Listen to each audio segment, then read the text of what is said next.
That's getting hard. It's getting a little easier to say. It's starting to get used to the new year. This is a special call meeting of the Mercer County Joint Planning and Zoning Commission. And my name is Bobby Upchurch. I'm chairman of the Planning and Zoning Commission, and we're gonna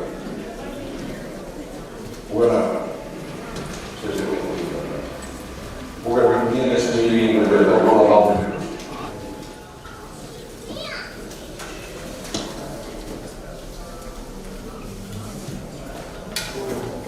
Our administrative assistant.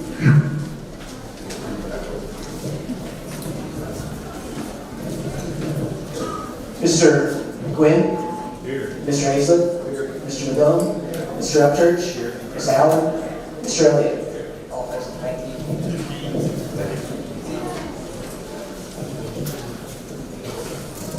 This is truly government work. Glad to see everybody here. I appreciate your attendance. It's a very important issue for this community, not only for today, but for the future. So there's no old business that we're going to conduct, so we're going to start with the new business. It's a work session on the data center.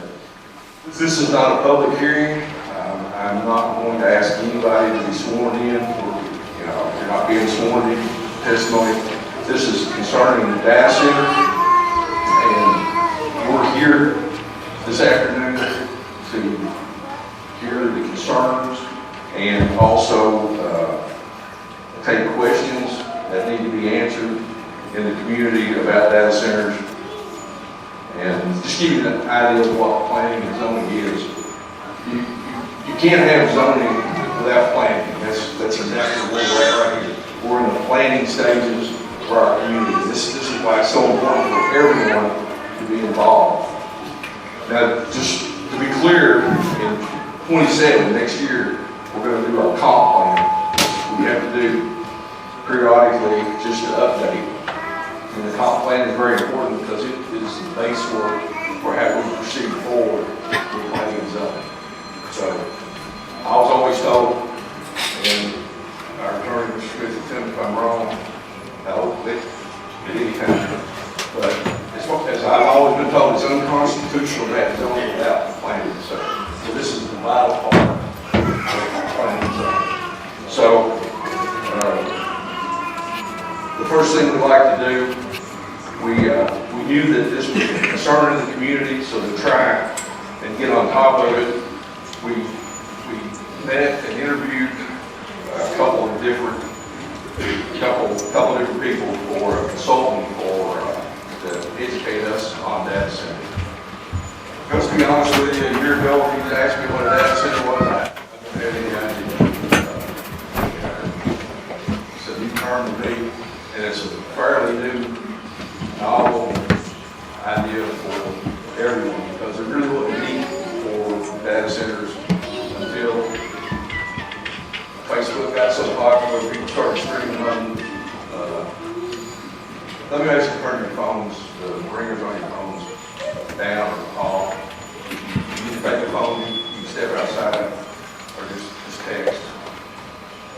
But data centers are necessary for the way we live our lives. Facebook, streaming Netflix, even streaming services like that. It's got to come from somewhere, and I guess as far as I know, that's what data centers are all about. So, with that, to keep going, I'd like to introduce Curry Roberts. Curry is the consultant that was chosen to help us. It's Curry on screen. So if you can't see him, you got to move around before you can. But Curry Roberts is a seasoned economic development and public sector executive with more than 35 years of leadership experience across nonprofit, government, and private sector organizations. He currently serves as president of the Fredericksburg Regional Alliance at the University of Mary Washington, where he leads regional business attraction and economic growth efforts in the city of Fredericksburg and the counties of Caroline, Spotsylvania, and Stafford. During his tenure, the region has secured more than 6,400 new jobs, $117.5 billion in capital investment. data center projects and the attraction of Amazon Web Services.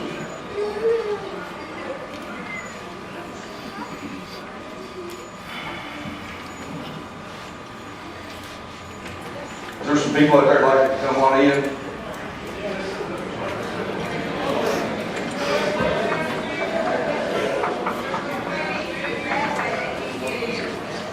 Need a motion?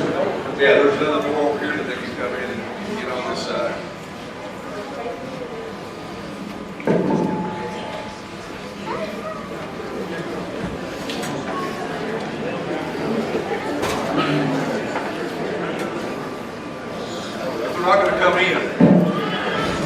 If they're not going to come in, I'm going to ask that door be closed because there's too much noise that's coming out of that hallway into this room for us to give this the attention that it needs.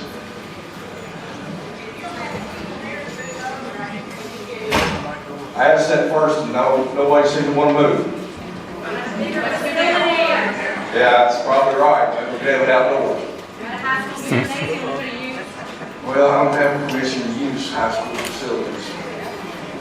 That's still what I got. Come on in. Come on in. Let's keep the noise to a minimum and chatter. Otherwise, nobody will be able to hear anything. Nobody's going to get anything out of it. It's just wasting our time. I'm not much on wasting time. All right.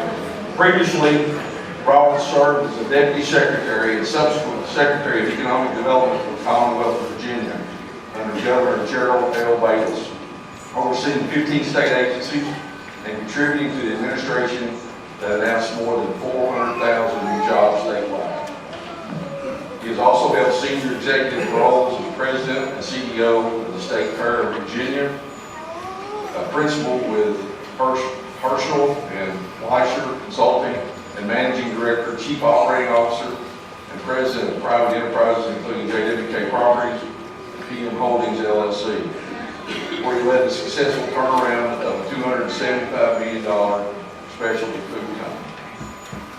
Roberts has been widely recognized for his leadership and service, including receiving the Virginia Economic Developers Association Cardinal Award of 2022 and being a co-recipient of the Virginia Tech Alumni Distinguished Service Awards 2014. Yeah. Any more outbursts like that will be asked to leave. You'll all have your opportunity to speak, but it'll be at a given time. So I may have to start back over. Got where I was at. Roberts has been widely recognized for his leadership and service, including receiving the Virginia Economic Developers Association Cardinal Award for 2022 and being a co-recipient of the Virginia Tech Alumni Distinguished Service Awards for 2014. He has held prominent governance and leadership roles, including serving as chair of the board of directors with the Southern States Corporation, Incorporated, and president of the Virginia Tech Alumni Association. A graduate of Virginia Tech, Roberts remains active in regional and statewide leadership and civic engagements. Mr. Roberts, would you proceed on, please? Thank you, Mr. Chairman. A couple of things I'd like to add to that, not so much the resume part.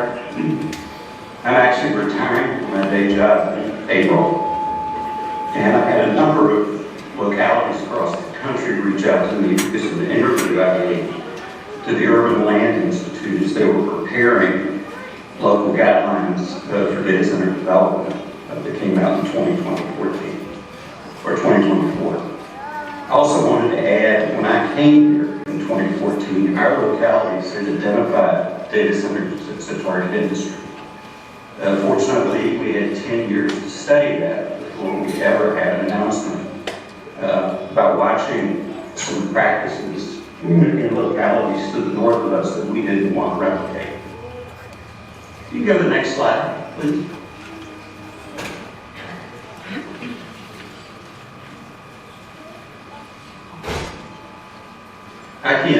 I can't see the slides.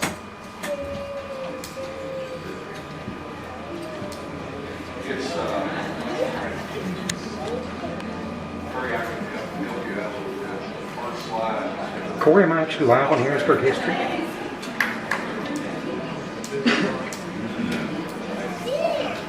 Okay, there we go.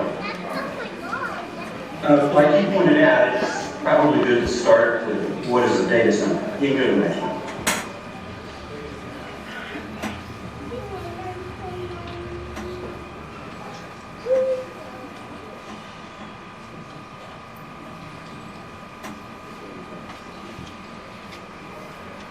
Can you go to the next one, please? Well, Mr. Chairman, just tell me which one it's on. It's on one is a data center. That's fine. Well, a data center is the physical foundation of the internet. It's a high-tech warehouse, a secure climate control facilities designed to house rows of computer servers and data storage systems. It's the brain of modern services. Every time you use a smartphone and stream a movie, you utilize electronic banking and bill pay or use GPS, you are communicating with a data center. Unlike a factory, there are no heavy manufacturing noise. Sound from data centers comes primarily from backup generators, and those are rarely used. Next.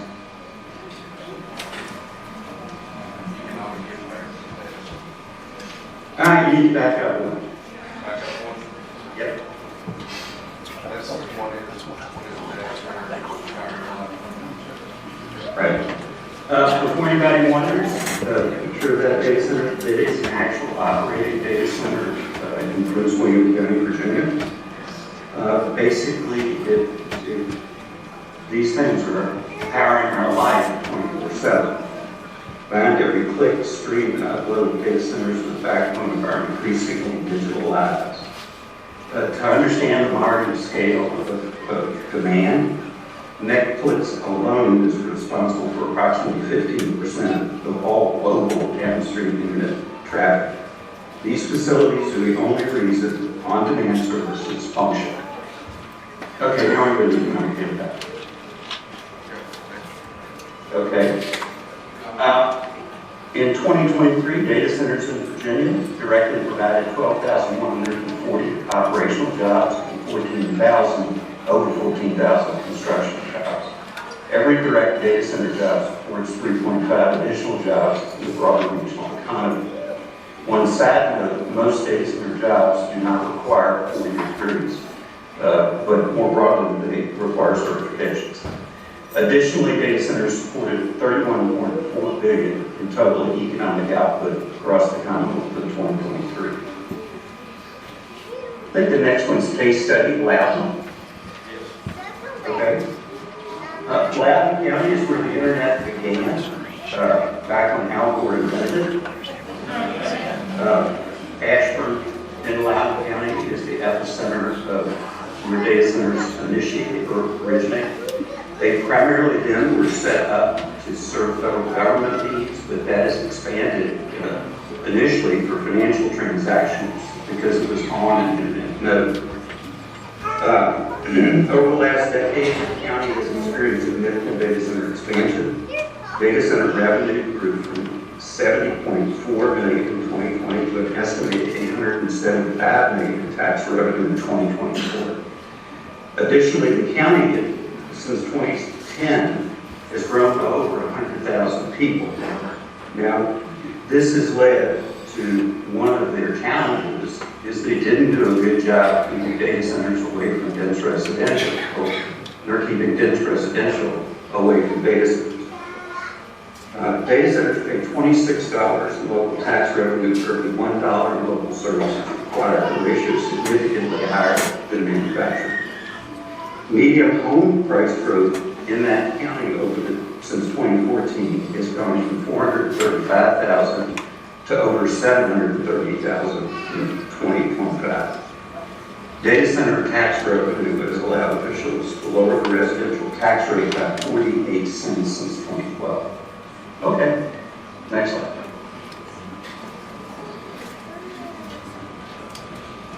Is it? Yeah.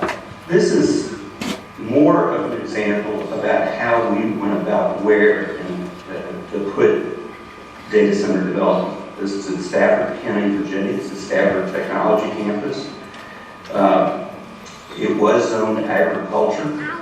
The alternative proposed uses were dense residential development, which wasn't approved. This is a massive 1 gigawatt campus developed by static infrastructure. The economic engine for 1.2 million square feet in phase 1 is $4.52 billion invested, and the estimated ongoing tax revenue just out of phase 1 is $27.7 million per year. This is a 500 plus acre site. If you look in the middle of the campus, that's a transmission line. I'll come back to that. Additionally, to the east of the campus, you receive land disturbance. That is a landfill. If you look at the west of the campus, that is legacy, and I'm being polite, industrial property. The developer in that locality, as well as in 3 other localities, is installing reuse lines, because none of our localities will allow portable potable water to be used long-term for industrial cooling. So in short, in our region, if there's no reuse water available, and most of it frankly is already spoken for, you have to use alternative systems, and I'll cover that in a little bit. Okay. This should be Mecklenburg. When Grayson first reached out to me, I looked a little bit into Mercer County. There's a county down in North Carolina line, Mecklenburg County, very rural, population of less than 30,000. It got hammered in the early 2000s, lost a Burlington plant in 2002, which cost them about 2,000 manufacturing jobs. They ended the tobacco program in 2004 to curb the property rights, because this was a major tobacco producing county. One other thing that's not on here that they went through, there's a correctional facility not very far from this data center site that really carried the load for the water system of the county seat, which is the town of Boise. It closed in, I think, 2008, and they ran the risk, an unfundable. There was no way the community could carry the rates to keep that water system operating. This was built, frankly, to serve the correctional facility. So Microsoft coming in and working to take up some of that water supply. By the way, that comes out of an Army Corps lake. Really saved the water system for that community. Microsoft Mecklenburg site represents a rural tech transition for a community with a population of approximately 30,000 from the 2020 census. And prior to that census, they've lost about 2,000 residents over the prior decade. By the way, this is the only data center in Mecklenburg County, and it's probably the only place that could put it. Now, they have expanded northward into a neighboring county.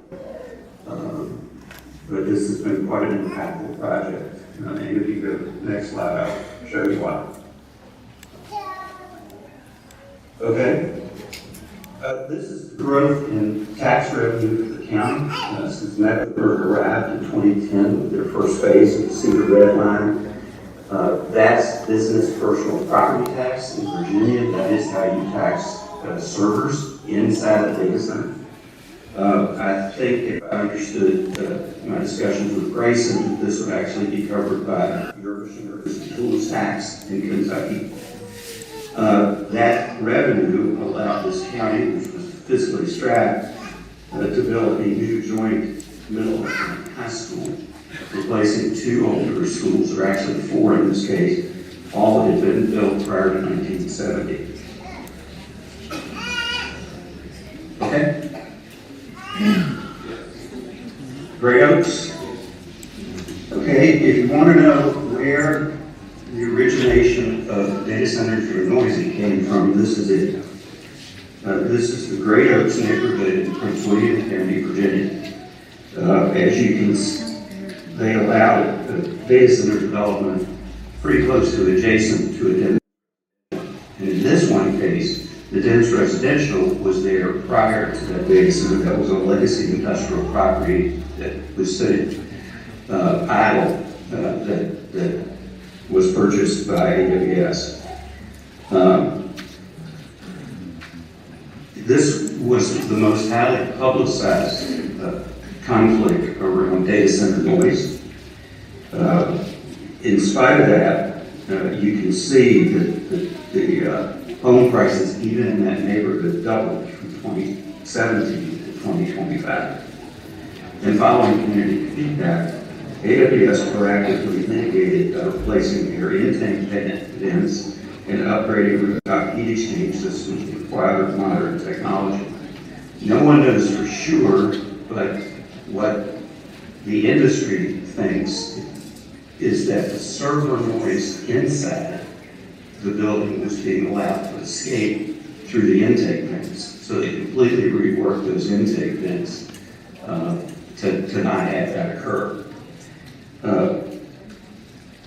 In short, this should not have been, either if the data center had been there first, they shouldn't allow the housing, or if the housing were there first, they shouldn't have allowed the data center. And it was sort of these things that we've been trying to mitigate here, and I think fairly successfully. Okay. Okay, lessons learned about our locality. Again, this is a target industry since 2012, but the first big announcement wasn't until 2022. So our localities have a lot of time to learn lessons. These are three of the major ones. First, it's an industrial priority, it's an industrial use, and you should keep that in mind. Data centers should not be allowed in commercial office areas, as they typically join dense residential areas and should ideally be located under or touching electrical transmission infrastructure. Proactive utility coordination is a key lesson in the necessity of collaboration with the power company prior to final site selection to ensure grid capacity exists without impacting residential reliability.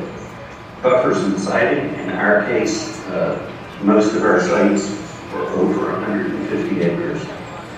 We have one site that's actually 1,700 acres. That way they're naturally separated and better buffered from any adjoining residential uses.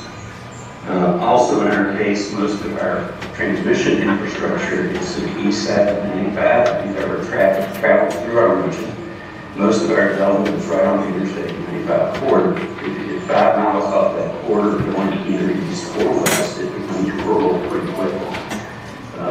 And what we've done is focused our sites along that transmission corridor. Okay? Cooling systems.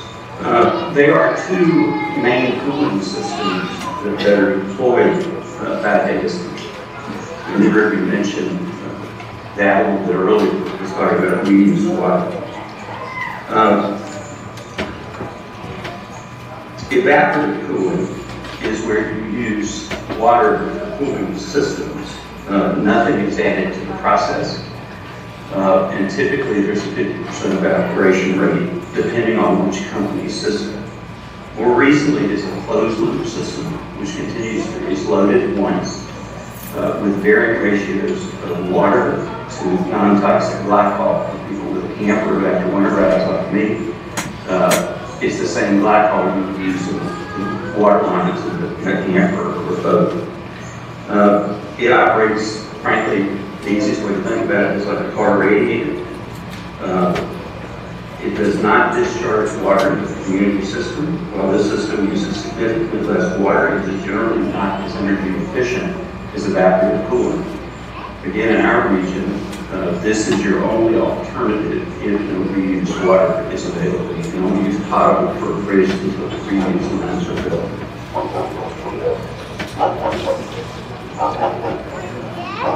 Next.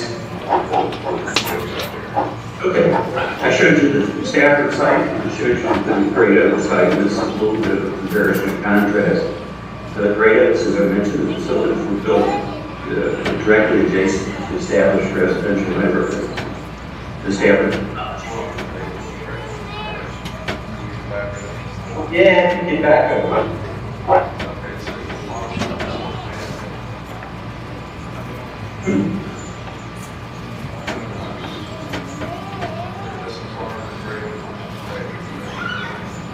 Yes, sir. Did you find it? Or do you want to move along? Okay, that's it. As I mentioned, facilities at Gray Oaks are built too close to dense residential.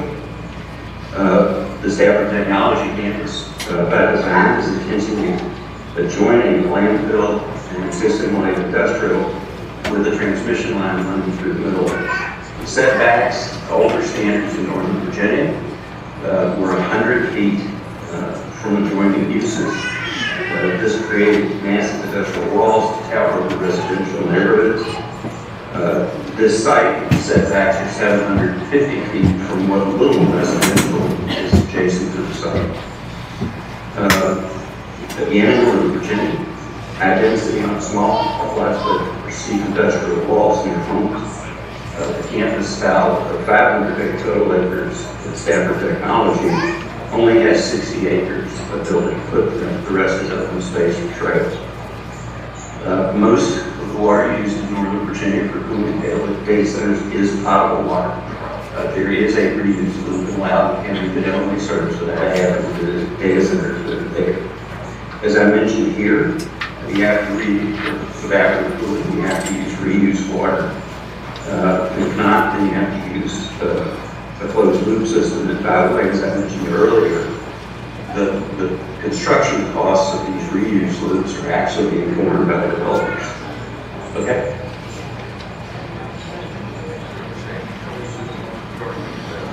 Yes, you went backwards. You go forward. Okay. Okay, you went forward one too many.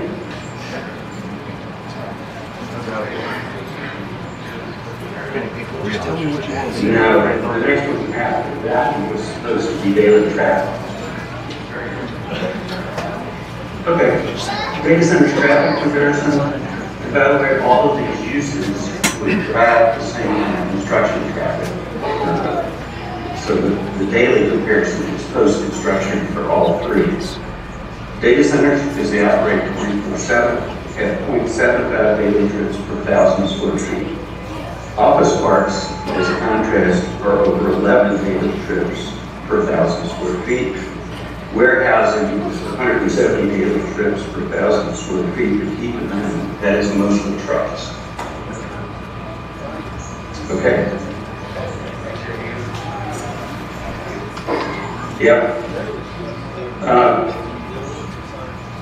PJM interconnection, as you can see from this map, we and most of the state of Kentucky is on the PJM interconnection power grid. This is a wholesale power market where power producers upload and move power throughout the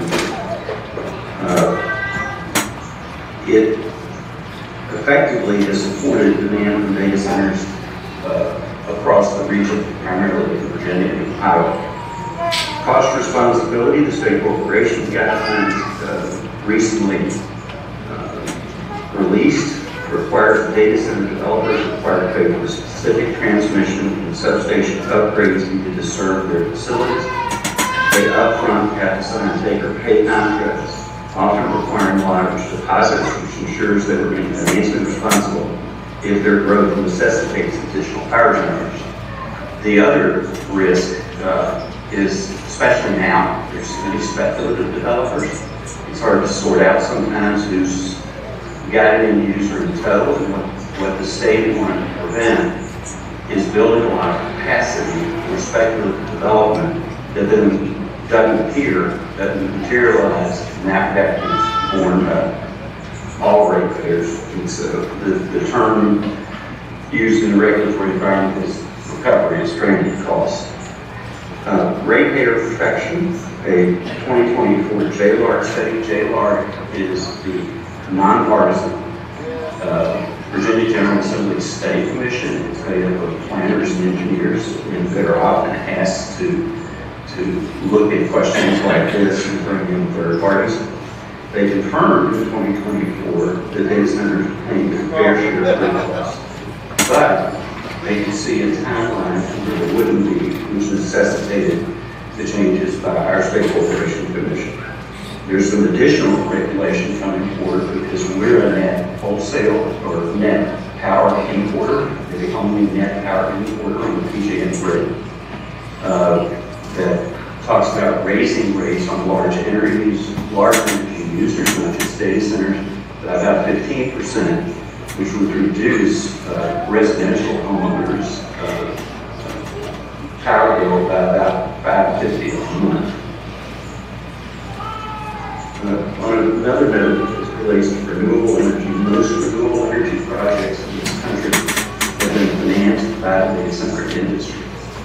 One big example of that, which also happens to be in one of our localities, is a 500,000 acre industrial solar array that actually is funded by Microsoft and Apple.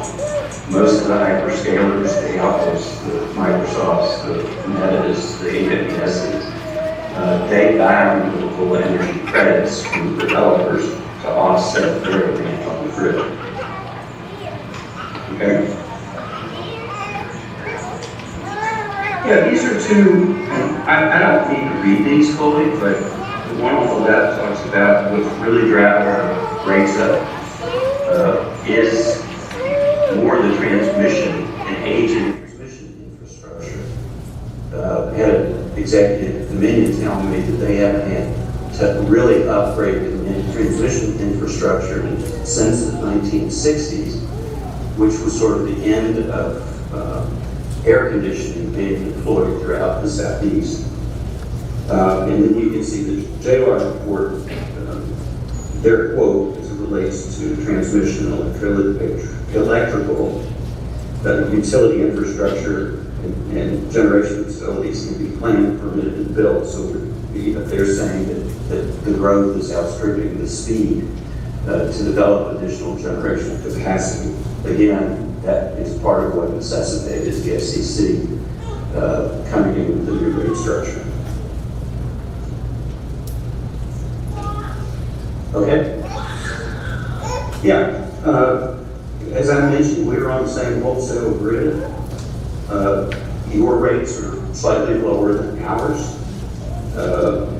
And that is probably what's making that be somewhat attractive for data centers. You are currently a net, you export a lot of power across the PJM grid. If that was to stress your system and further development of data centers in other states continue, unfortunately your rates could go up without any benefits because we're all in the same wholesale market. Now I'm hoping that AEP and Dominion, two of the largest providers of data centers, will continue to try to expand their generation capacity. And the last slide is all the sources I referred to in the presentation. Mr. Chairman, I'm happy to answer your questions if you have.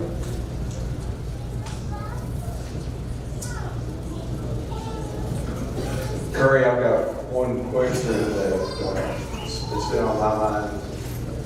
And I know the answer to this, but there's a lot of people here that would like to hear it as well. In your consulting career, have you ever recommended that data centers not be allowed in a community? In my, well, it's still my day job at Fredericksburg Regional Alliance until April 1st. The answer to that question, yes. And at least once in four of our jurisdictions, in our four jurisdictions.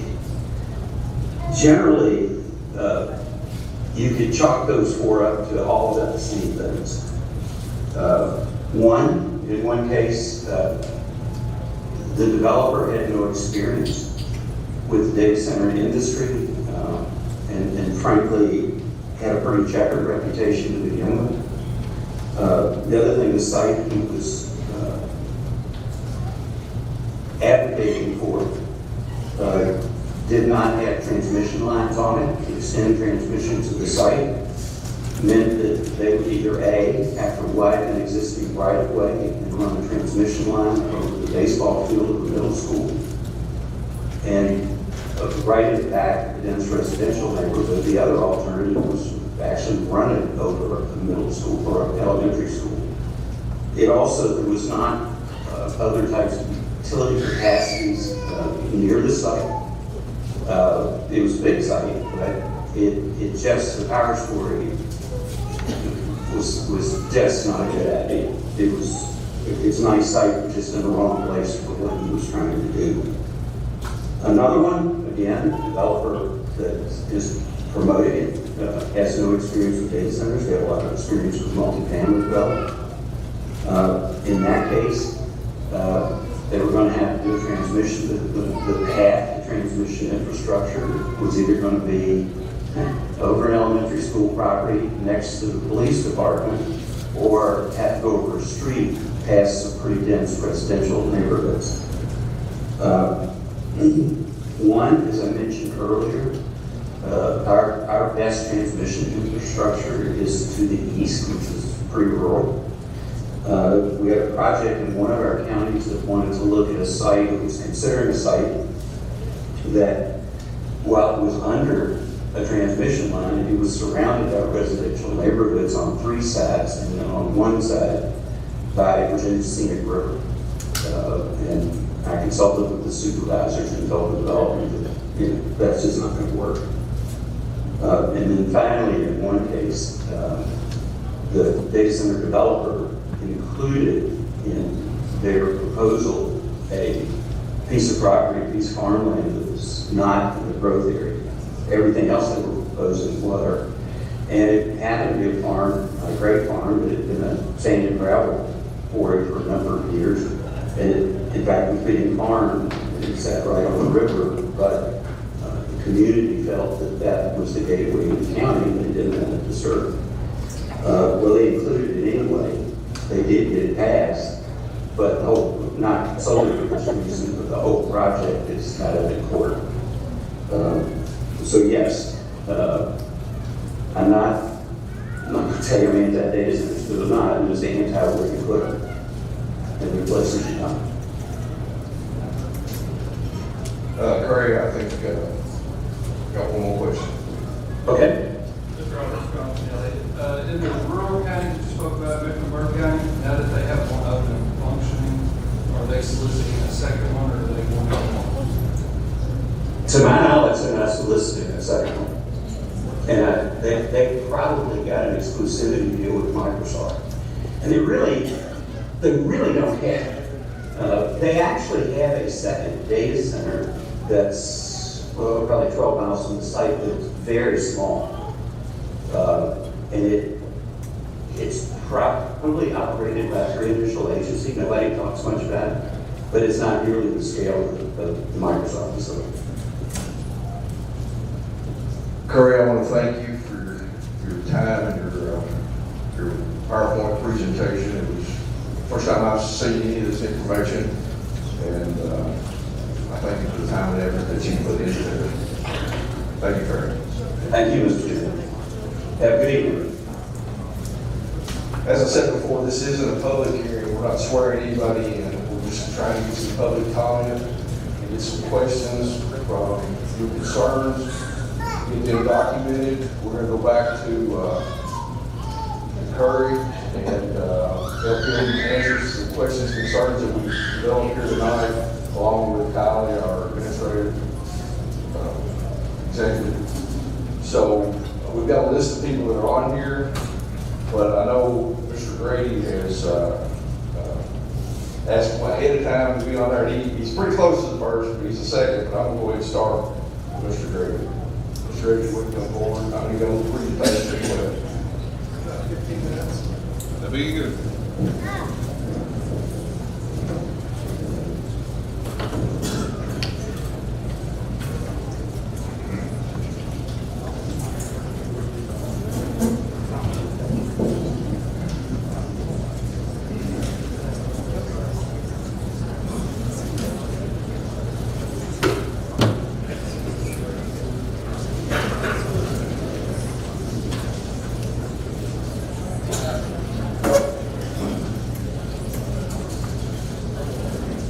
Good afternoon, members of the Planning Commission. Can you hear me?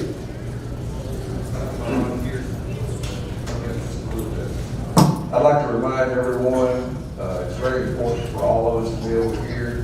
When you get to my age and fire many shotguns and plays, you know, probably should more hearing protection, my hearing is pretty bad. But I want to do my best to hear everything Mr. Grady's got to say, and everyone else wants to come up and ask questions.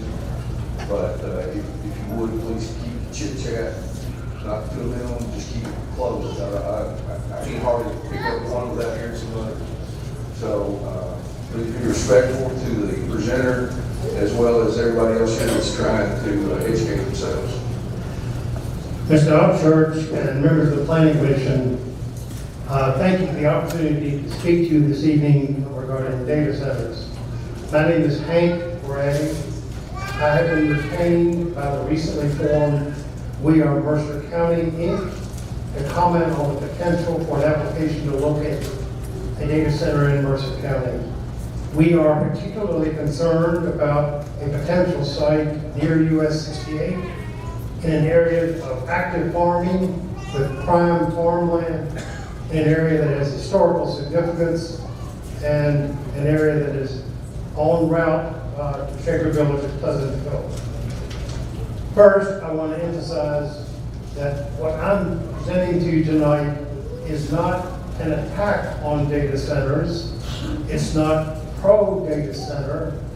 What I'm presenting to you tonight is suggestions for what you, as the Planning Commission for Mercer County, should put in place to address the issue of data centers.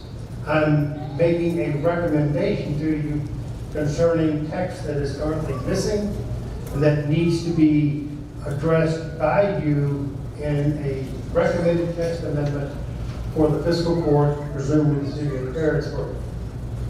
I want to emphasize this is a local land use issue, and it is the responsibility of the Planning Commission and the Mercer County Fiscal Court to address this issue. This is not the responsibility of the Kentucky Public Service Commission or any other state agency or any other federal agency.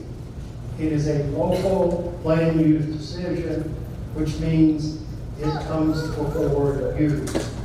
Second, Mercer County is not currently prepared for data centers.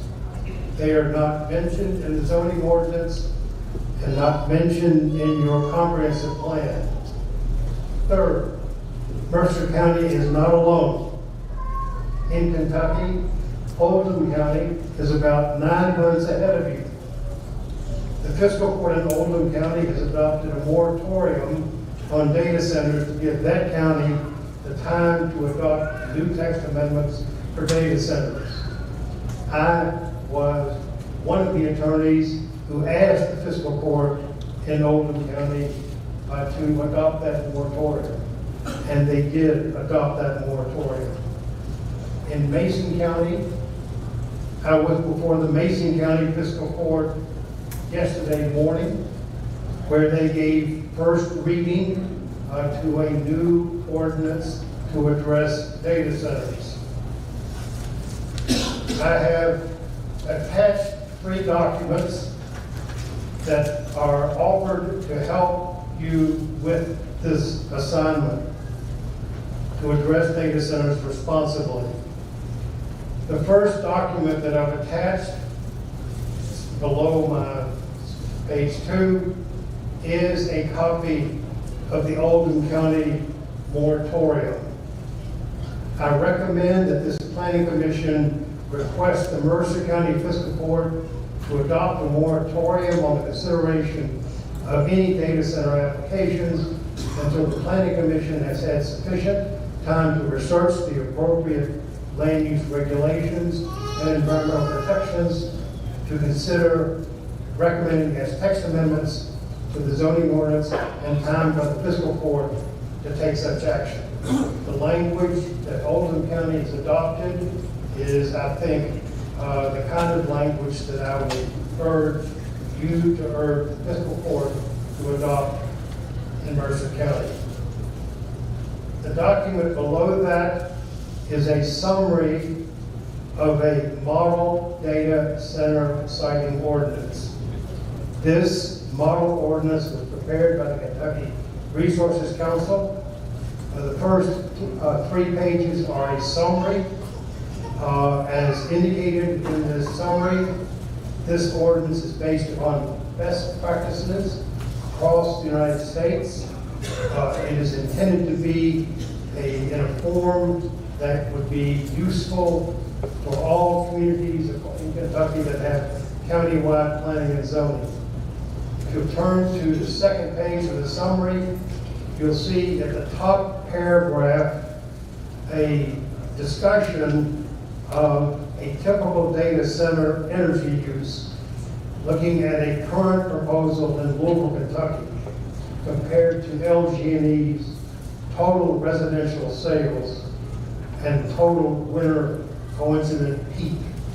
So this gives you an idea of the magnitude of the energy demands from this sector. Common concerns of communities around data centers include noise from both the computer cooling systems and the backup generation, localized pollution, both from releases of contaminated cooling water to the air, vapor, and local waterways, energy and water consumption, and impacts indirect to consumption and utility bills. The first 2 issues, the first 2 bullets, are primarily the concern of local regulators, planning and zoning.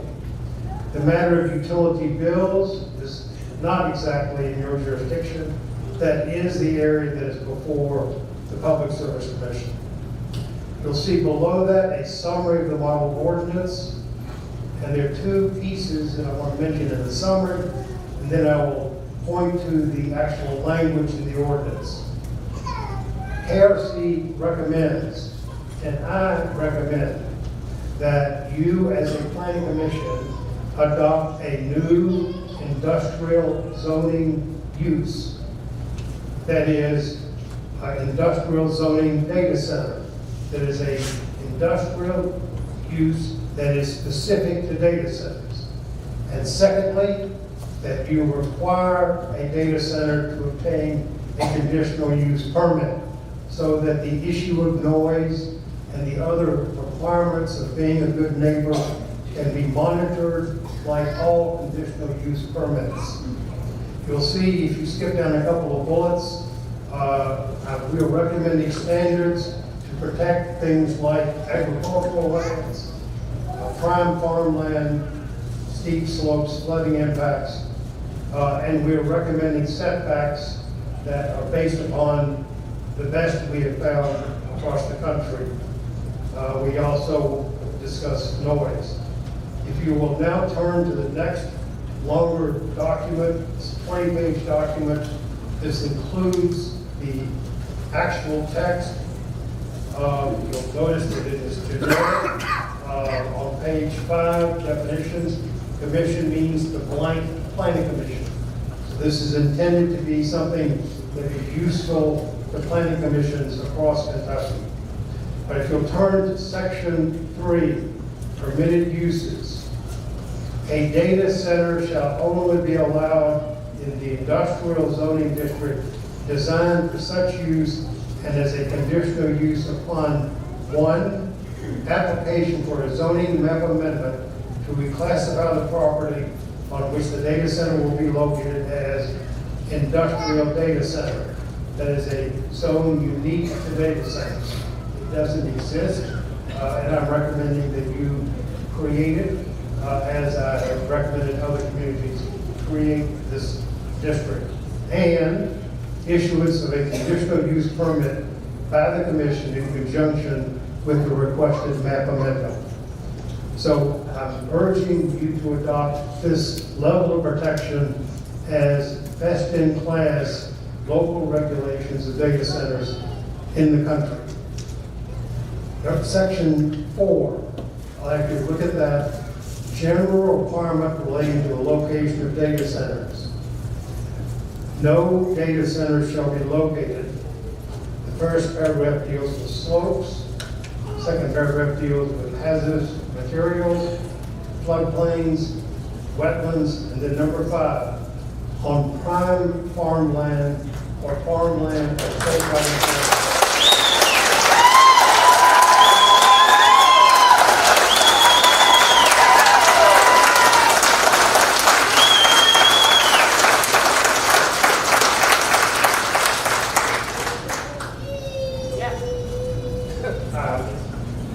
I hope you heard the applause.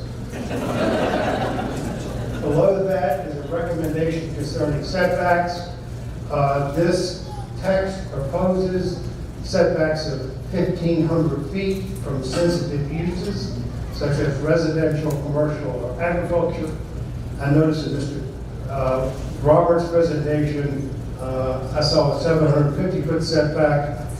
We would urge a setback of 1,500 feet.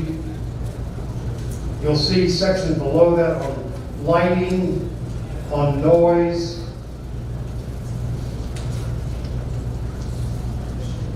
cooling requirements, water management, waste heat.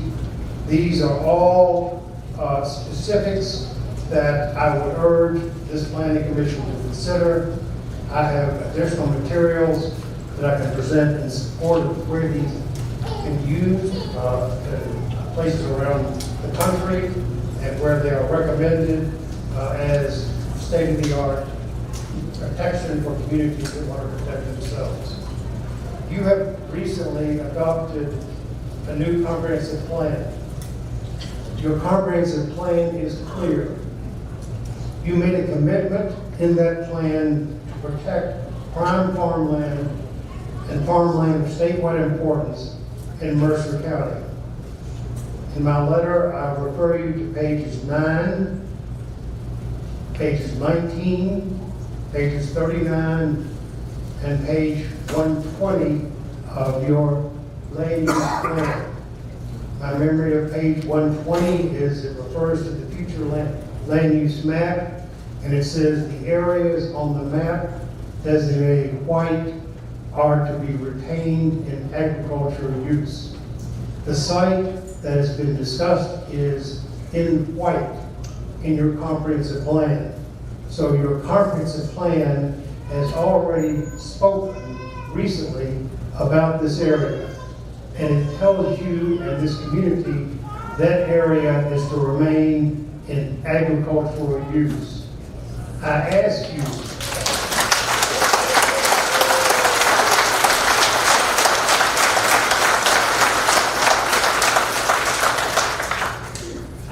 to put in place an ordinance text that implements that aspect of your comprehensive plan to make sure that any applicant for a data center in this community does not pose a threat to your currently agricultural zone land that is your prime land or your farmland of statewide importance. Now, I cannot sit down until the chair tells me to without mentioning historic resources and without mentioning tourism as a part of your comprehensive plan and as part of your economic development strategy. I am familiar with 68. I'm a Woodford County, but I'm familiar with 68, and it is a beautiful drive. Your comprehensive plan designates it as the Shaker Village corridor, and it is designated from Harrodsburg to Shaker Village in Pleasant Hill. Your plan calls for the protection of that corridor and calls for the protection of prime farmland and historic resources and the resources that are part of the tourism base of this community.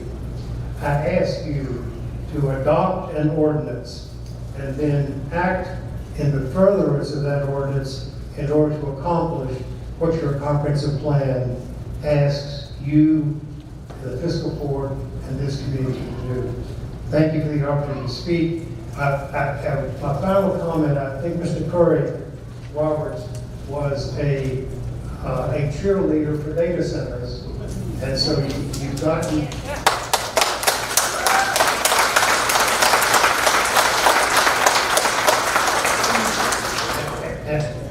not in that perspective, but I think you would be well served, and this community will have greater confidence in your work if you also retain the services of a data center skeptic, someone who has had to deal with the problems.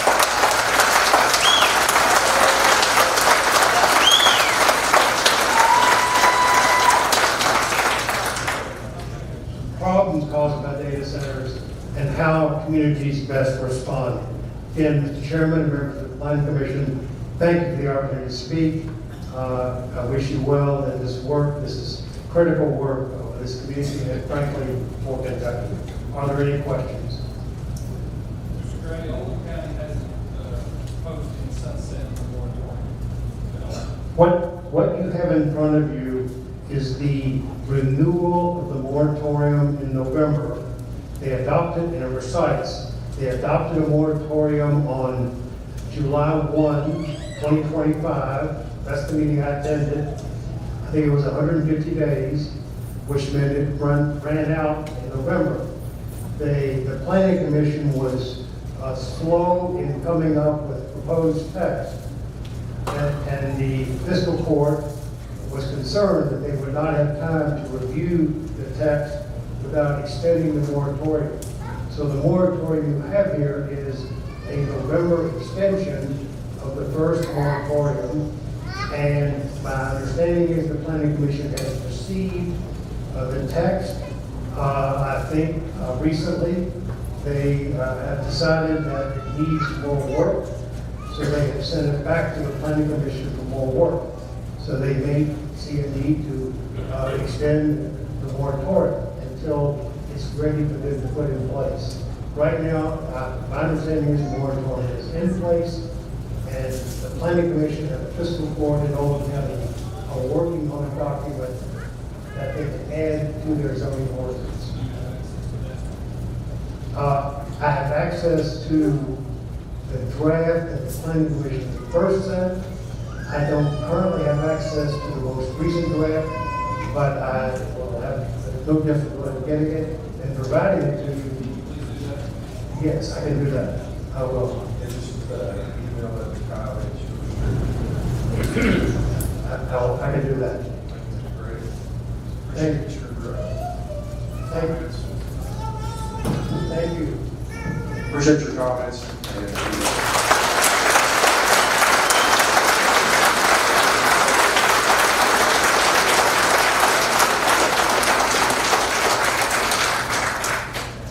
just as a formality for our court reporter, so that she gets everything exactly the way it needs to be and gets it correct. I didn't do this with Mr. Grady because I knew him, and we've got this to give to her so that she can get the address and the spelling and all Do that. you want me to state my name and address? You're good. You're well known. Could you tell us what you requested of him, because we couldn't hear what you said? I requested him to provide us the zoning ordinance that Oldham County is working on, because they have imposed a moratorium, which sounds amazing, but ultimately they still have to draft an ordinance as we do, unfortunately. We have to make a decision, we have to make a plan. We can't just pretend this isn't gonna happen. Thank you. One of the things Mr. Grady brought up was it is not addressed in our comprehensive plan. I'll be the first to admit that. And to give you a little background on the comp plan, it was due in 2020. Everybody remember what happened in 2020? Yeah. So the comp plan was actually basically approved from 2013 was the last big revision that we had anything. And maybe even that wasn't that big of a revision. The last big revision that happened in the comp plan was the Harrisburg bypass.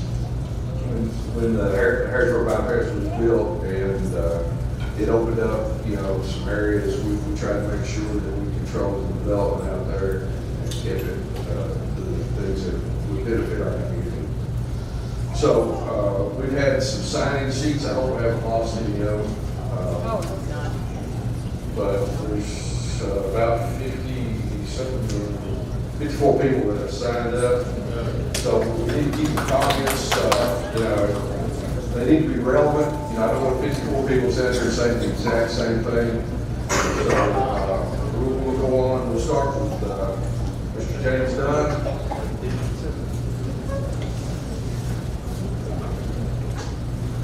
So once you get up to the podium, I need you to say your name and spell it in case it's, some of them are pretty straightforward and some of them are a little hard, but Mr. Dunn, if you would just go to the podium and state your name, spell out your last name, and then I need your address. Well, first of all, I'm overwhelmed by what was said, and I don't talk that much myself. My name is James Dunn, D-U-N-N, and I'm from Bergen. And I am the chairman of the Mercer County Sanitation District. And so I just had a couple of questions. One of the things that I had looked at was the amount of water that will be used by the data system. It was going to be like millions of gallons of water. The thing of it is that one of the systems that they're using is the evaporation system, whereby that water that they use, 80% of it is evaporated, 20% supposed to go into the wastewater system. Now, if the area that they're going to plan on putting the data system do not have a wastewater infrastructure, my question is, will the developer put in the wastewater system and pay for it? The next question I have is there about 5 or 6 other different types of cooling systems that could be used for the data centers. And the reason I think that they're not going to be used is that it will cost the developer money, whereby if they use the system as far as the evaporating system, then we, as the consumer and community, will have to pay part of it. The second part of it is, I am wondering what incentives that the developer are going to ask from our community in terms of lower property tax, water rates, electric rates, water rates, those type of things. So those are some things that we need to look at and to check on. And probably one of the most serious things is electronic waste. Stuff that because they are changing out the systems all the time. What are they going to do with electronic waste? I don't want them dumping in Bergen. Thank you all.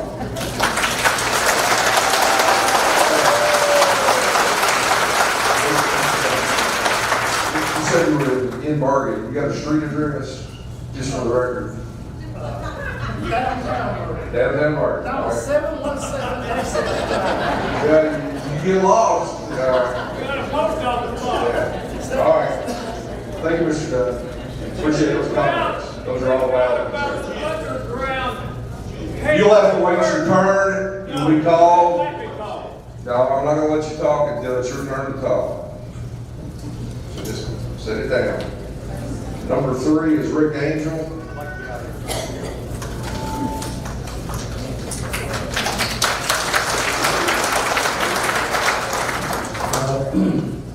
So my name's Rick Angel, Dr. Rick Angel. I'm a board certified family practice doctor. I live 1305 Handy Road. We moved here in 1993. We raised our family, 6 kids here. I practiced medicine with Dr. Nick Edmond for 23, 24 years in Harrisburg. For the last 11 years, I've been a director with Baptist Health, primarily doing urgent care and occupational medicine. I want to talk some about the medical issues related to data centers. I've taken care of patients of all ages, including an awful lot of people in this room, I think. And I'll be honest, I'm like Mr. Upchurch. When it started, I had paid little attention to what a data center is. So a couple of months ago, I started trying to educate myself. I'm in no way an expert, but I've tried to educate myself. The internet, you can find any and everything. So I'm trying to focus on good scientific studies that have shown evidence of harm. And I will include some of the references are available. So the biggest issue that I see is noise. Data centers operate 24/7, nonstop. It's a loud noise. It's a persistent noise. It's never ending. People that live in urban areas maybe could adapt to it, but in our rural area where we're accustomed to very quiet nights, it can be an issue. And people often don't complain so much about the loudness, it's the persistence. In rural areas are more prone for issues related to noise than any other area because we tend to have older folks, we have a lot of kids, but then the noise just tends to hang in our area. And we're accustomed to 30 decibels noise at night, so even a little increase in that you wouldn't notice in downtown Lexington would drive us literally crazy. The bigger issue is low frequency noise. The data centers put out very low frequency, deep noise that folks will say it doesn't just, they don't necessarily hear it, they feel it. Low frequency noise is different. It's not measured by the normal decibel. They're focusing on hearing noise, and most of the guidelines are based on avoiding harm of hearing. There's very little that has to do with actual other complaints. Low frequency noise can wiggle its way in and around the barriers. It tends to, normal noise will depreciate and fall off fairly quickly, whereas low frequency noise does not. It travels much further. It can penetrate walls. It can penetrate windows. There's very little drop off when you go through buildings. It disrupts sleep even at very low levels. So talking about what kind of health issues there actually are, there's too much to go into. I'm going to try to rush through these, but I'll just go down the list. Sleep disturbance, which then leads to hypertension, diabetes, immune dysfunction, autonomic stress activation, which leads to elevated cholesterol, anxiety, stress, cardiovascular strain with increased risk of MIs and strokes, cognitive and mood effects, which can lead to irritability, impaired memory, difficulty thinking. Mental health burden, just chronic stress, loss of well-being, feeling like the city's coming into my neighborhood has been shown to cause psychological stress. Now, one of the real big issues is, as I said, the normal sound is measured in decibels. It's called dBA, you'll see on things. And again, it doesn't measure low frequency noise at all. The result is often the developers will apparently say, well, we're going to put a buffer, we're going to put these little things on the roof like you talked about that will decrease the noise. Well, none of those are effective against low frequency noise.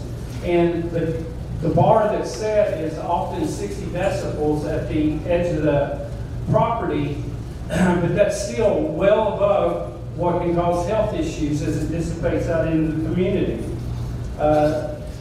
The World Health Organization, U.S. Environmental Protective Agency, they both acknowledge that the chronic noise exposure contributes to non-auditory health problems. Our existing standards are out of date and need to be reworked. Nighttime noise, well below the thresholds they set, and still cause physical problems. One very interesting thing is that the World Health Organization recommends levels for school kids in learning environments to be less than 35 decibels. Kids are very, very prone to noise issues. And then you have other kids with autism and sensory problems that are even more sensitive. The problem with low frequency noise, there's a table that will come to you. Because it doesn't dissipate our area is perfect for carrying noise further. At 2 miles distance from the data center, which is well within our school, the level's still projected to be 35 to 38 decibels, which is over their level. At a mile, it's 40 to 44 decibels. And this causes lots of issues, difficulty thinking, difficulty concentration, fragmented sleep. So basically, if we're 2 miles away from this, it can disrupt their sleep, even if it's in compliance. Just real briefly, air quality was mentioned. The diesel generators have to be tested frequently. When there's a power outage, they run constantly. They release fine particulate matter, PM 2.5 nitrous oxide, many other pollutants, and these are especially harmful as far as asthma. They've shown increased emergency department visits. They've shown increased cardiovascular mortality. And with most issues, older patients, children, pregnant patients, and those with heart disease are much more prone. Rural areas are known to have a greater percentage of older and younger folks. Children, as far as the breathing issues, are especially vulnerable. Their lungs are still developing. Each breath they take in about 40% more air than adults do, so they get a greater exposure. So episodic exposure can still cause trouble. Light was mentioned. Light contributes to sleep disruption. I've never been to one of these places, but apparently they're lit up pretty well, and that can, impact rural neighborhoods that are accustomed to complete dark. That's going to be a tough thing to handle. Lastly, mental health.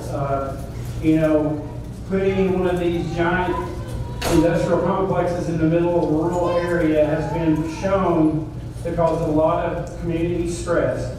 Folks feel loss of control over their environment, loss of rural character, light pollution, constant industrial presence. It's been shown to have increased anxiety, community conflict, community polarization. Folks, it's neighbor against neighbor, as we've probably seen some of. There's increased complaints of pain. There's increased perceived quality of life, worsening of regular medical conditions. These have all been shown. The water we talk about, the use of water, I'm going to leave that alone.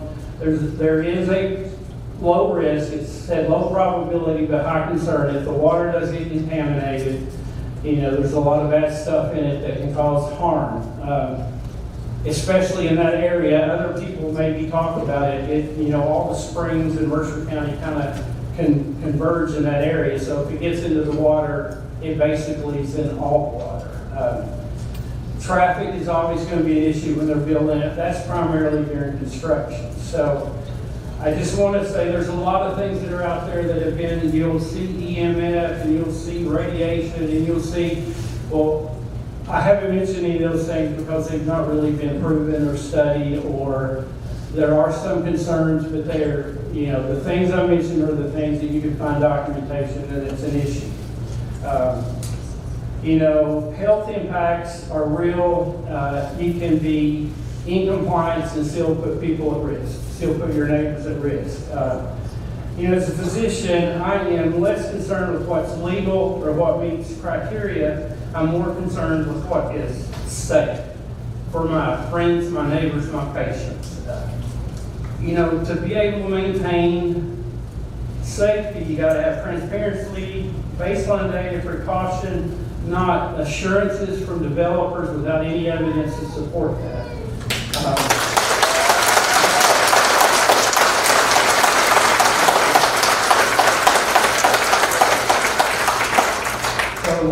If I can have a couple more seconds, last thing I'm going to say, I'm no longer Dr. Rick, I am neighbor Rick. I love Mercer County. These people love our county. We love you too. When we're trying to make a decision, think of the people that care. I don't know the developers, I don't know AFI. I'm pretty confident that they really don't care about Mercer County. They are interested in nothing.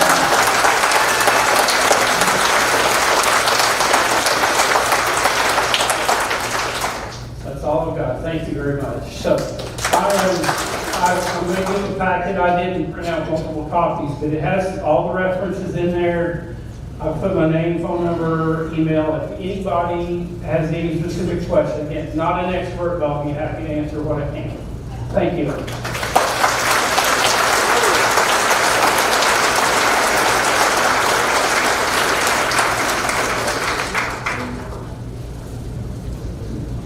Dr. German?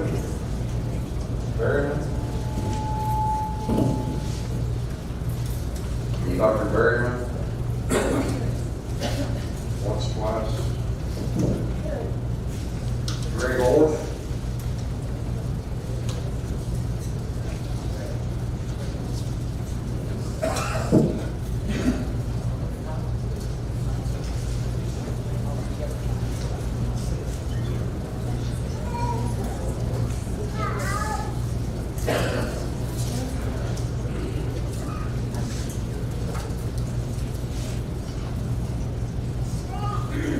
Mr. Orth, before you get started, please read Greg Orth, spelled O-R-T-H. your address. 875 Phillips Lane in Harrisburg.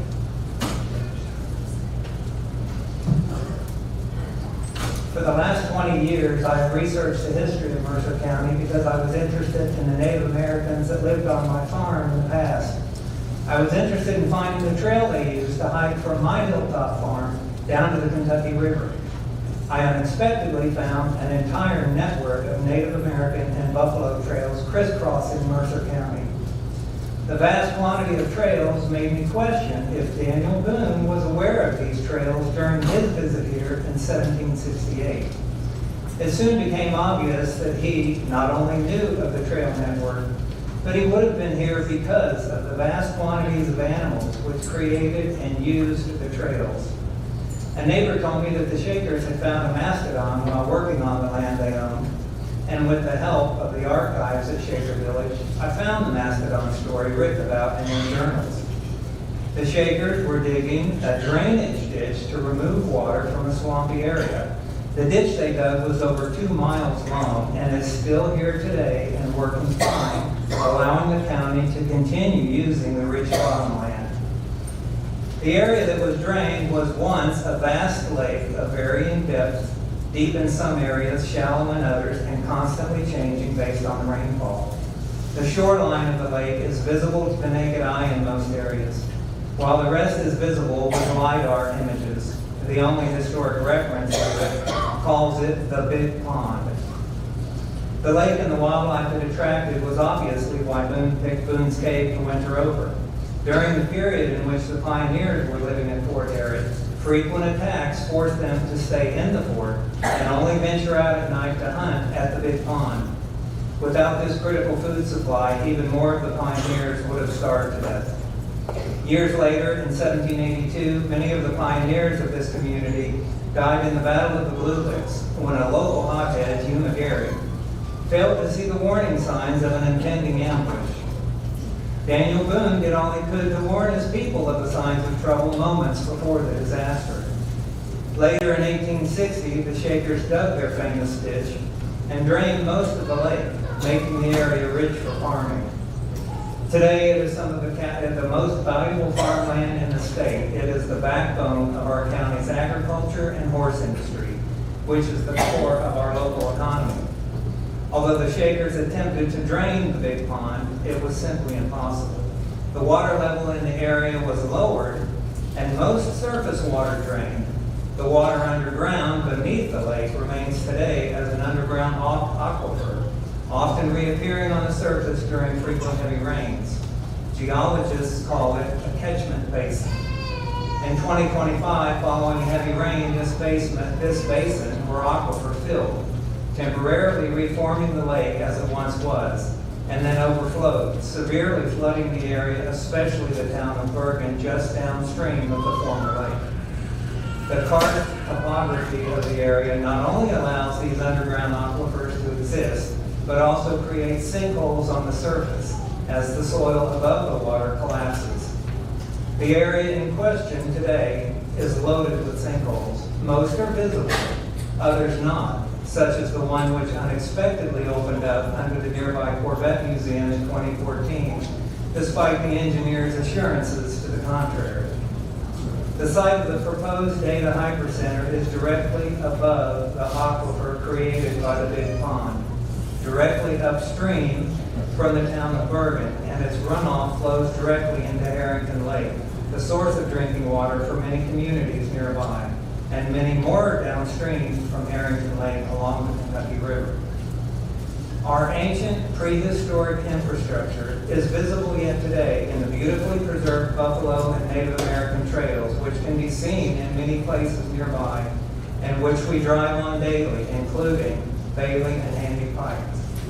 These historic locations are threatened by the drastic changes that would surely come with this project. Let us protect, preserve, and defend the countless historical resources which we are only now beginning to fully understand, and not surrender them for the simple convenience of the richest people in the world.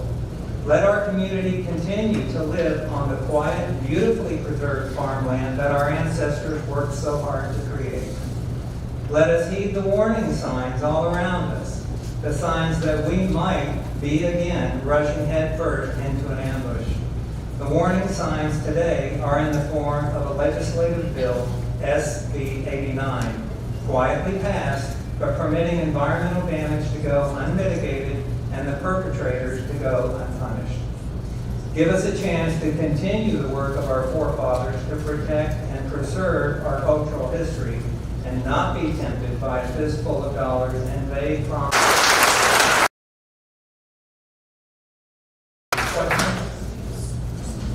Have you spoken to the? Have you spoken to the? Microphone. All right. Have you spoken to the Department of Water in Frankfurt about any of the permitting that they would have to? Any of the guidelines that the data center would have to go through to be able to build there regarding subsurface water? I have not spoken to anyone in Frankfurt on any other issues except the 106 process. And the 106 process is in place to analyze any cultural, historical, archaeological resources which might be at the location, and those would apply in this case.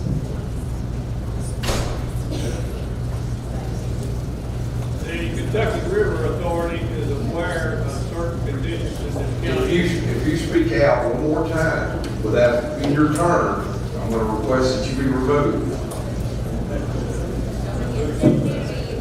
I've got Robin Dean. Line about the property taxes too. I wish I could do something about that.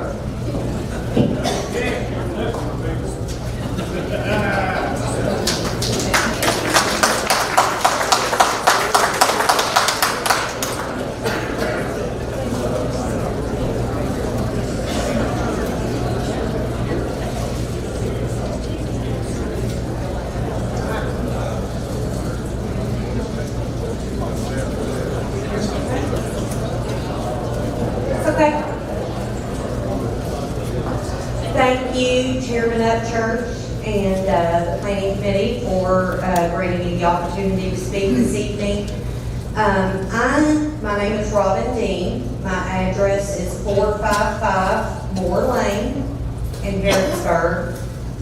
And I would like to reference a document here from the United States Department of the Interior National Park Service. I've got a copy of a National Register of Historic Places registration form. This registration was for Froman McCann Farm, located at 532 Bailey Pike in Harrisburg, Kentucky, Mercer County. I wanted to give everyone kind of a description of this property. The Froman McCann Farm Complex is located at the center of a large agricultural complex in rural Mercer County, approximately 1.5 miles from Harrisburg, the county seat. The house stands at the end of a long drive that runs west of Bailey Pike. It is surrounded by open fields, historic and non-historic barns and outbuildings, rock fences, and a spring-fed pond. During the 1870s, the farm contained over 730 acres. Today, this was a 2004 document. Today, it is part of the Anderson Circle Farm, which Ralph Anderson was very forward-thinking in this document.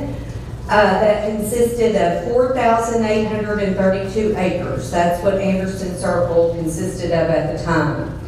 In addition to the house, a contributing meat house, a banked barn, a spring-fed pond, and a stone fence, as well as a non-contributing barn, are located within the 5.4 acres that comprises the National Registry boundary. What I've given the commission is a map. Fortunately, my son loves to hunt, and those are the best maps to draw from, are the hunter maps. And in the center of the 555 proposed acres for the data center sits this National Historic Landmark. This was the state and federal agency certification, the registration form. It says, as the designated authority under the National Historic Preservation Act of 1966, as amended, I hereby certify that this nomination meets the documentation standards for registering properties in the National Register of Historic Places. In my opinion, the property meets the National Register criteria. I recommend that this property be considered statewide.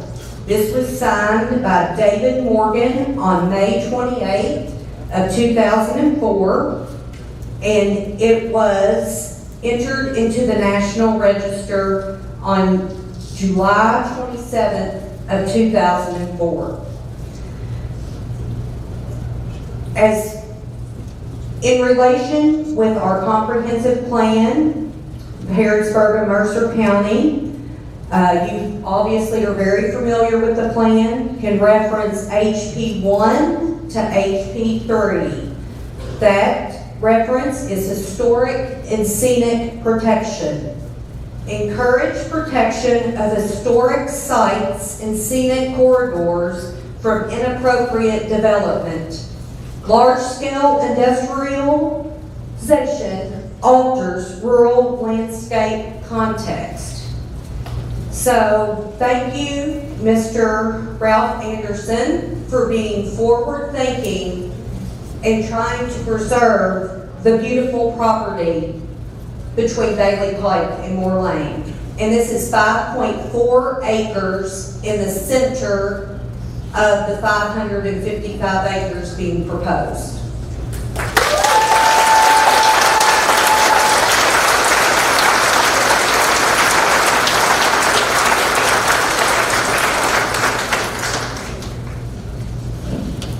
Caitlin Cooper.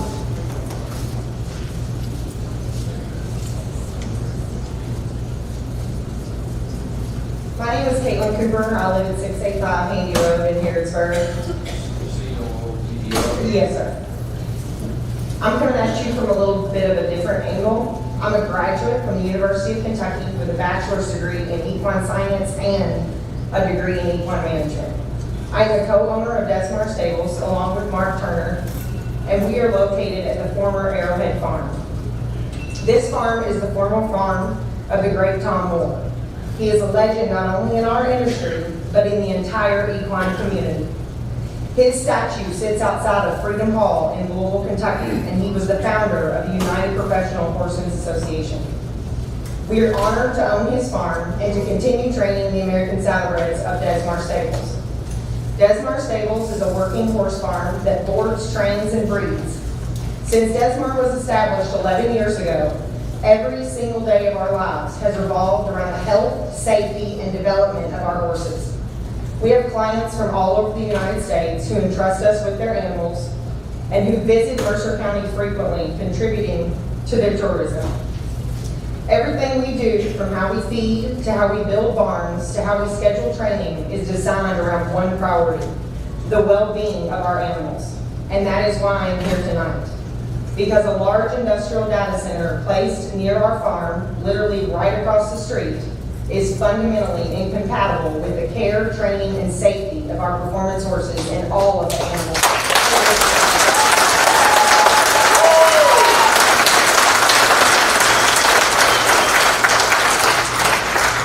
Horses are not industrial neighbors. Horses are prey animals. They survive by detecting small changes in their environment.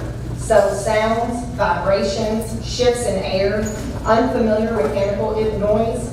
Their hearing ranges far exceeds that of a human. They detect frequencies humans cannot.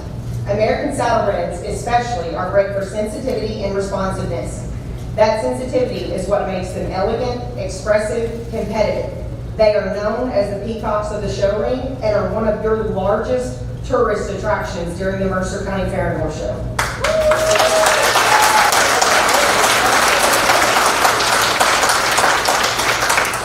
That same sensitivity makes them vulnerable to chronic industrial disturbance. Data centers operate 24 hours a day. They generate mechanical noise from cooling towers, HVAC systems, high-capacity ventilation fans, backup generators, and their electrical infrastructure. Reported sound levels from these facilities often range between 85 and 100 decibels. For comparison, OSHA requires humans over an 8-hour shift to wear hearing protection for 85 decibels. 100 decibels is that compared to holding a chainsaw.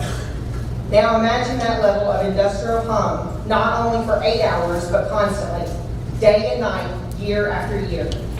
For animals whose survival instinct is tied directly to sound, these noises will not only affect my horses, they will affect all the animals and wildlife, as well as the humans who care for them. This is not speculation.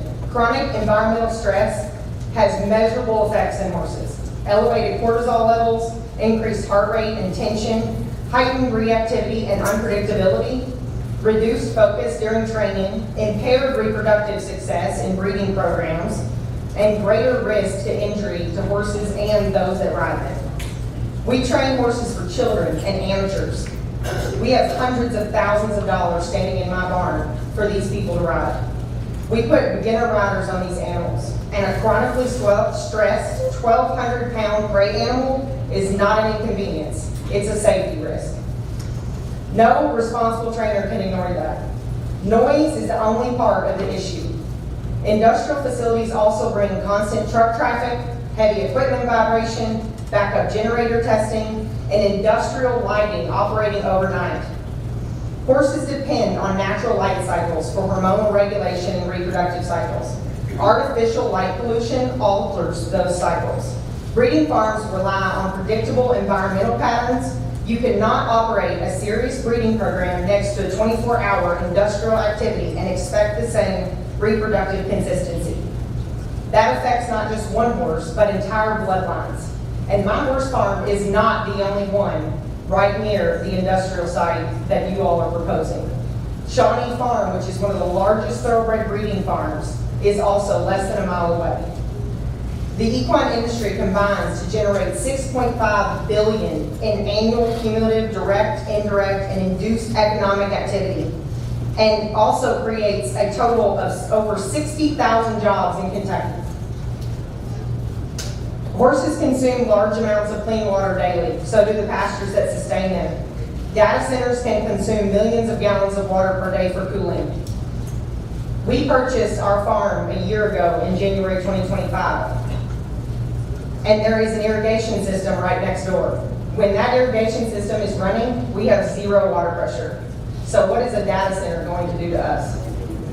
In drought conditions, which we experience in Kentucky, where does that water come from? When agriculture competes with heavy industry for water resources, agriculture is going to lose. And horses cannot thrive without stable, reliable water supply and quality. This is about compatibility. This is not about resisting progress. This is about land use compatibility. Industrial data centers and performance horse farms are not compatible neighbors. You cannot place a 24-hour industrial operation next to animals whose welfare depends on environmental stable and expect no consequences.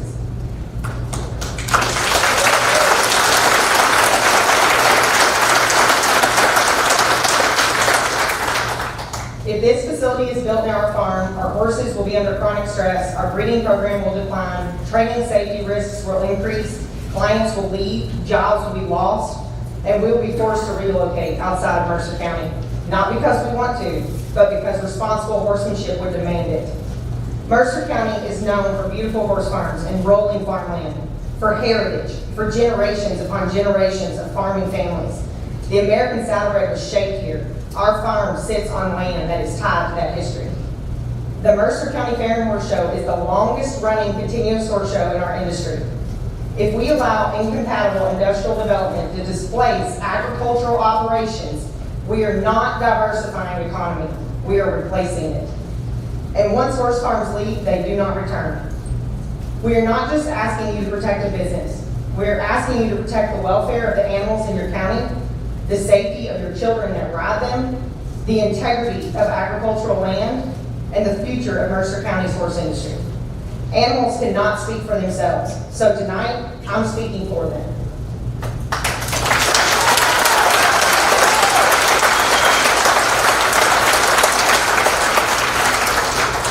Please consider whether a 24-hour industrial data center is worth losing what Mercer County is supposed to be known for. Because once it is built, the consequences for these animals and people that care for them cannot be undone. Thank you.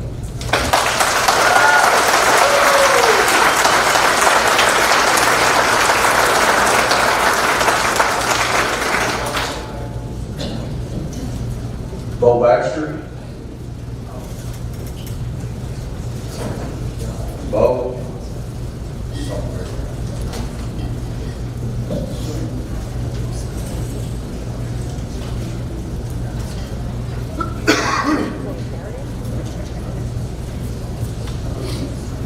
My name and address and my mother's name and address are on there.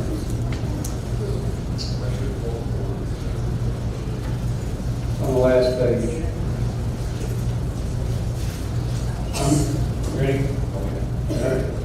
I'm Bo Baxter. My mother's farm is located at 231 Bailey Pike, Bergen, Kentucky. This farm and the home that is located on it has been owned, farmed, and lived on by 5 generations of my family. My great-grandfather, Frank Eisen, bought this farm on May 18, 1936, 9 years ago. Over those 90 years, 5 utility lines have crossed or bordered our farm. 3 Kentucky transmission lines, 1 Atmos Energy natural gas line, and the city water lines that run the farm's full western and south boundaries. My family tolerate these easements, and only the Kentucky utility transmission lines are visible. We've been able to farm our land under these lines, and our livestock are able to graze under them. We've grown used to this arrangement. On our walks under these lines, we will see deer, wild turkey, songbirds, hawks, and all kinds of wildlife. So that tells me that wildlife tolerates these utility lines also. What I'm not prepared to tolerate, and I fear for my neighbors, our livestock, our pets, and the wildlife that roams and lives on our farms, is a mega data center. I fear that the constant noise from hundreds of cooling fans running 24 hours a day, 7 days a week, will be detrimental to our human and animal health and will run off the wildlife.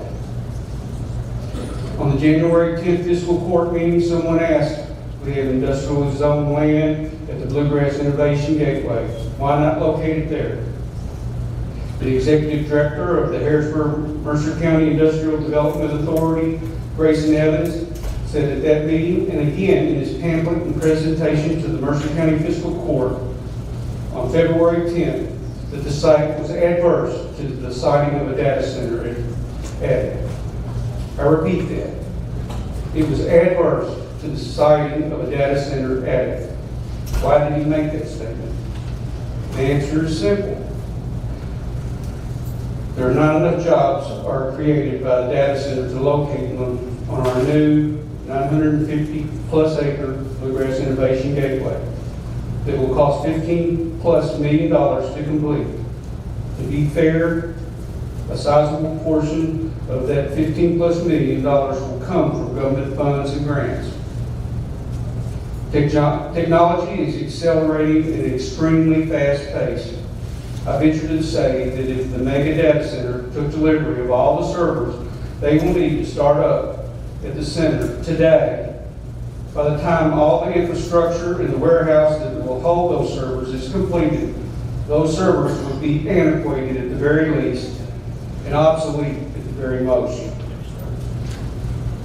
Today, the data center people say that they need 750+ acres of prime A1 zone farmland to locate one of their mega data centers on.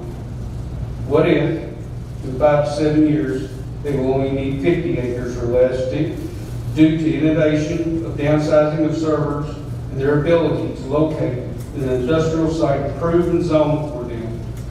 By that time, who knows? They may have figured out how to cool their smaller servers more economically and operate them with much more quietly. It's a big what if. What is the great rush to build these data centers? The reason we have the same reason that we have had a gold rush, an oil rush, a land rush, and now a data center rush in our country. Money and greed.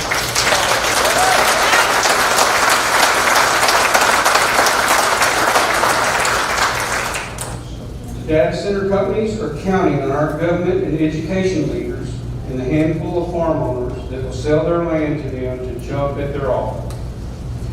The definition of courage is to do something that frightens you. I ask our government and education leaders to show courage and to pause and to study this project with caution.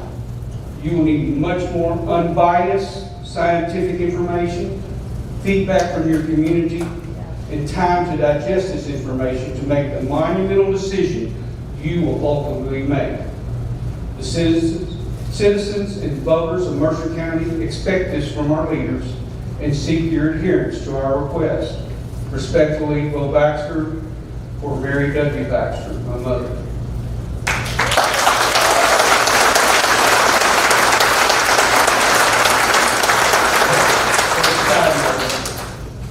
This morning I woke up and I realized I had not spoken to the most important person in our family about this event.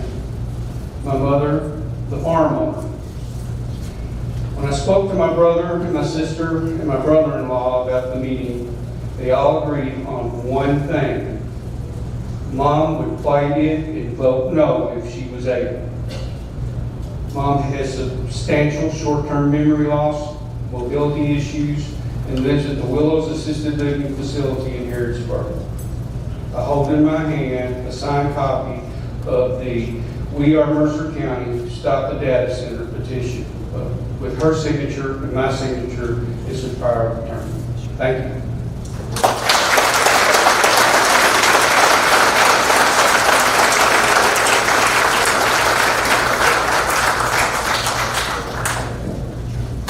Millward, Ed.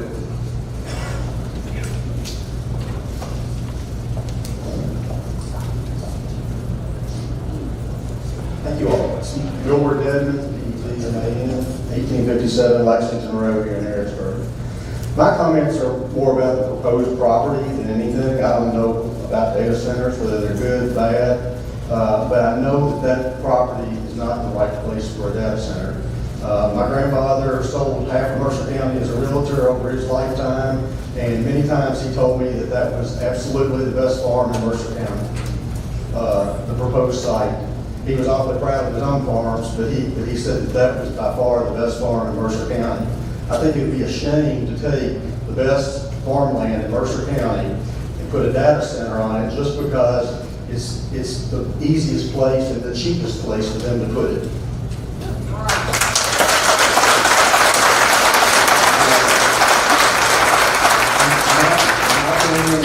My opinion, if this thing is going to be so successful, they can spend a little bit more money and put it it somewhere else that's not going to affect the land values around it. One of the slides up there said that it showed that home values increased around these. I don't think there's anybody in here that thinks that home values around George Lane, Paint Pike, and Johnny Run are going to increase with that data center going in. But anyway, I'm not pro, I'm not con data center, but I'm definitely against the location that they're proposing and asking you all to change the zoning on. Thank you.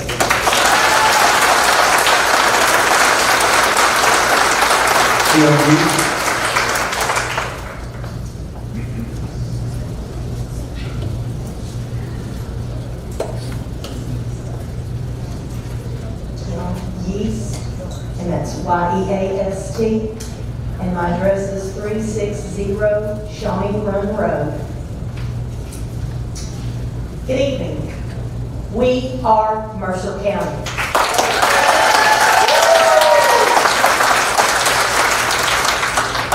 My name is Kim Yeast.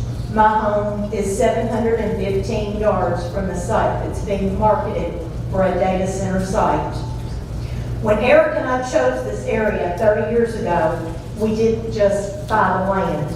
We bought a piece. At least as much piece as we could because we were raising 3 boys. We bought a backyard and a field where our boys could play growing up, and now our grandchildren are enjoying the same. We bought quiet mornings with a gorgeous sunrise. And the sunsets, they are so beautiful that they can't even be described. It's peaceful. It's our home. I know that the world runs on technology, and yes, I do know the importance of data centers.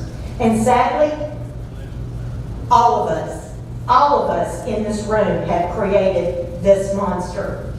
And you know what? It's not going to stop growing. What I cannot wrap my head around to understand is why this prime farmland with the richest dirt around these parts, actually it's probably the richest dirt in the state of Kentucky. Why would we be wasting it to build an industrial scale data center? Once this farmland is paved over, folks, it's gone. It is gone for good. 5 generations of Baxters, have formed this dirt. 7 generations of the Deans have formed this dirt. They even have family that's buried in this dirt. Eric and I worked hard for our home like I know all of you have. Actually, 2 homes. We love the place so much that once we sold, we built right next door.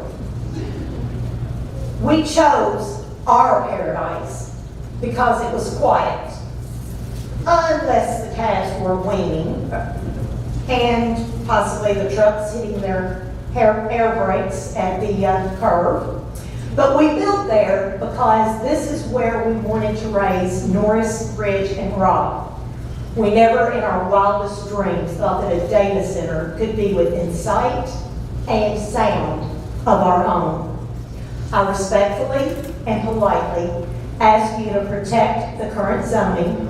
Industrial zoned properties is where data centers need to be built. I am Kim Yeast.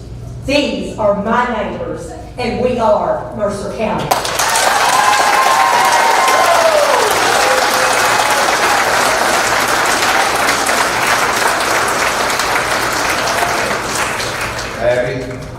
Abby Dean. Hello, everyone. I am Abby Dean, 455 Moore Lane. And I am grateful for the opportunity to stand here and speak to you all this evening. I will actually be reading a letter on behalf of my brother who wishes he could be here tonight. He titled it, "This is My Home." To the Mercer County Planning and Zoning members, my name is Luke Dean. I sincerely regret that I cannot be there in person, but I am grateful for the opportunity to share my thoughts on this matter. I want to explain with the construction of this data center that is being marketed on prime A1 farmland would truly mean for me, my family, and others surrounding us in our rural community. I grew up on Moore Lane, on the same land where 6 generations before me built their lives.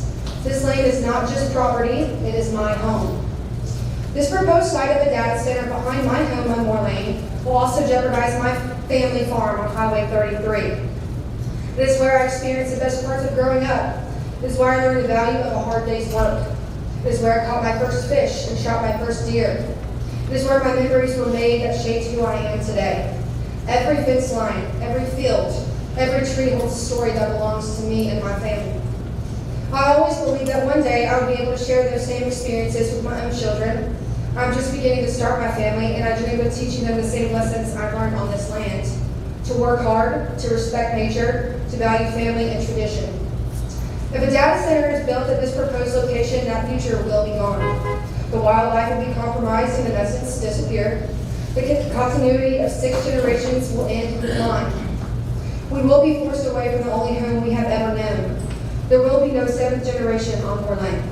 No more children learning to fish in the same pond or learning to hunt in the same tree. No more family traditions carried forward on the same soil. This land is more than acreage on a map and more than money in someone's pocket. It is our history, our memories, and our future. Losing it would mean losing part of who we are. I strongly plead with each planning and zoning member that will be making zoning decisions on potential future data centers in Mercer County. Please do the right thing and protect all our A1 zone farmland in my home. Respectfully, Luke Dean.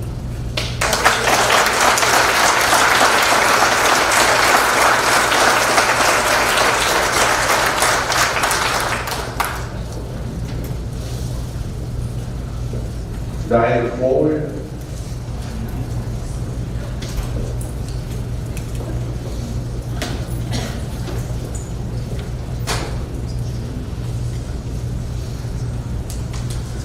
Thank you for the ability to speak to you tonight. My name is Dr. Diane Floyd. I live at 3800 Bondville Road in South Isa. I'm a biology professor with KCTCS, a Mercer County resident, a mother, and someone deeply invested in the future of our community. I have 3 children enrolled in Mercer County schools, and like many families here, I care deeply about the long-term health, stability, and sustainability of our county. I want to start by saying clearly that I support our teachers as well as responsible economic development. But I do have concerns about how the proposed data center has been presented to the public. First, I'm concerned about financial projections, particularly claims about jobs data and tax revenue. Projected local economic benefits rarely match initial expectations because of tax loopholes for data centers. And I believe our community deserves realistic numbers supported by verifiable data.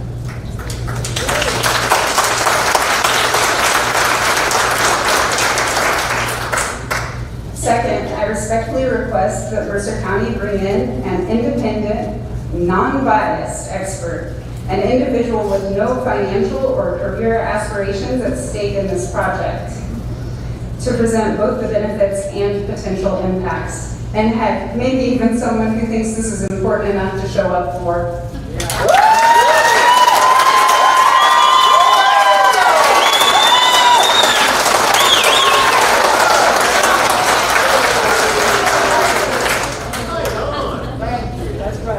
Thank you for being here. Our community deserves objective information about infrastructure demand, water use, agricultural impacts, property values, and long-term economic realities before decisions are made. Agriculture remains a foundational part of Mercer County's identity and economy, as noted in the 2022 Planning and Zoning Comprehensive Plan. Tourism tied to our rural character and natural resources continues to grow, driven by community events, Shaker Village, Harrington Lake, and others. Those are real economic assets that deserve protection and careful consideration when evaluating large infrastructure proposals and how utilities and noise pollution will impact them. I want to respectfully emphasize something important tonight. Planning and zoning absolutely has authority here. This decision is not solely about what a private landowner wants to do with their property. Zoning exists specifically to balance private property rights with community impact, including land use compatibility, infrastructure capacity, environmental considerations, and long-term planning goals. That responsibility sits with this board. Third, transparency is essential. Nobody markets million-dollar properties and brokers billion-dollar deals to out-of-state investors without prior assurances. Nope.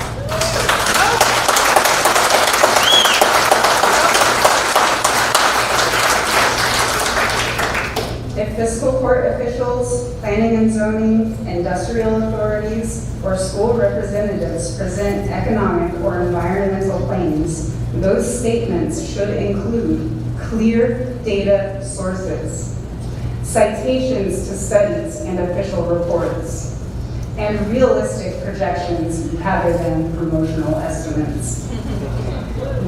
That isn't opposition. It's responsible governance. Yeah.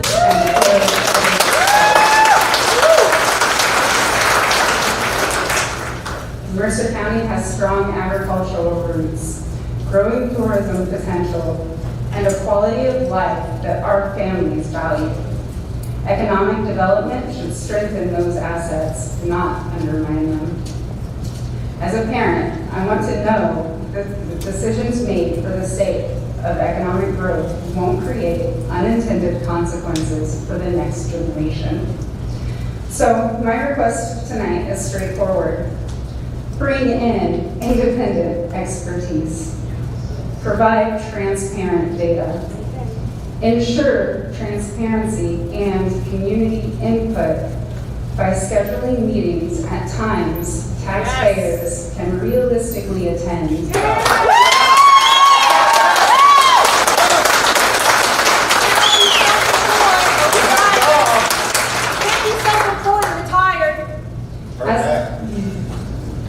As a parent, I'm not just thinking about next year's tax revenue. I'm thinking about the Mercer County my children will inherit. Let's make sure that it's built on transparency, accountability, and informed decisions. Thank you for your time and your service.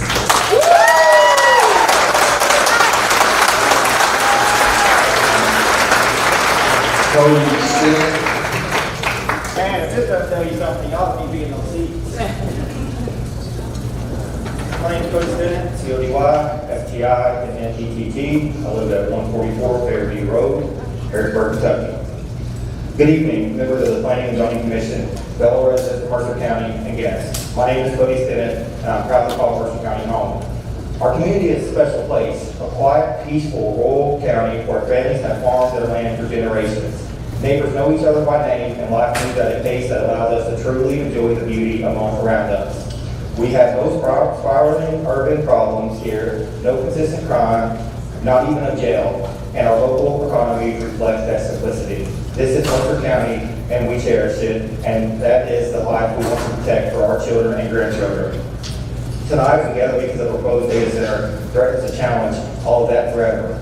While some may see economic opportunities, the overwhelming evidence from communities across the country shows that large-scale data centers bring far more harm than benefits to rural areas like ours. First, consider the enormous strain on the resources. Data centers consume massive amounts of electricity and water for cooling their servers. Large facilities can use up to 5 million gallons of water per day, equivalent to a daily need of a town of around 25,000 people. In our county, where water resources are already limited and tied to agricultural heritage, this kind of demand could drive up utility rates for every resident and strain our local systems. Reports from places like Georgia and Arizona show residents facing depleted wells, higher bills, and long-term water shortage after data centers arrive. Sources are BBC News, that's 2025 APM Research Lab Atlas. Electricity demands are just as concerning. Hyperscale data centers can require as much power as tens of thousands of households. often leading to grid strains, blackouts, and increased reliance on fossil fuels or backup diesel generators that pollute our air.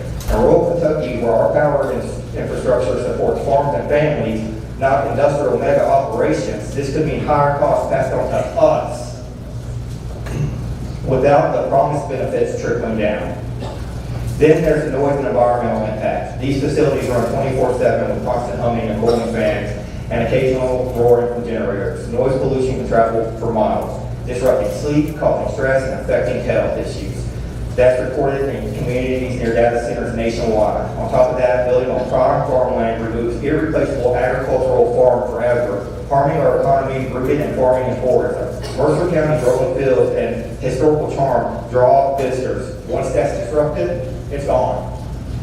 Over 1,700 of us, as of February 16th, have already signed a petition opposing this development, showing the strong community census. We're not against all progress. We're against sacrificing our role of integrity, our clean environment, our affordable living, and our way of life for a project that primarily benefits distant corporations.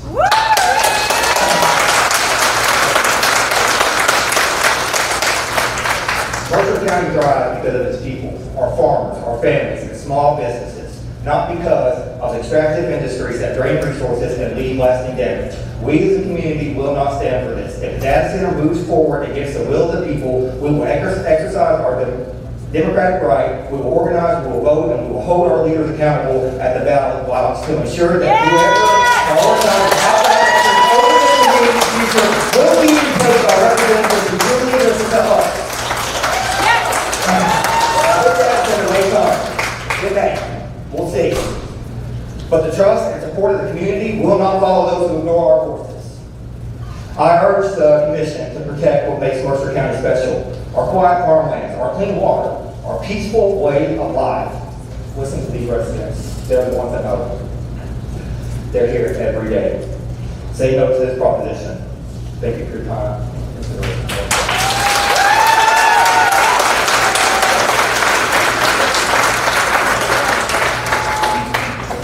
Karen Hughes.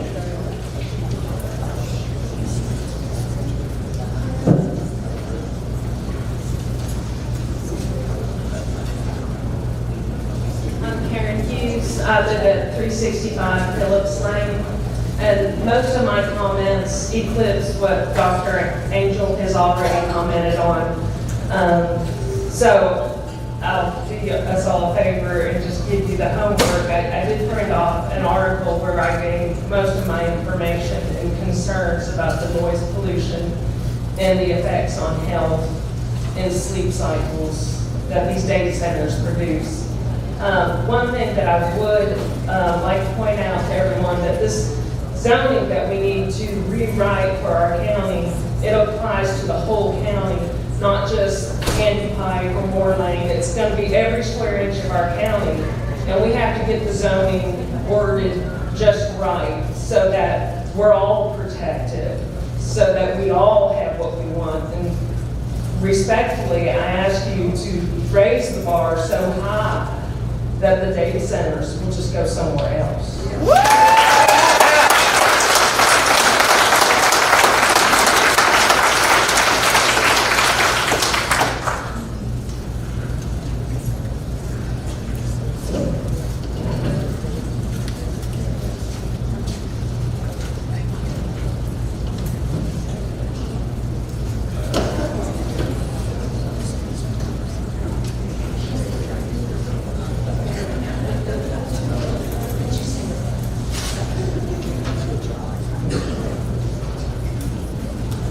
Danielle Bay. I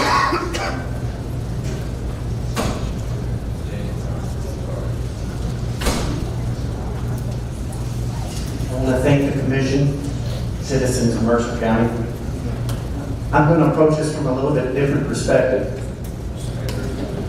My address, 115 Woodland Avenue. It's an 1842 Victorian. My wife and I came back to Mercer County to restore that house. Many construction companies says it's not worth it. You just need to tear it down. We disagree. Once you tear it down, you can't put it back. So, My great-great-grandfather established Brunner's Chapel Church. My grandparents established Pioneer South Club.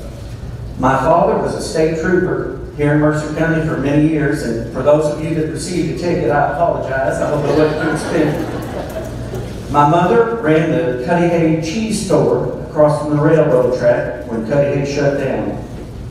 The reason I say these things is because I want you to understand, we've got a little bit of sweat equity here in Mercer County. There are some things that were very concerning once I saw the program. I used to work at Toyota. When Toyota first broke ground over there in Georgetown, there was such a draw on the power grid and the sewer system that they had to actually create their own power plant and their own sewer system. And this came at a cost to the taxpayers over there. Being able to chill, water chill, 1 million square feet at the time, 72 degrees average, basically almost bankrupt the city of Georgetown until they built that additional power plant. And that got passed on to the consumers. One thing we can all agree on, we don't like surprises in the mail. And we got one this last December from the Education Board.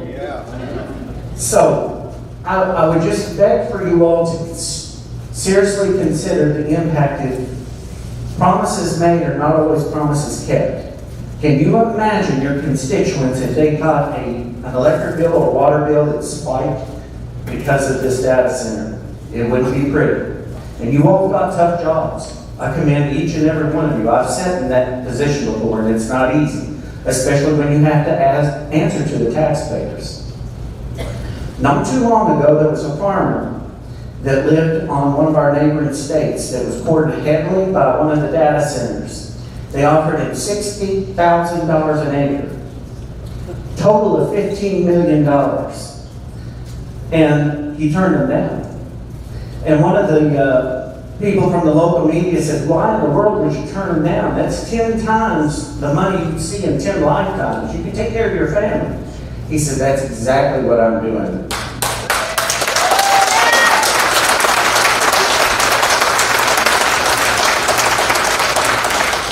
I want my grandchildren and my great-grandchildren to walk the land, hunt the land, fish the streams, hunt for arrowheads. That is priceless. So I want to thank you all. Please consider us as a long-term impact to all of us, because the most precious commodity we have is each other as citizens and the land that we live on here in Mercer County.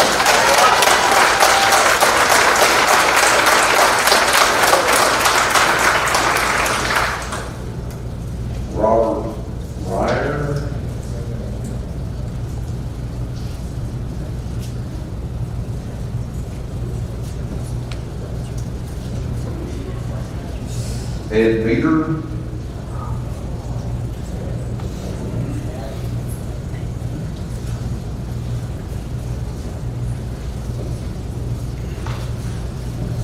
Just got a picture of that, take a glance at. That's outside my house this past spring.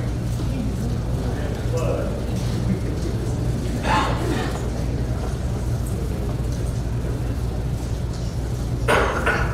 My name is Ed Beater.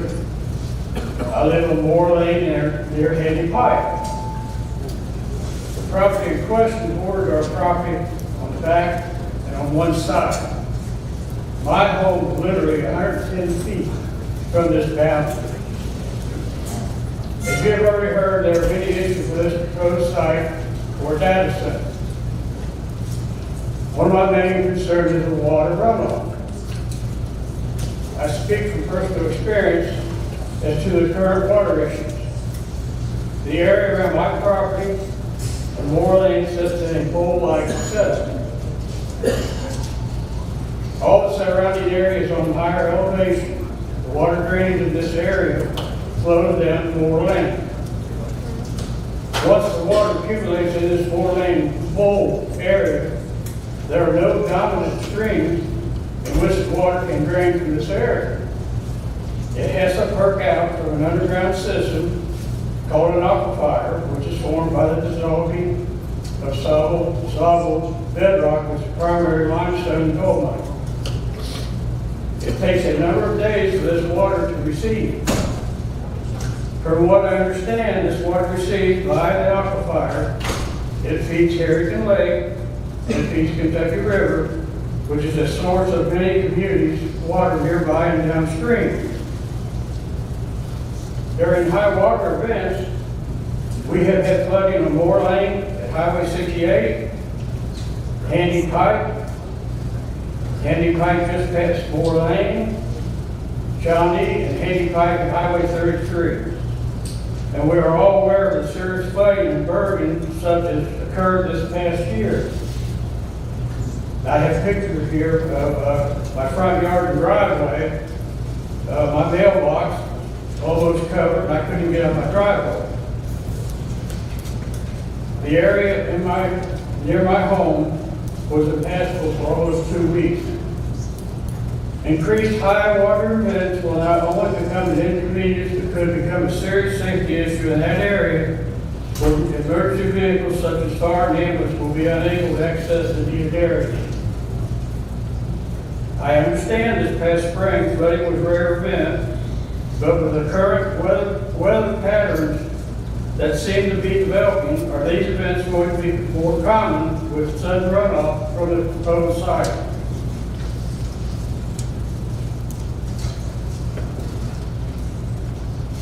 A data center will potentially cover hundreds of acres of prime farmland with large buildings, impervious concrete, blacktop roads, parking areas, backup generator sites, and perhaps huge lithium battery sites.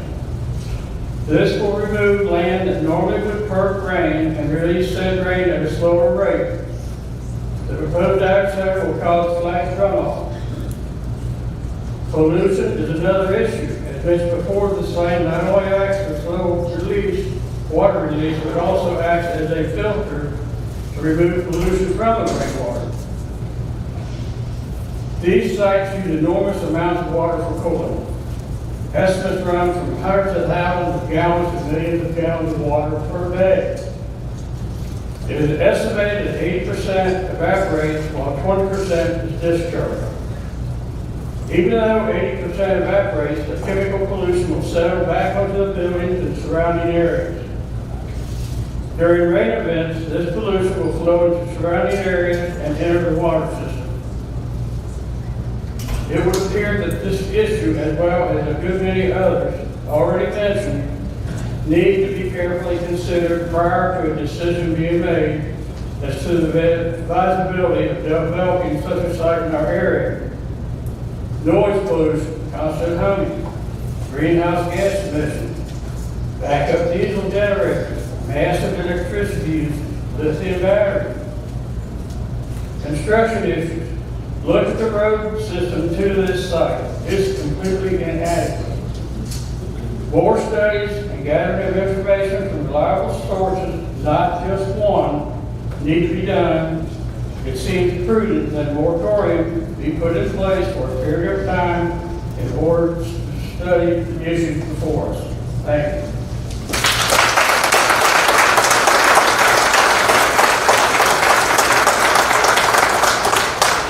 Brian Luffman.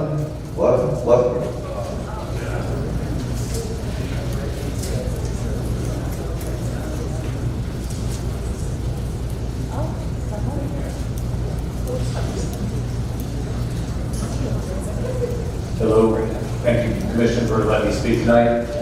I don't think this is going to be a popular speech based on the way that things have gone today. Mr. Upton. L-U-F-T-M-A-N. Yes, I am Brian Luffman.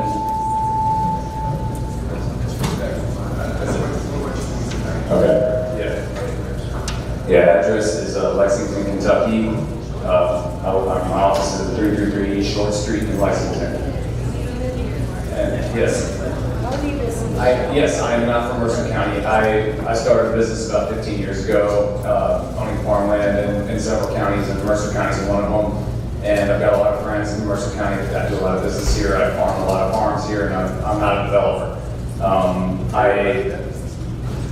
I just wanted to say I live in Fayette County, right? And my kids go to Fayette County schools, and I'm genuinely jealous that this opportunity is not happening in Fayette County instead of Mercer County. I mean,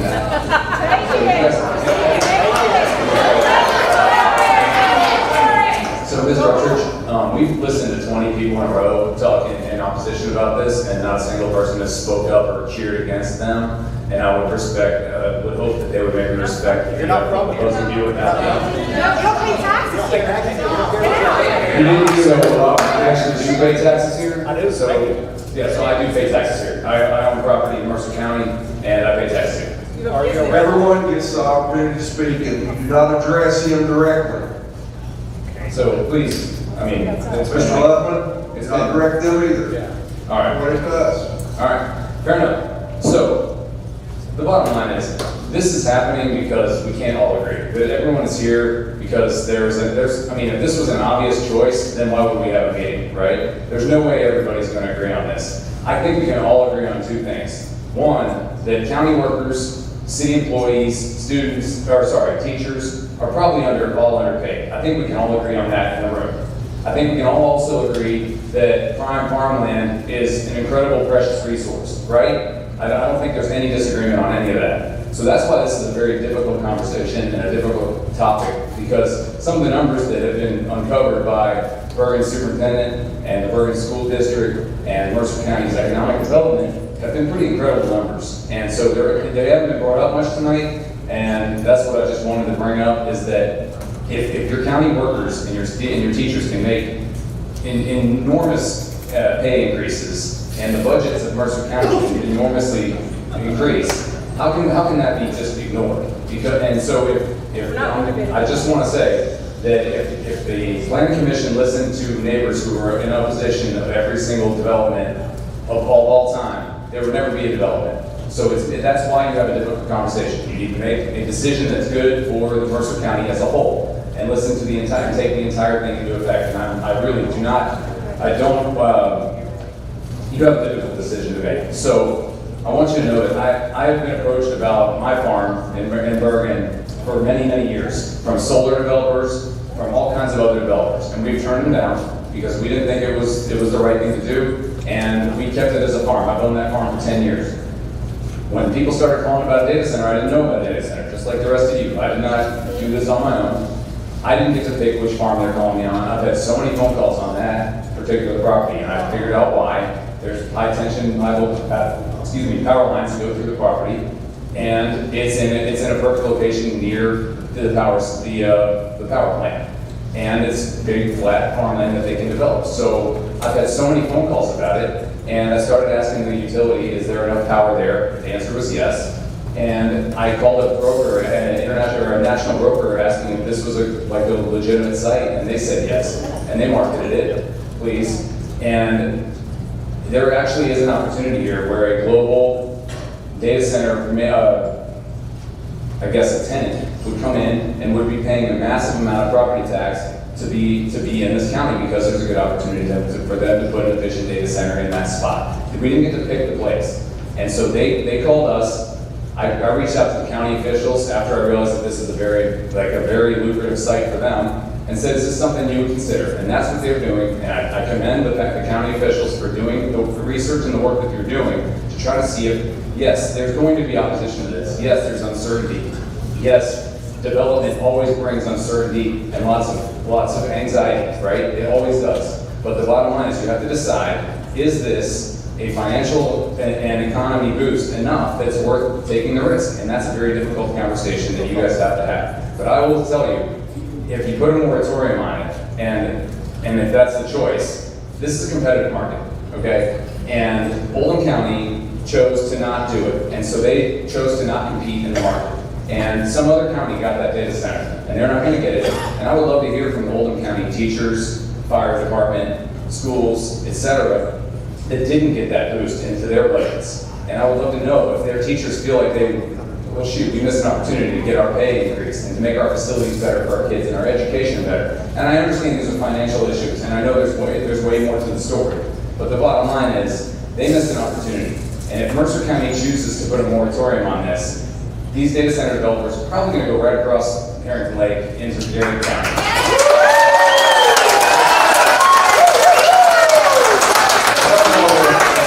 Applause for us missing the opportunity, or if it's what you want. The bottom line is,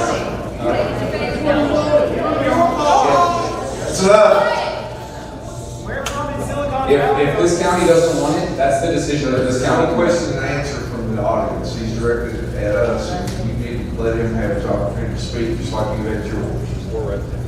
And you have seen the numbers, and the decision is yours to see, are these numbers, as amazing as they are, worth it? And in my opinion, if this was happening in my county, I would support it even if it was in my backyard. I mean that with my soul. My kids would love to have it. And so, if you don't understand that, I'm sorry. But I would love to have this in my county because my school system would be in better budget and my city would have a better budget. And that's why this is a difficult decision. So I appreciate the county. I appreciate the county leadership for taking the steps to learn about this and to figure out if this is what was right for the county. So thank you. I just want to note that Bay County schools are under investigation.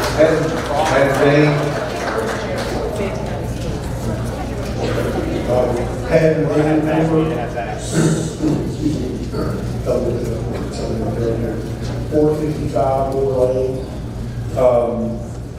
First off, I do, in the most sincere way, appreciate Mr. Lufkin having the guts to come in and say what he said, because I wanted to hear how this came about. Couple questions real quick before I get into my presentation. There seems to be a suggestion that if you don't have this data center, we can't get one.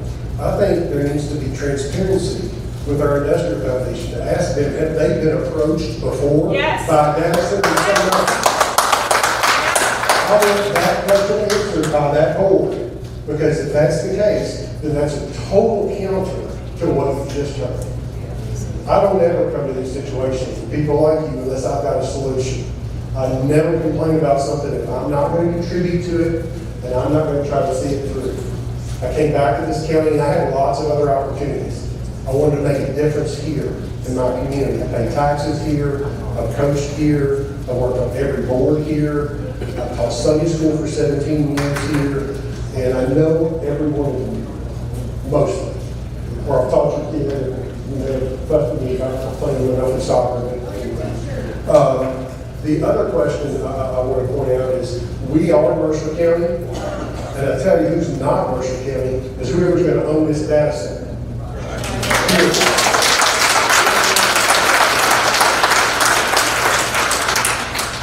A couple comments on the presentation. I found it curious that our data expert, and everyone can judge for themselves, or at least biased or not, but at least two of the examples, which Mr. Upchurch, I think that's your first time and my first time seeing it. My handwriting is terrible, but at least two of those examples he gave to us as a model. Did you hear where they were? They were in antiquated industrial locations. That's far from what we've got here. Back to my point, what I want to bring to you today, Mr. Grady did a good job of explaining, and I think our community needs to realize that you all have a decision to make about when you draft your ordinance on data centers. What are you going to put in there? Okay, what's the context of that going to be? When you look at these examples, you see they're placed in an industrial facility. The great news is you all, along with fiscal court and the city government, created a wonderful industrial complex for us to have jobs. The other part I don't understand is what I heard from Grayson Evans, and I was on Zoom because I was working, but I couldn't be there, but I listened in and out, was the denial of that was based on it wasn't a suitable site. Well, the two examples your expert gave you were exactly that, an industrial site. That's what it needs to be, that's my solution. And if the suggestion is, well, we don't have enough payroll from that, let's assume your data is correct, then the taxes from that is going to blow away in a magnitude. It's not linear, it's exponential. If you bring somebody, a business in that has 1,000 employees, but again, let's accept the data on the tax rate, but put it where it needs to be, and everybody wins. Mercer County wins. If you're worried about the money, that's where it comes from. Back to some points, I'm going to jump around here because I'm going to try to be respectful for time. I'm going to try not to repeat this, but I think it's very important when we look at the wisdom of the comprehensive plan when it protects prime farmland. Why is that? It's specifically because if you want farmers to be able to buy a farm here, they can't compete against industrial or commercial entities that are going to pay tens of thousands of dollars an acre more because those acres are going to generate more revenue. We just have to admit that. I, along with some of my family and Zach, I said, we tried to buy more farms. We can't afford them. We can't make the money work right. So that's exactly why, if you wonder, if anybody wasn't sure, that's exactly why the protection for prime farmland is in there, is that we know it produces economic benefit to our community, but we don't want the sprawl of industrial and commercial property scattered everywhere. Back to what Bobby said earlier, planning is key for zoning. And when you plan for that, and we have done that, there's a great location for industrial complexes where we have it. The other rumor I've heard, and as Abe Lincoln said, you can only believe 65% of what you read on the internet. But what I do know is when you put those facilities in that spot, the question is, well, the rumors, well, there's no power there. There's no water there. Well, there is a substation from KU that's scheduled to be placed there. Otherwise, you wouldn't put an industrial park where you can't get power. So I don't think you should accept that opinion because you can't have an industrial complex without power. So that shouldn't be a factor. The second is the water, and correct me if I'm wrong, but I think we just got a $20 million grant to run water to the industrial complex. So those suggestions really shouldn't hold water, pun intended, because those are all planned as a part of the industrial complex that you approved. Another thing I heard, and I want to be careful about this, but when I listened to that first presentation, one of our fiscal court members made a statement that, well, the PSC is just going to come in and they're going to sue us and they're going to tell us what to do. That's a paraphrase. But luckily, you got great counsel. Don't trust what I say. But the PSC has only jurisdiction over utility rates. Planning and zoning and fiscal court has exclusive jurisdiction to determine property use. So my concern there is that I have no doubt that commission member did not come up with that on its own. So then the question, where did that resource go from? Why should you trust anything else that comes from that resource, whoever it was, because it's wrong? If that's wrong, what else might be wrong?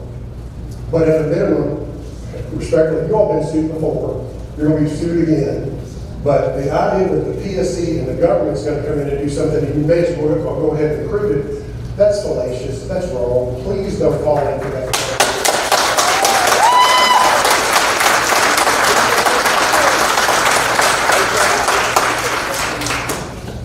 The other part about this that deeply concerns me is, first of all, it's about a foot from my yard, my farm. This is where this is going to be, full transparency. Okay? So it's a problem, but it's a problem that may come to the rest of you too, because the people that I understand are investing in this, they're looking for more land right now. And this is a hyperscale facility. This is 555 acres.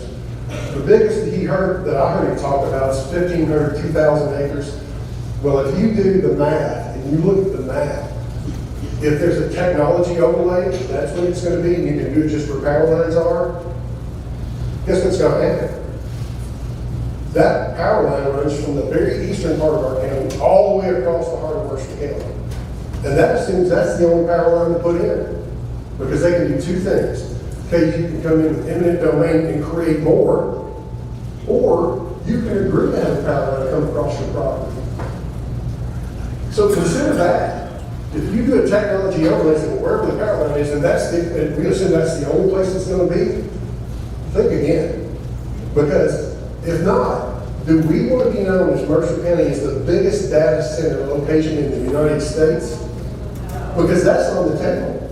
That can happen. if that's the resource they go to. So that's what I call the domino effect, and it's certainly in play.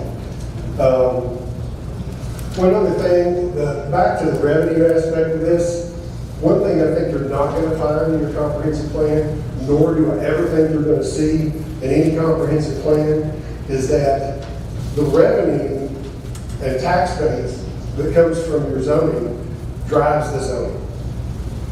Think about it that way. That you'll never see that in a comprehensive plan, is that whatever the most value, the most revenue you're going to get from it is how you should zone. That's not what it should be, but that seems to be the argument on the other side, is that whatever that land is, it doesn't matter. If we can get a bunch of money out of it, we ought to zone it that way. And that's what I ask you to stop, is that logic doesn't make sense, and it's not in anything that ever.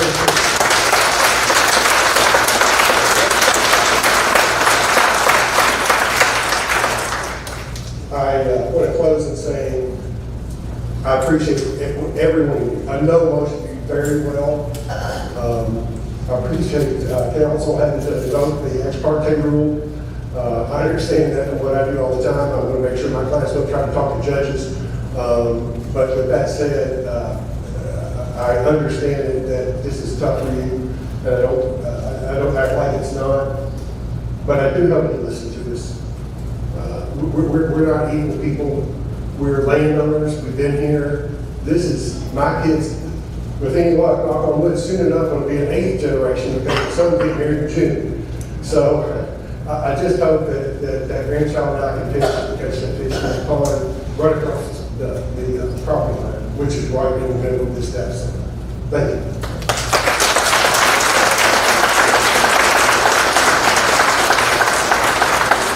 Harley Baker.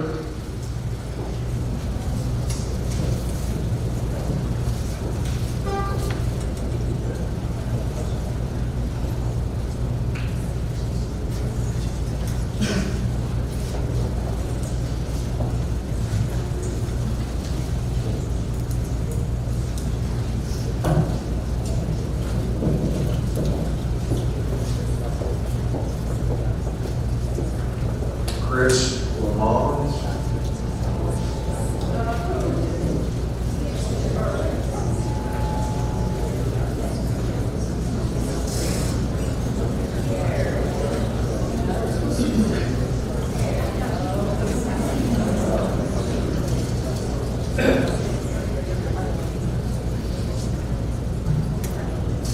Good evening, Chris Lamont. I'm the superintendent at Bergen Independent Schools, 440 East Main Street. Last name Lemonds.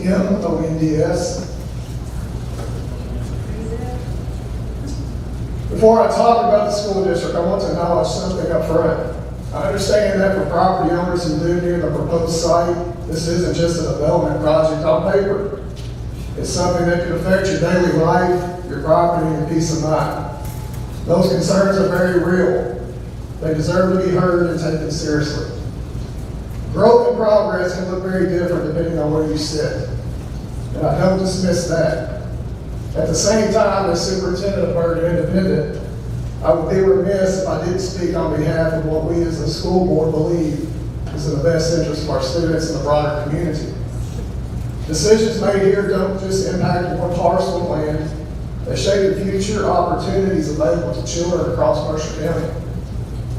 From a financial standpoint, this project represents a rare opportunity for a small rural district like Bergen.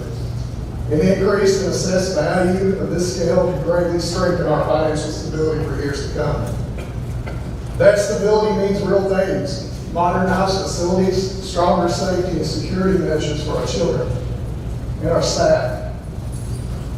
The ability to recruit and retain the best and the brightest teachers, expanded academic and career pathways, and a guarantee to reduce property tax burden for Bergen taxpayers. For districts like ours, opportunities of this magnitude don't come along often. There is another financial reality we also have to acknowledge. Kentucky Utilities electric rates have already increased, and infrastructure investments across the KU grid affect every customer within their service area. When KU makes system-wide investments, the cost is shared across the grid, not just by the community where the project is located. That means if a large-scale facility connects to the KU grid in another county, residents here would still experience the impact of system upgrades and rate adjustments. That's simply how the utility systems function. So if rising utility costs are going to occur across the grid regardless of location, we have to ask ourselves an honest question. If this type of development is going to happen somewhere, should our community at least have the opportunity to benefit locally? If this project is located within our taxing district, it broadens the tax base. Broadening the tax base gives us options, and most certainly will lower the school tax rate for other independent taxpayers. For many of our residents, especially those on fixed incomes, that really matters. Retirees and longtime homeowners are already feeling pressure from higher insurance premiums, inflation, and rising utility costs. If some of those costs are unavoidable, then reducing the local property tax burden becomes even more meaningful. We've also taken time to do our own research regarding environmental issues. Many of the current manufacturing operations already present here in Mercer County operate with continuous emissions and industrial production processes. By comparison, a data center would primarily rely on regulated intermittent emergency generators rather than continuous combustion processes. It would not involve chemical manufacturing or ongoing industrial stack emissions. Water usage is another important concern. Based on the materials we have reviewed, if a closed-loop system, cooling system is utilized, water is recirculated rather than continuously withdrawn and discharged. Closed-loop systems significantly reduce freshwater consumption and do not involve an ongoing industrial wastewater stream like many traditional manufacturing facilities. Now, that doesn't mean there's no zero water use, but it does mean the impact can be limited and managed differently than heavy industrial operations that require continuous process water and discharge permits. Environmental permitting and compliance are handled by state and federal agencies. Those safeguards are in place for a reason. Your role tonight is about zoning, but I trust that proper regulatory oversight will continue moving forward to ensure all standards are met. Ultimately, this decision comes down to a balance. We must weigh the concerns of nearby property owners, and those concerns absolutely matter, against the broader opportunity for thousands of students and families across Mercer County. When I look at this through the lens of education, I see the potential for expanded dual credit opportunities, smaller class sizes, workforce partnerships, stronger programming, and long-term financial stability that benefits not just Bergen, but the region as a whole. It's not about ignoring concerns. It's about considering the greater good alongside of them. From that perspective, the Bergen Independent Board of Education does support this project because of what it can mean for our students, our taxpayers, and the future of Mercer County. I thank you for your time and your thoughtful consideration.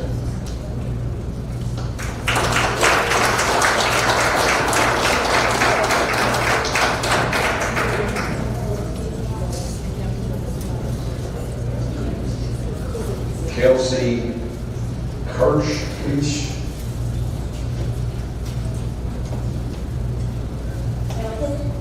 I'm sorry? Elton? No. Well, maybe. Is that it? Spell it for me. C-O-K-I-N. That's close enough.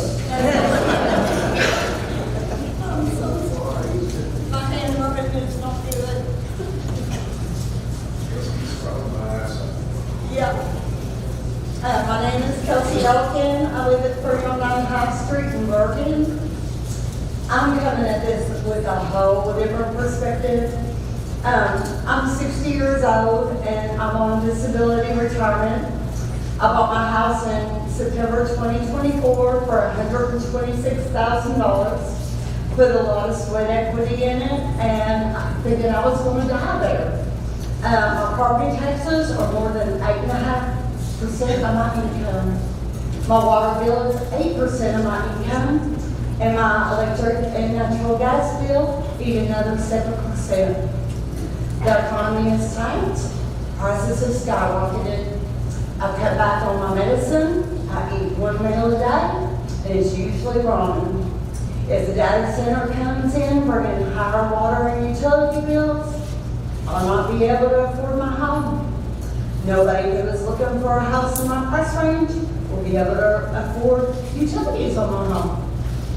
There are a lot more people like me here than the people you're hoping to attract with this data center. We'll be forced out. Many of us will have to declare bankruptcy. Many of our houses will be abandoned in foreclosure. Some of us may become homeless. New roads, new schools, they aren't going to be needed in a ghost town. Woo.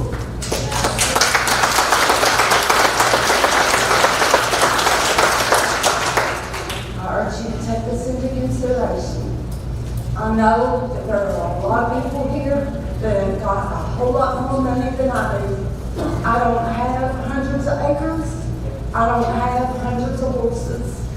But there are a whole lot of people that are barely hanging on to what little they have. And these data centers, the electric bills go up, the gas bills go up, property taxes go up, and we're just barely making it. Thank you.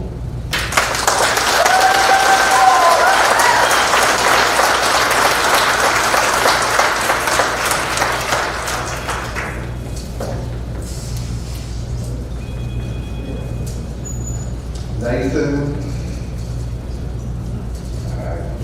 SAUC. Salcedo. My name is Nathan Salcedo. I live at 558 Aspen Hall Drive here in Harrisburg, Kentucky. SAUCEDO. Right. So I moved here 5 years ago, and I picked this place when I drove through because the immediate reaction I had was, this is where I want to live. I purchased a house that was dilapidated, honestly, and I have spent hundreds of thousands of dollars putting that back together. I love this area, and I love this town, and I have invested a lot of my personal time and energy into the community. I serve on at least 9 boards. I'm on the James Herod Trust. I'm a board member. I'm a board member of the Historical Society, and I also serve in Frankfurt in a governor-appointed position with the Heritage Council. We do property preservation and site identification. And in all of the circles that I travel and all of the individuals that I speak with from a preservation standpoint, I oppose this data center. I do not oppose data centers, but I oppose the data center here. I feel there has to be a better place for it. And I just wanted to make that known.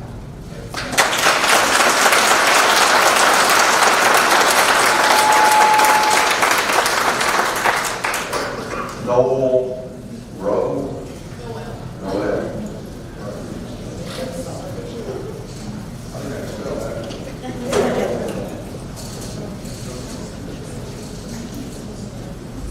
Hi. I'm not really one for public speaking, but this is, yes. My address is 208 Park Avenue here in Harrisburg. ROE, Noel Rowe. I've lived in this town for the last 6 years, and I think it's an amazing place with amazing people. I want to continue seeing it grow, and a data center is not the way for that to happen. Data centers infamously cause both air as well as water pollution and noise pollution, which everybody has already spoke about, of course. Data centers have not added consistent jobs to the communities that they've been put in, and the numbers given by someone who benefits from these data centers are not promised. Costs of living have gone up in a number of communities that have had these data centers put into them. These data centers are being used to actively replace jobs done by real people in the hopes of saving a few bucks and putting it in the pockets of those who already have more money than they know what to do with.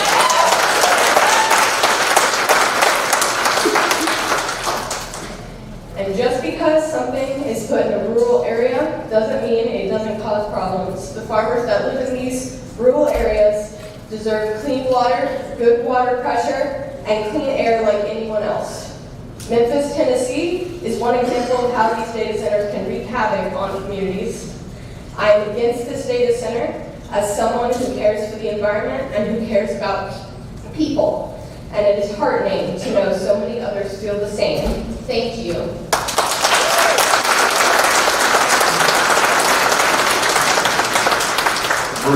Bruce Wade.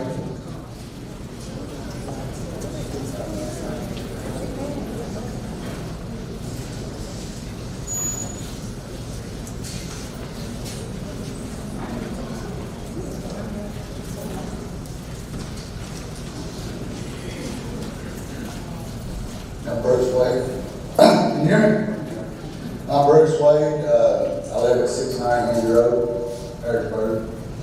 I'm 46 years old.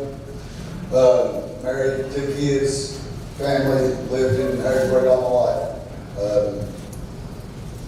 I've got a BS in agriculture, economics, and UK. I just thought it was ironic. I'm the first farmer that's been up here tonight. I live within sight of where the proposed center is going to be. My wife and I built our house there 3 years ago. Our forever home. And we love where we live. I've got great neighbors. I've got great neighbors that are here. They're my friends.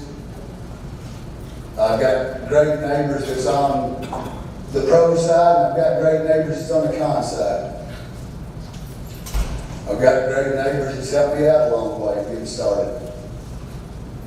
They know who they are.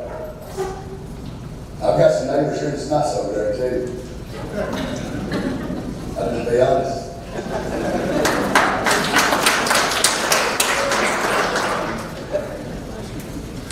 I've got neighbors that's put signs in my yard. I guess they thought I needed them, even though I didn't ask for them. I've had to put cameras up in front of my house, deer cameras, to catch neighbors on that. I'm not going to name names. I'm better than that. I've had cars parked in my driveway for a long amount of time. Did today. It's never happened before. I've just been shocked by the hatred, the criticism, the jabs on Facebook and throughout the community. I mean, there's so much outdated and twisted information, tons of misinformation. I mean, the hypocrisy. I'm just shocked. Very shocked. The reality of this whole situation is y'all have a hard job. There's nothing about this that's criminal. There's no laws that are being broken. None of the government officials, none of the data center developers, no laws at PNC, no laws at the state, no laws locally. This is not moral or ethical topic. AI is the future, though. Every single person in here is using it, and they're using it as we speak. The cloud, the email, our cell phones, everything. And I feel we do have to coexist with progress as society. As I said, I farm. I have farmed ever since I got out of college. I own about 1,200 acres, all basically between, all except a little bit between Bergen and Shaker County. And I'll lease a lot more.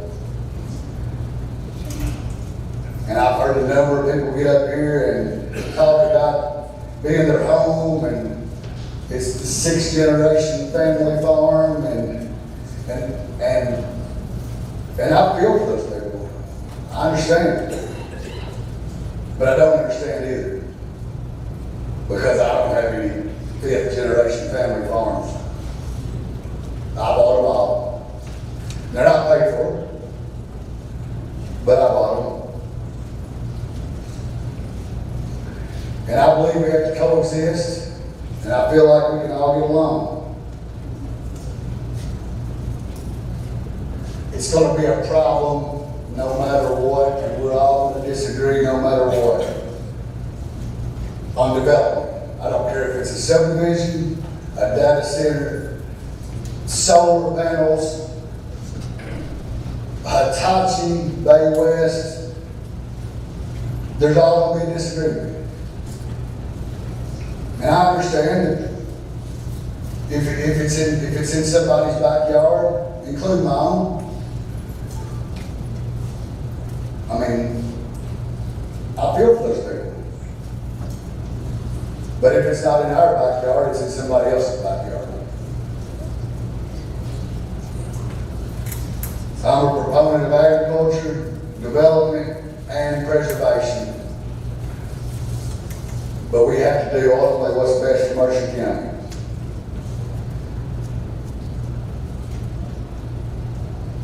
I don't think there's a person in here or a group of people in here that's interested in buying that 540-acre tract for agriculture price, much less development price.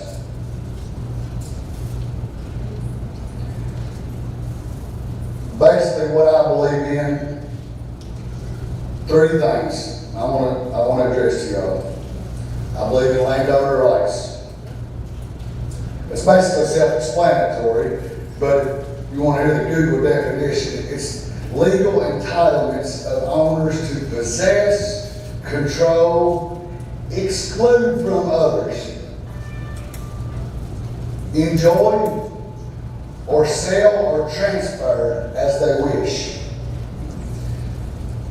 If I want to go out on my farm and build grain bins, silos, or a hog block for that matter, I feel like I should be able to do so. I'd be a hypocrite if I preached against a subdivision or an industry development on somebody's private land. And I do understand that planning and zoning has got to take steps to change the, so to speak, zoning the way it is to make this happen. That's in your all's court. Second, I believe in capitalism. The Google definition of capitalism is an economic and political system in which a country's trade and industry are controlled by private owners for a profit. For a profit. So I'm going to go back to there's no laws being broken. I don't know about everybody in here, but we all need to make a profit. Do we always make a profit? No, I can tell you firsthand, as being a farmer, we don't always make a profit.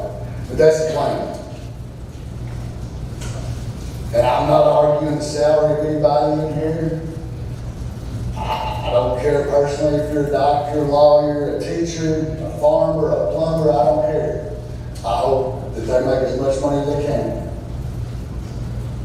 But the teachers above all, I can tell you are way underpaid.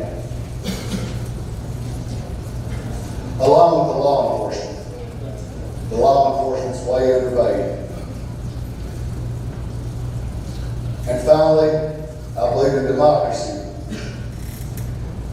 Democracy is a system of government where political power is vested in the people, exercised either directly or through elected representatives, as we have here today. That's our planning and zoning board, that's our local government officials, our magistrates, state and national government officials. Within these bodies, we have the EPA, the FDA, FCC, etc. I understand that there's environmental and wildlife concerns. That's past us. That's already in place. That's already there to be addressed. We've elected these officials here in front of us, along with the magistrates and the judge executive, etc. We've elected all these officials, and I trust that they will make the right decisions for Harrisburg and Mercer County and the town of Bergen. I was told I only had 35 minutes to talk, and so I just try to keep it low key here. But I would like, in conclusion, I would like to encourage everyone to think of the future, keep an open mind when continuing this development project. It is a proven fact that if you aren't growing as a town, you are dying as a town. Technology and economic progress are the future of our town, of our state, of the United States, whether you agree with me or not. I personally didn't use AI to write this letter here, but I am thankful that all of our law enforcement, our U.S. military, etc., is using all the technology and the latest technology that we have available to us to protect us, so we can have this meeting here today.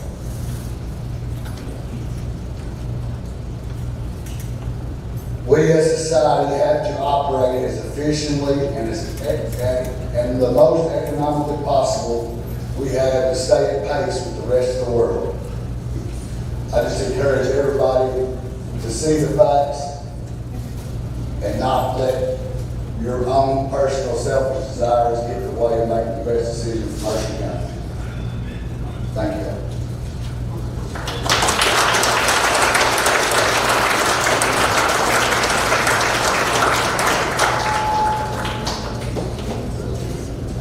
Grayson?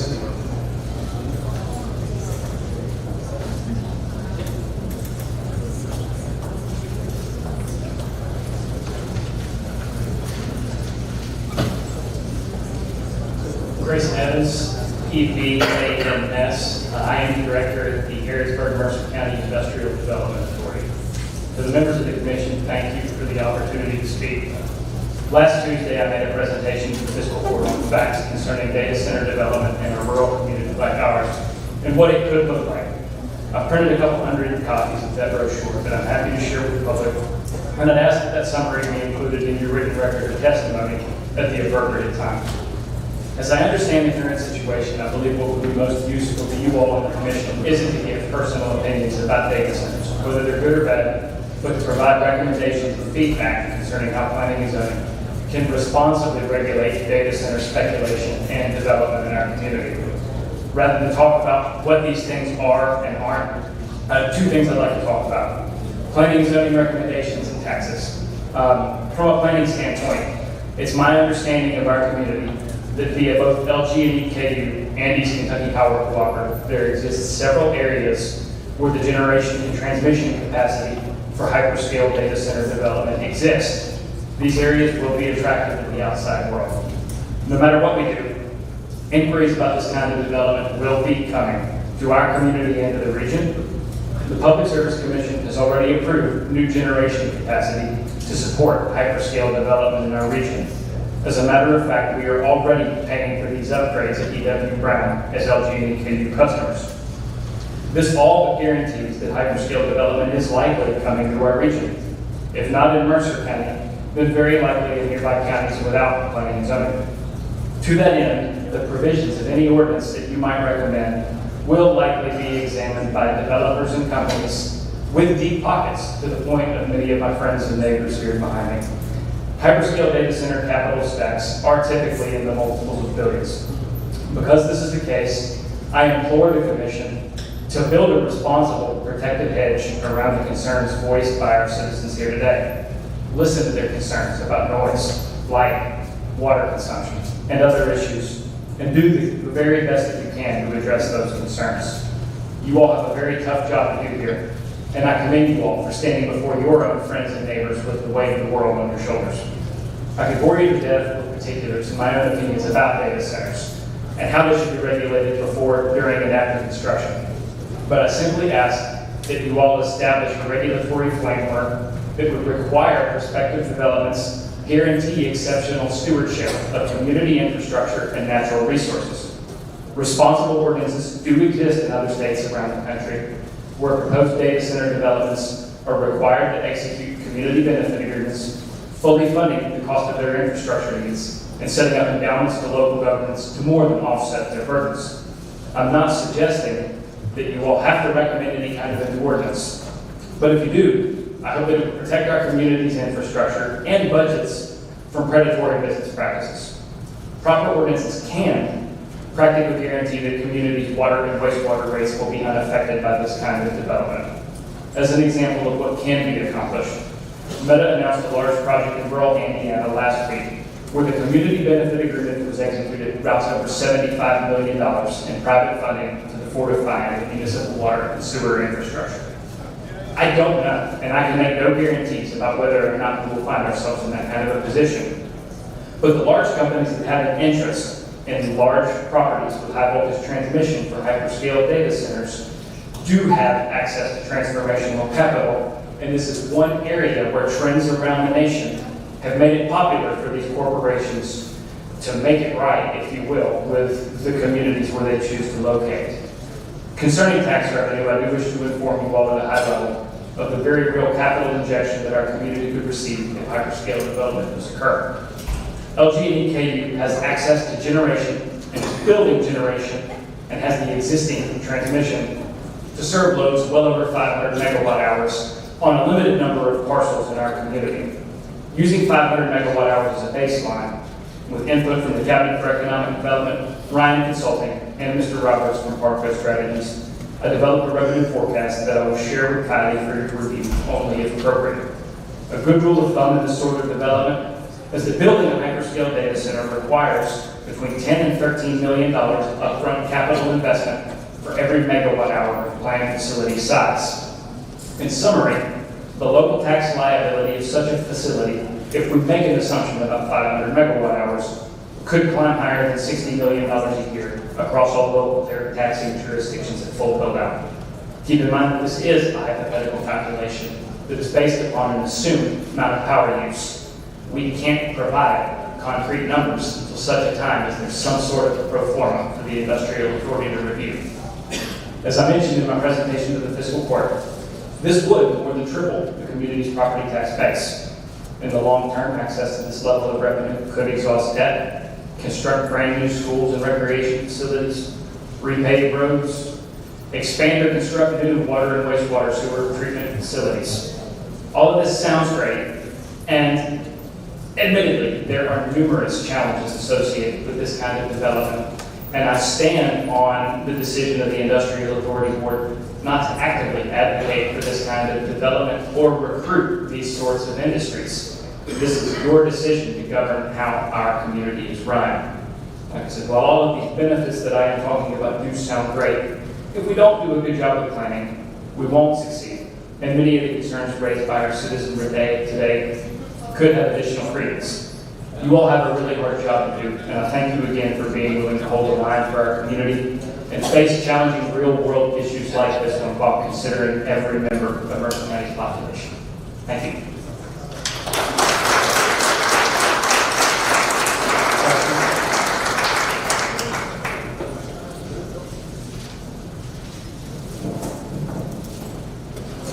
Judy Lunsford.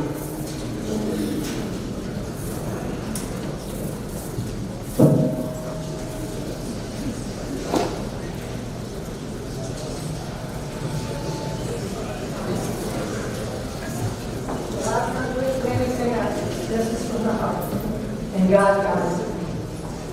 Number one, I own Judith Lunsford, 844 Handy Home in Harrisburg, Kentucky. And it's spelled Luns as in Sam, F-O-R-D. I'm not going to speak on the site being by my home. I'll live there if it comes or if it goes or whatever. I'm just going to speak on the fact that we look at projection, that's just typing. What if we're wrong thinking that it should come? What will that cost, like that young girl that came here? What will that cost her? She can't pay the utilities. I've read a pile this high of real deal things. I can't say the numbers. I can't say, I know Pennsylvania and the different states are fighting a lot of regulations with it. I know I've talked to people that live near it, and it's not like there's not much noise, there's noise. So I'm just asking you guys, you've heard it all tonight, you know, that you need to, just like they say, research it and find out, because if we're wrong, what he said about Bergen being done, dead, it's going to be, because there's a lot of kids that live there and they just can't afford it. I know I researched one, their utilities went up $200 a month. That's a lot of money for some people. And ours has already gone up quite a bit now. Those are figures again. You can investigate it yourself and find out. Also, I own a horse farm. And I, of course, am devastated that I've had it for 60 years, a profitable business, and those horses are my income. And it's kind of a bad thing to worry about water and about noise and everything else. But again, I'm not going anywhere. I'm not going to sell out or anything else. I just ask you to think from the heart. This is not a big, huge town.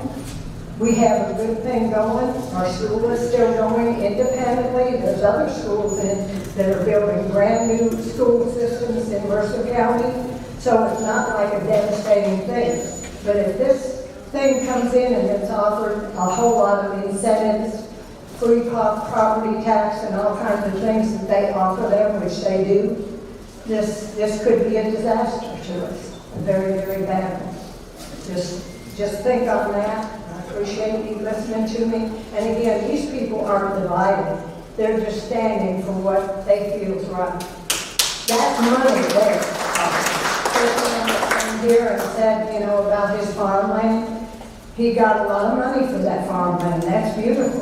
That's great. But I'll bet he don't want that data center in his backyard either. So, just think about it. And another thing, they say about data centers, I talked to Siri to get all the information the library could give me.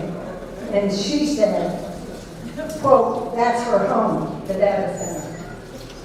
Data centers, like other imagined economic game changers, everybody thinks it's going to change your whole life, are highly capital intensive, non-labor intensive enterprises that create few jobs. Their jobs are going to be people flown in because they want to be by an airport. The people that really know how to handle it. The others are going to be janitors and that type of thing, so that revenue is not going to go out the ball for us. And inject little money into our host communities. Just the promises, they're not going to be probably kept. But I hope I'm old enough that I might not live to see what happens, And just think about it. Just think about all the construction. They're going to bring their construction people in. You think about the roads, trying to get in with all this stuff. Think about where they're going to put it. If they put it off of Handy and Bailey Pike, as far as the entrance way and all this stuff that's going to go about, or what, like I said, Bergen School's operated ever since I've been here. I pay taxes every year for 60 years. And that's what I said. Think from the home. Okay? Thank you.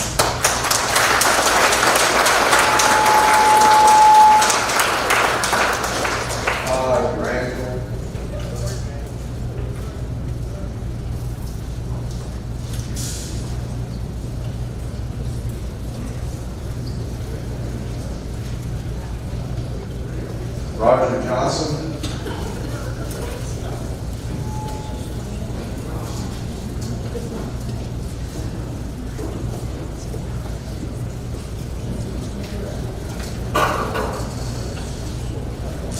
After the justice, give me just a second.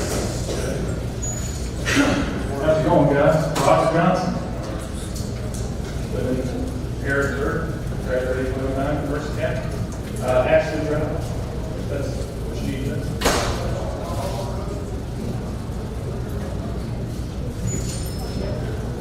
So I don't know, I don't usually come to these things pretty often. I also I like to get book reports. I'm not going to talk to you, with you, hopefully. But you guys usually get a crowd like this?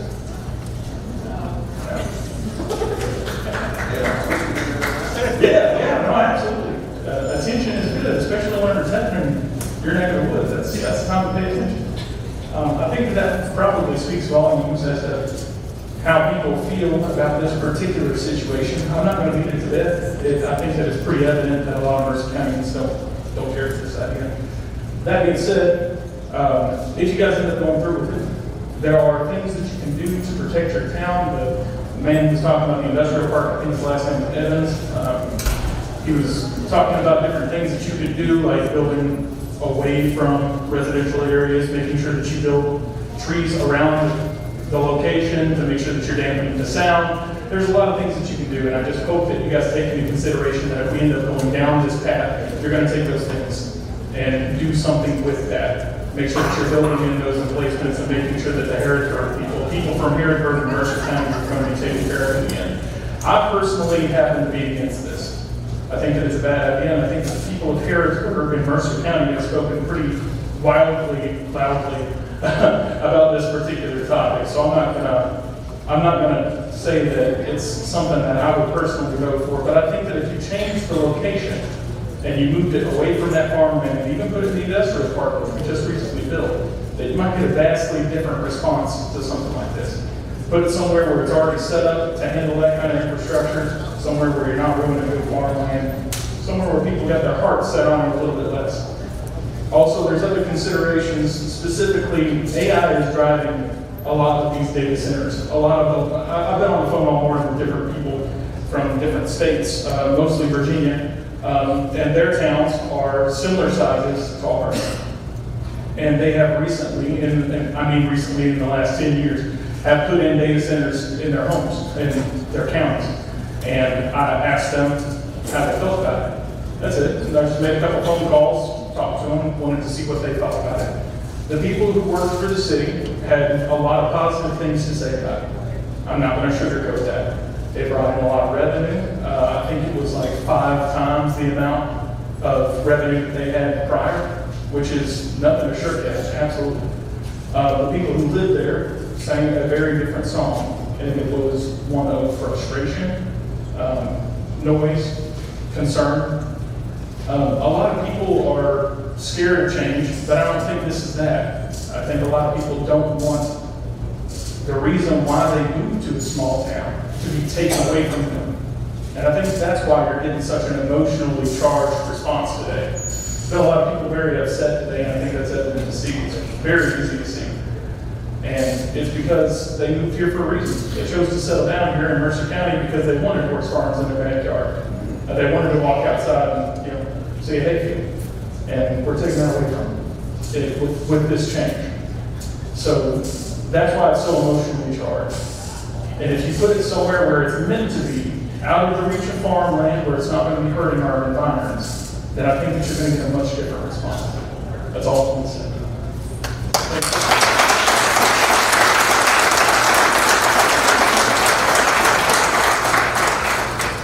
Matt Roberts.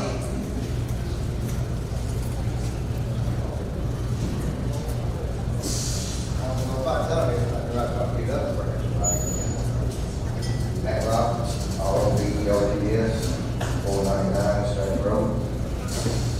So I'm gonna come at it in a way different perspective.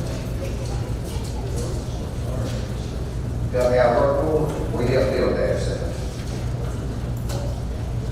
I've been a part of 4 different data centers across the country. Jeffersonville, Indiana, south of Atlanta, south of Charleston, South Carolina, and it's to be part of one in west of Florence. So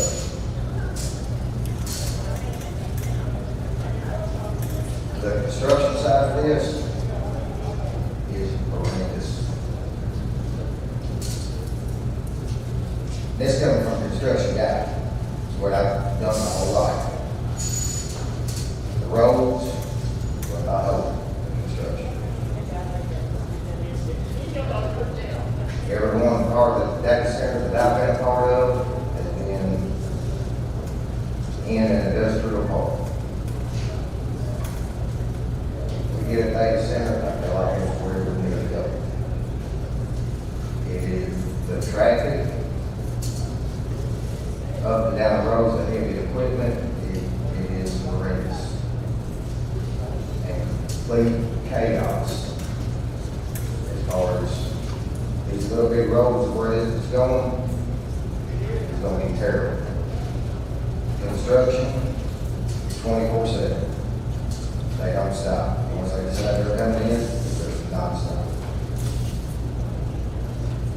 Loud construction, very, very loud construction. I would suggest thinking about looking somewhere else in Mercer County.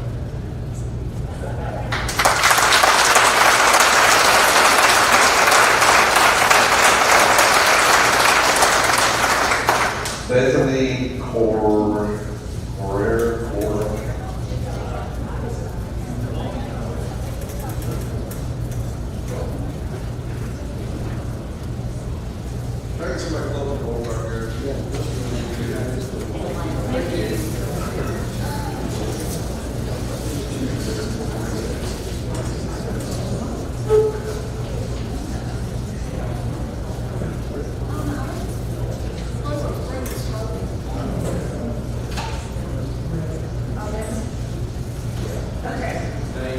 Name's Bethany Correa, like the country with the C, so C-O-R-E-A.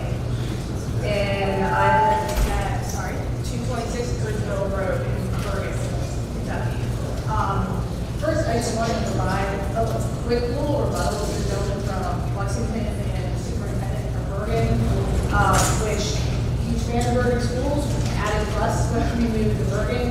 But I just would encourage you guys to dig in a little deeper and do the homework when you compare the proposed and promised revenues and additional income to school systems with what's actually delivered, especially in states that have tax exempt laws similar to the one that Kentucky just passed for these developments. Many of these communities actually lost revenue in both their tax systems as well as for schools. So look into that for considering. Also just want to say a special shout out to neighbor Rick as a fellow healthcare provider, former ER nurse, critical care nurse. That's where a lot of my focus has been, so thank you for the data and research on that, because I can personally attest to the fact that legality and standards of care don't line up to what's healthy as a statement for our people. So a lot of people have spoken to the financial, the environmental, the health and safety risk. And I kind of wanted to approach it from another angle because there's so many resources there. Over the years, lots of cities across the United States have experienced these data centers. We can get firsthand estimates from these residents to see the wreckage it has created. We can look at studies from reputable places like University of Michigan, Caltech, and others that tell us of these different dangers. So, along with some of the other people up here today, I wanted to speak to the human aspect of this issue.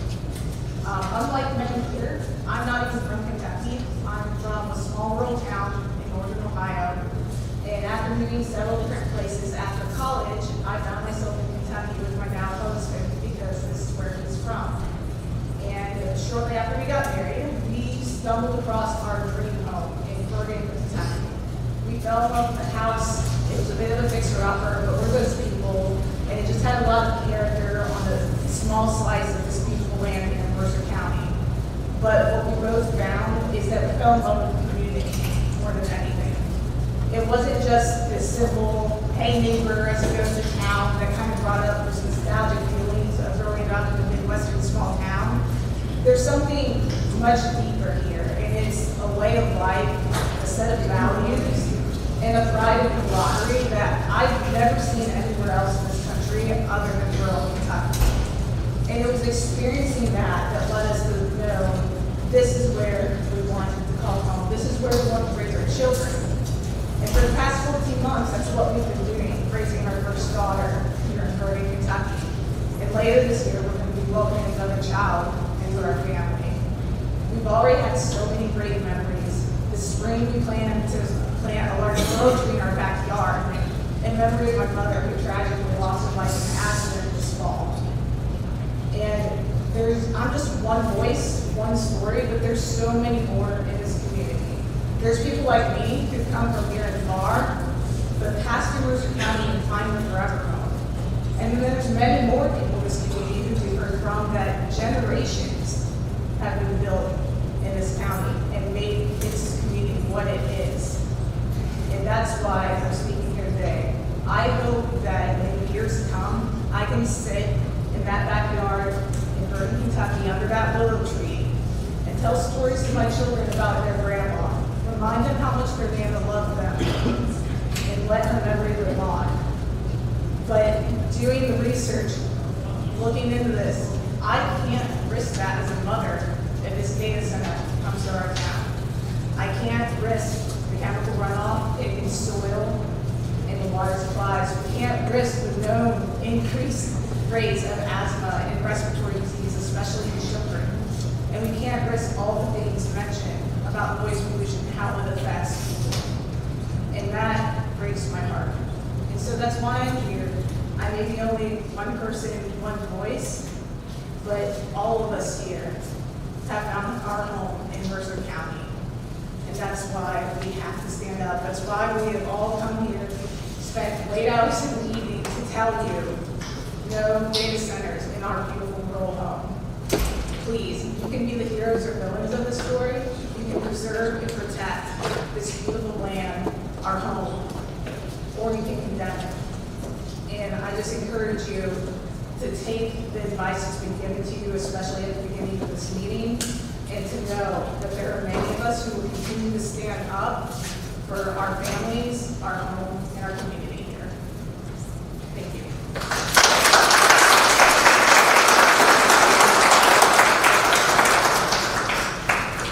James Worley.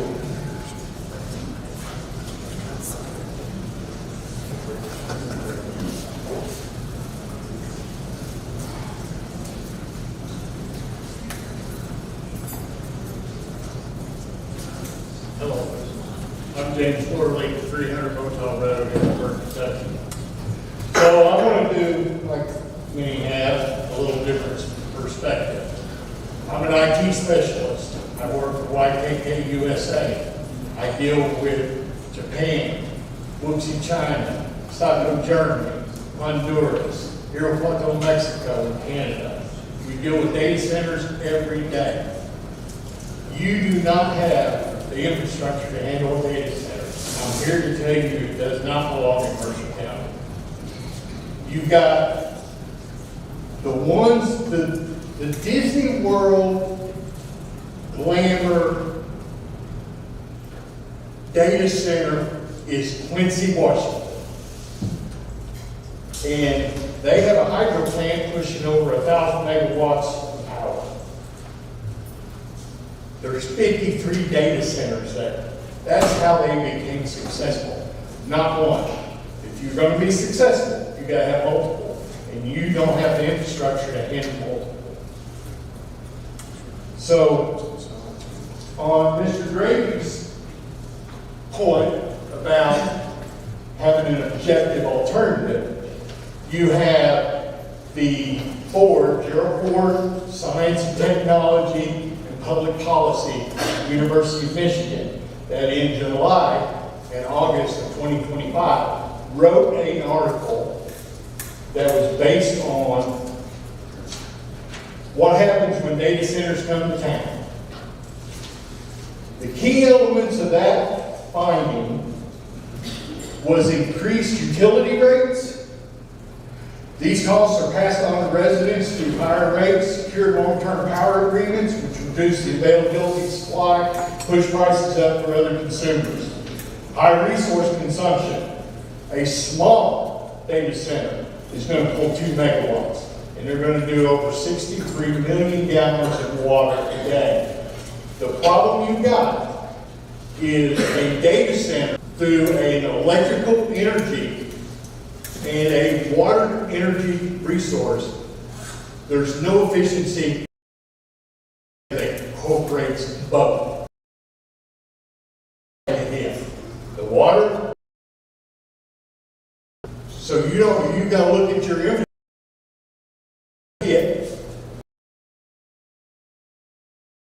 So you're in a little slippery slope, and for me, you have to present a part large enough to handle that.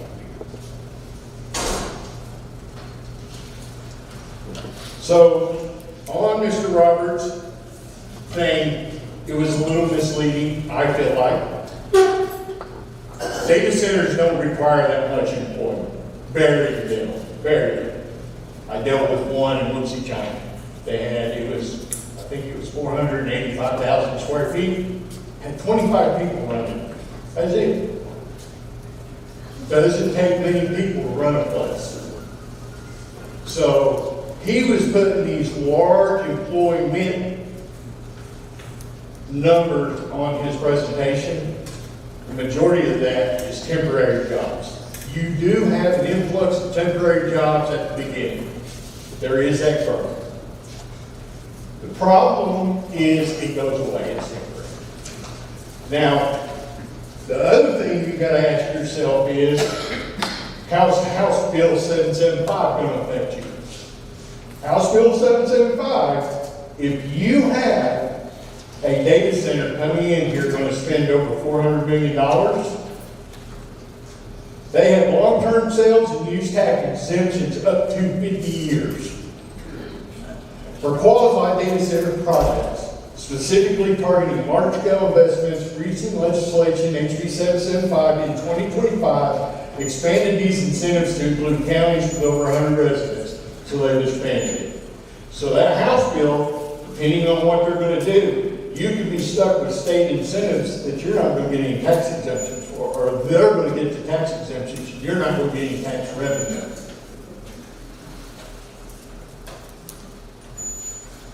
The only other thing that I really want to point out with this is there's been a lot of talk about the cost involved, and I want to bring up a couple. So in this report that the University of Michigan did, and they targeted Indiana, Michigan, Nebraska, Wisconsin, Minnesota, Illinois, and Louisiana. The resident consumers increased their energy prices by 20.7% in Clark County, where they put one data center. In Lafayette, Louisiana, theirs increased 39% to the consumer. So you're on a slippery slope. You got to figure out how that House bill is going to hit you, and it needs to have its own industrial park, and I don't think you're ready for it. That's all I got.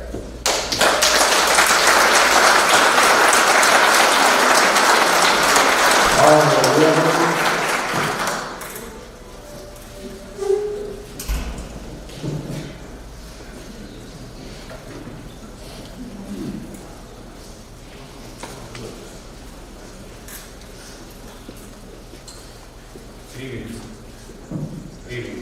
Connor Wilburn. I live at 851 Lexington in town here. C-O-N-N-E-R. W-I-L-B as in boy, B-R-N as in negative. Well, my comments are much like the others that have come up recently. Mainly about the promise of monies to this town, that in the costs that would incur getting this thing installed. I'm an accountant for a STEM. I'm not pro in everything money-wise, but I'm aware enough of the market that these companies promise much, but often deliver little. Apple is a pretty good example. We have a relationship with them in town this morning. Amazon, OpenAI, all these big names. They often will declare a fantastic amount of money to us or to anyone else and not deliver quite.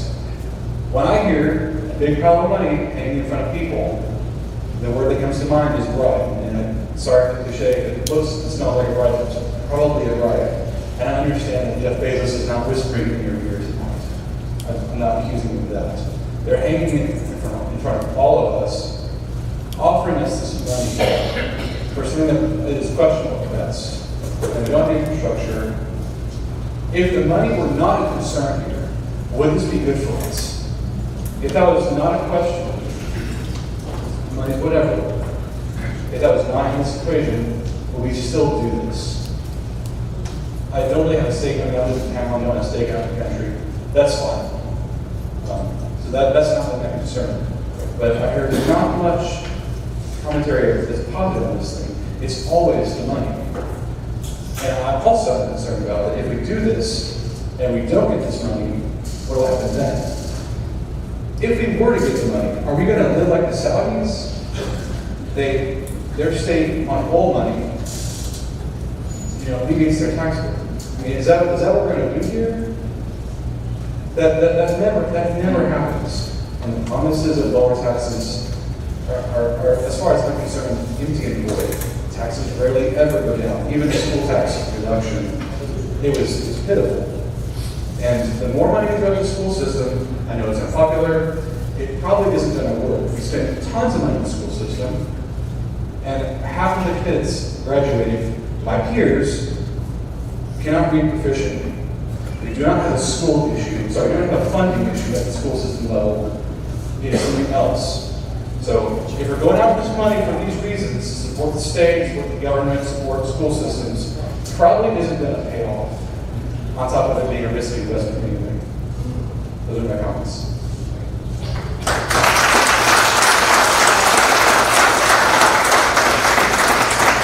Reese Baxter.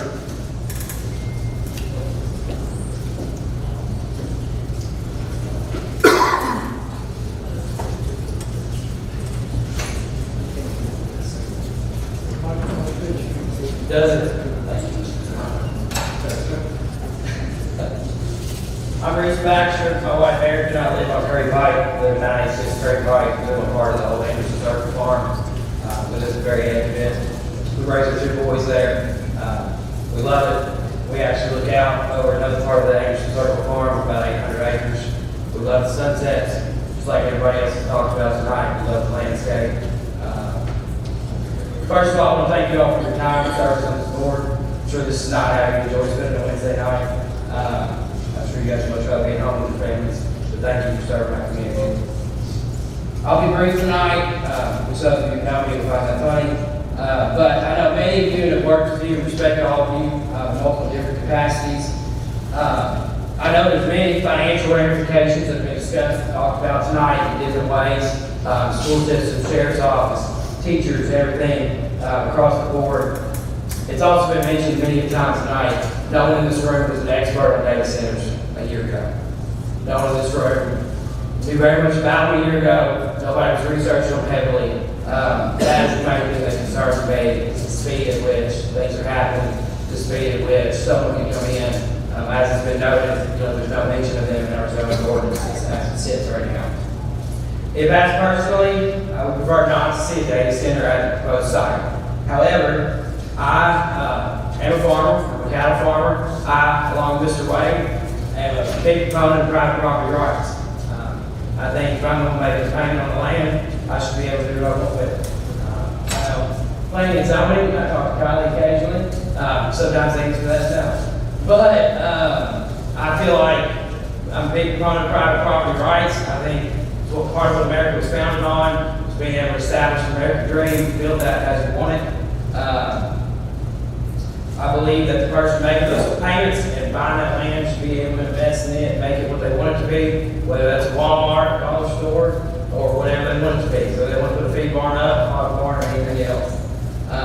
However, I do realize that comes to a point where it crosses the line when that property becomes a nuisance or can adversely affect the neighbors, be it lights, water pollution, environmental, other things like that. Like I said, I'll make it brief. I really encourage you guys and I urge you to consider a moratorium just to delay things until you guys have time to research this adequately, make a decision that you know in 12 years, 10 years, 5 years, you're gonna look back and say, hey, I wish we put this one extra line in there that would protect Mercer County.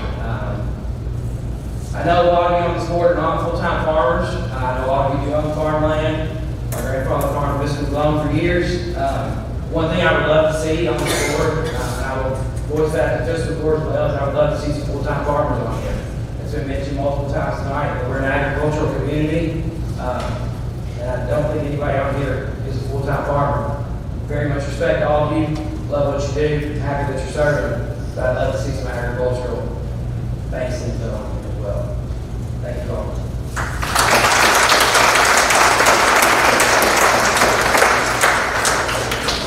Stephen Peak.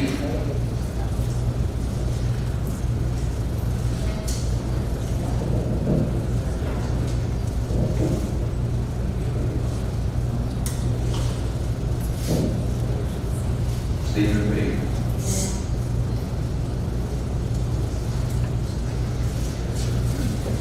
I want to cover this one.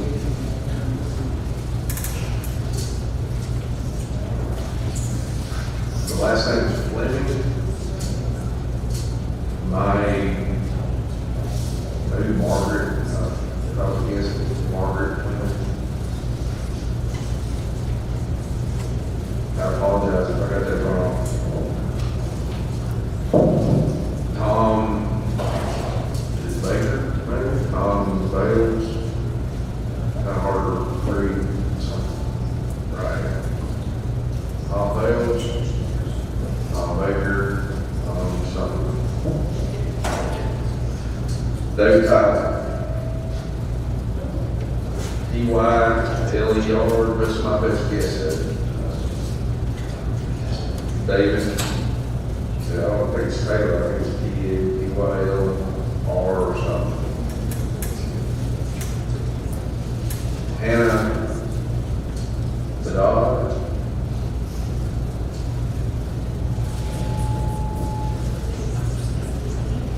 I think I might be moving along. David Hopwell. David here.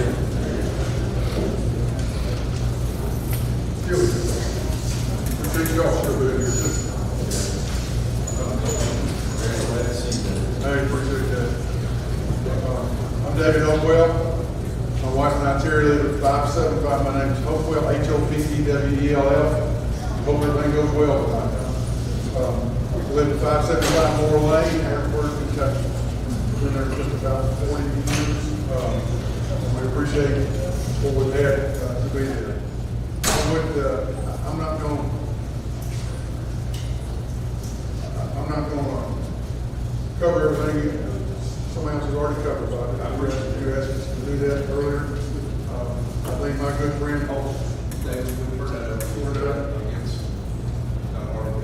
there we go. Did you hear that, sir? Okay. I've had some of my good friends speak earlier tonight, Dr. Rick Angel. One of the things he talked about was psychological stress. But I think that's what we've all been through, some of that tonight and up to this meeting. But I appreciate Bo Baxter, Gilbert Edmond, Kim East, Diane Floyd, all of them expressing, Hattie Dean, expressing my exact sentiment. I would like to see us place a moratorium on this until we can really just cover it, and so that you all can get the text wording right, just like Hank has pointed out to us. Let's get the text wording right so that we don't have to continually deal with this stuff over and over again. And I just appreciate that. That's all I want to add. Thank you all.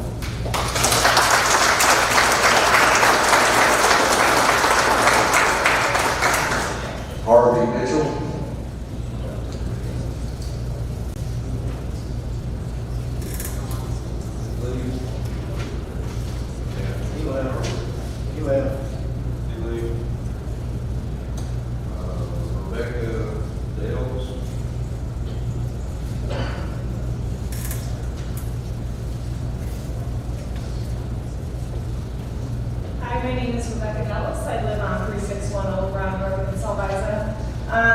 I'm just going to reiterate a lot of what everybody else has said about really urging us to pursue a moratorium. Pardon? same stuff that we've heard. Yeah. Just get the high. Yes, I will, I promise. Okay, thank you. I just want to urge us to really reconsider putting a data center here. I mean, we are an agricultural centered community. It is not just heritage. It's obviously personal, and it's our identity as a community. Something else that we really need to consider is, I have never seen a massive corporation or company always have the goodwill of its surrounding community at heart. I don't think that we should take what they say to be honest or transparent. They are beholden to shareholder values and their bottom line. They do not care about us. They don't care about anything with regards to stewardship. They basically are going to do the bare minimum to ensure that they can maximize their profitability. So I would urge us to really reconsider. That's it.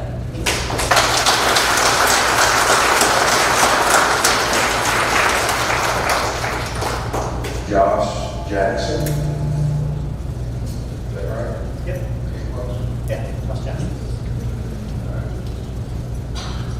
Hi, I'm Josh Jackson, 361 Old Ground Road, Salaza.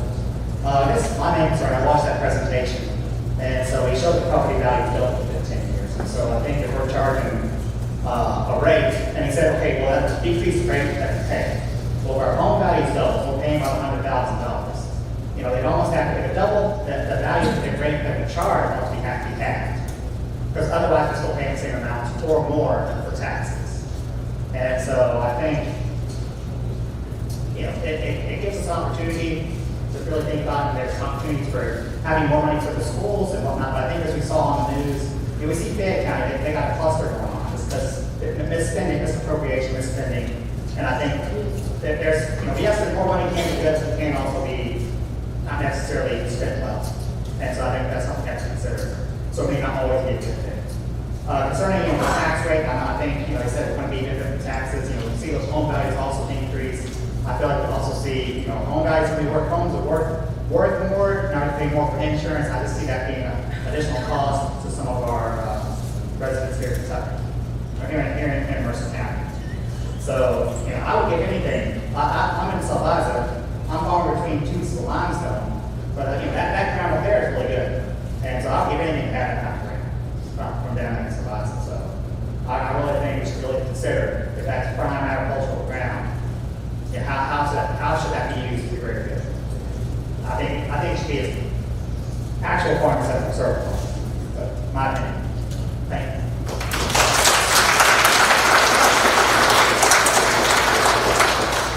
Christina Coslow.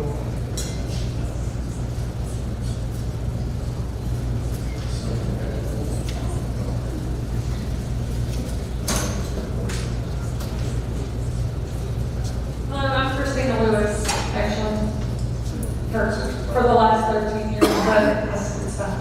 Address is 419 Mount Pleasant. Yes.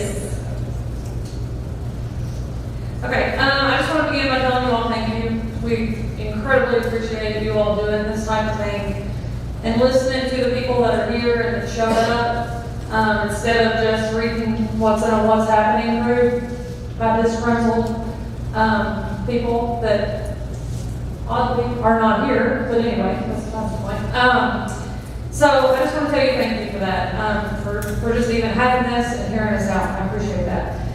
April will make 42 years that I've lived here in Mercer County my whole life.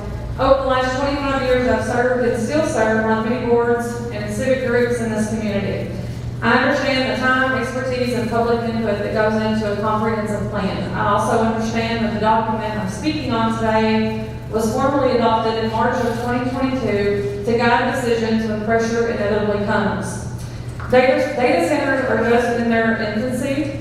We still have a whole generation alive that's not using them to their full potential. That's going to change, and we're going to need more space. So it's definitely not about if a data center comes here, it's when. I mean, we're not naive enough to not believe that one will ever come to Mercer County. I do fear that eventually they're going to be like dollar stores, and we're the seeds are being planted. But I fully understand that the purpose of the meetings like this is to establish parameters for when one does. That is precisely why the comprehensive plan matters. What concerns me is not growth. What concerns me is whether we intend to follow our very own plan that was put into place by your board in 2022. On page 19 of the Harrisburg-Mercer County Comprehensive Plan, the land use section lays out clear goals and objectives that directly apply to what is being discussed tonight, which I know he had already brought that up, so I'll just kind of reiterate that. But the plan calls for development that is planned, compatible, and located where it makes sense. It directs future growth toward areas already served by infrastructure in order to reduce costs, minimize sprawl, and protect community resources. And that is what it's Article LU 3, 4, and 5 on page 19 of that plan.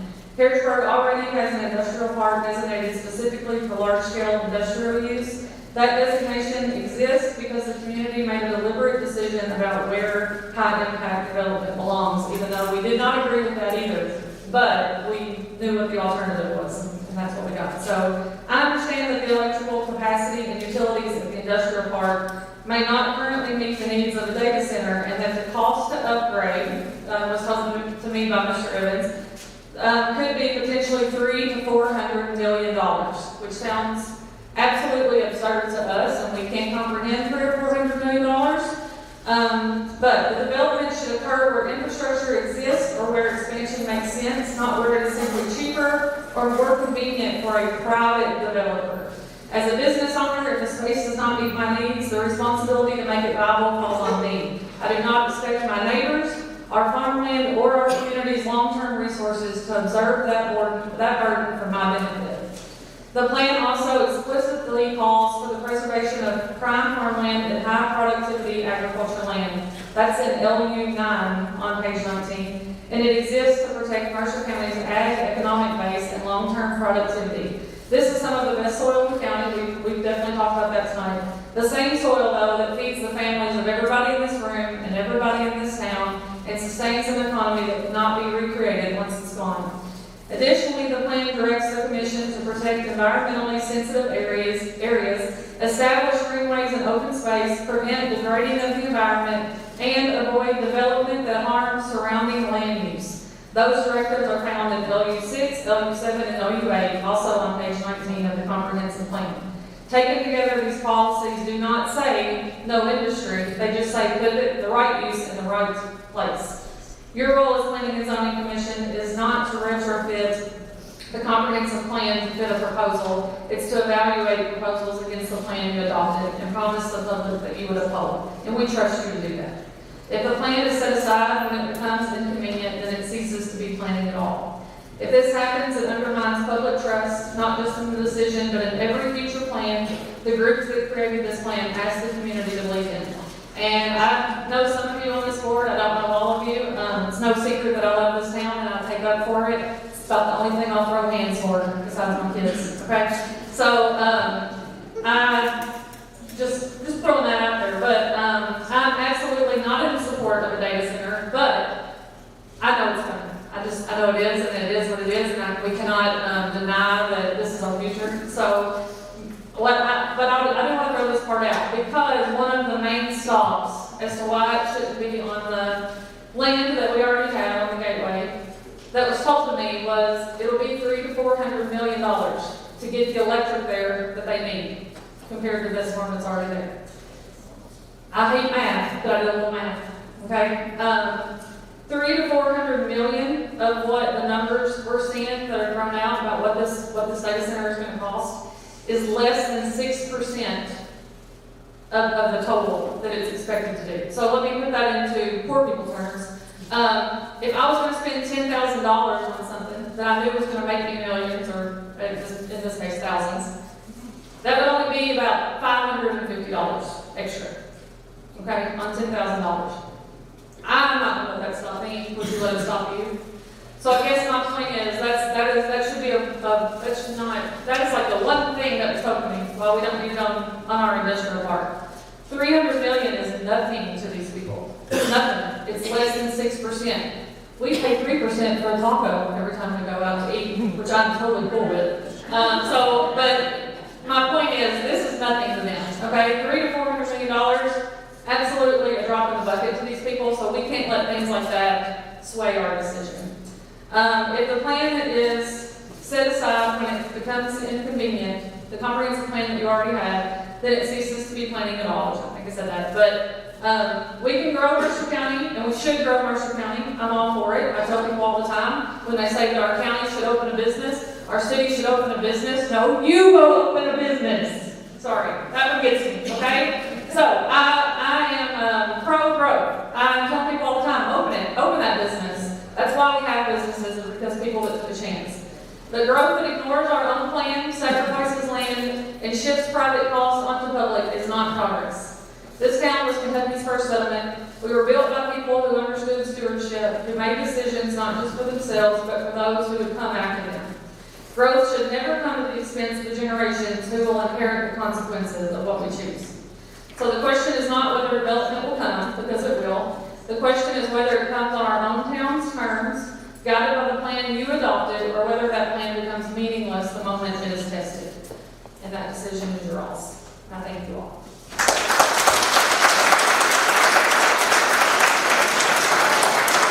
Katrina Sexton. Katrina Sexton.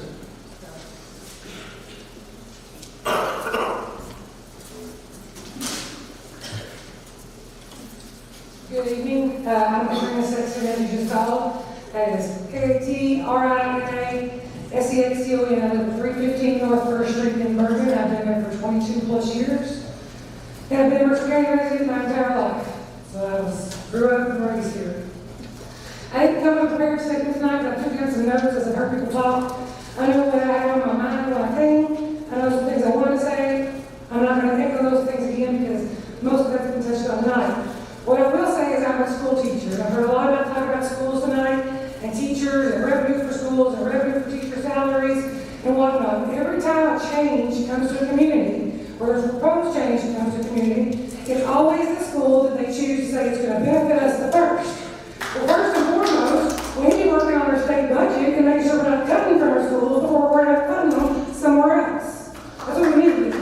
That's not your all's job, that's other people's jobs, and who we choose to do that. With that in mind, I agree. Data centers are something that we're not going to stop. We're all relying on AI and the internet every single day. When I was going to school and you want to write a research paper, you went to the library, used a card catalog. Y'all remember that thing, right? As kids in the classroom today, I ask them all the time, you know what a card catalog is? What's that? I don't got a clue.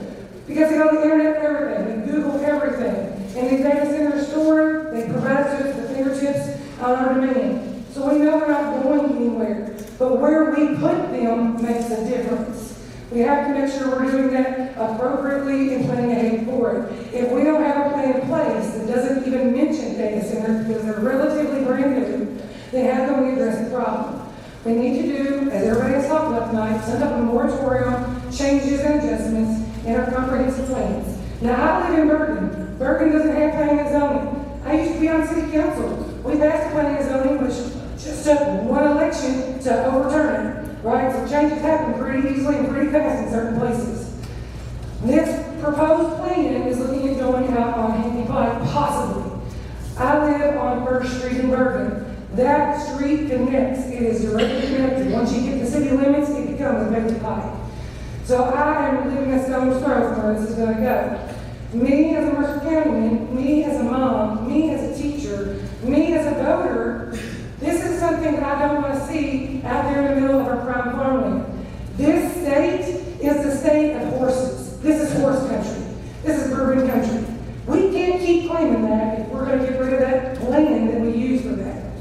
We don't want to become like Virginia. You know, we talked a lot tonight in presentations about how the data centers really benefit places in Virginia.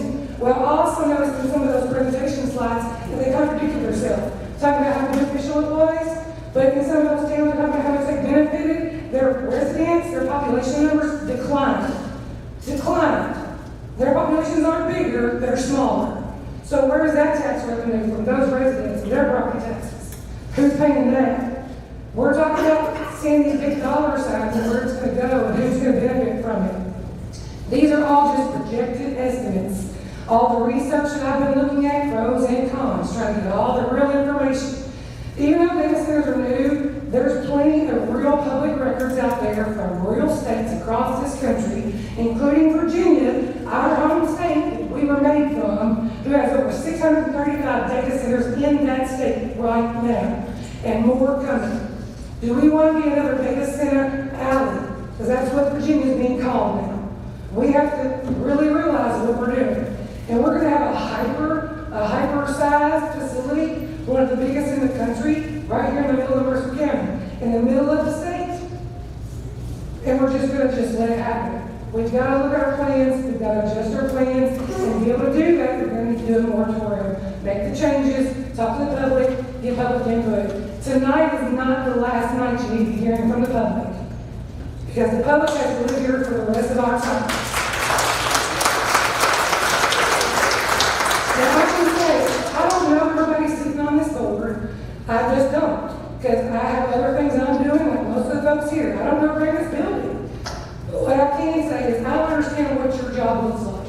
I've done your job in some form or fashion as an elected official or an appointed person. I understand how hard it is. As I've stated, I served on City Council in Bergen not once but twice. I assisted with the planning and zoning there for however long it lasted, which was a breath of a blink of an eye. And I have served on school boards. I served on the Bergen School Board. I'll tell you now, I don't agree with the choices they make tonight and the statement they put out, because I think those numbers are inflated. And if you go and look at examples like Boxtown, Tennessee, which is about the same size as Bergen, they certainly haven't benefited, even though they were promised they would. Right? So we need to look at real examples, real world people, and how they're impacted, not just big dollar signs and big promises from people who don't get held accountable and are just going to profit off of it. So that's my 2 cents on the matter. Take some time, really think about it, and make the changes that are necessary. Don't just let it happen overnight and throw your hands up in the air and say, oh, well, I'm sorry we didn't do more.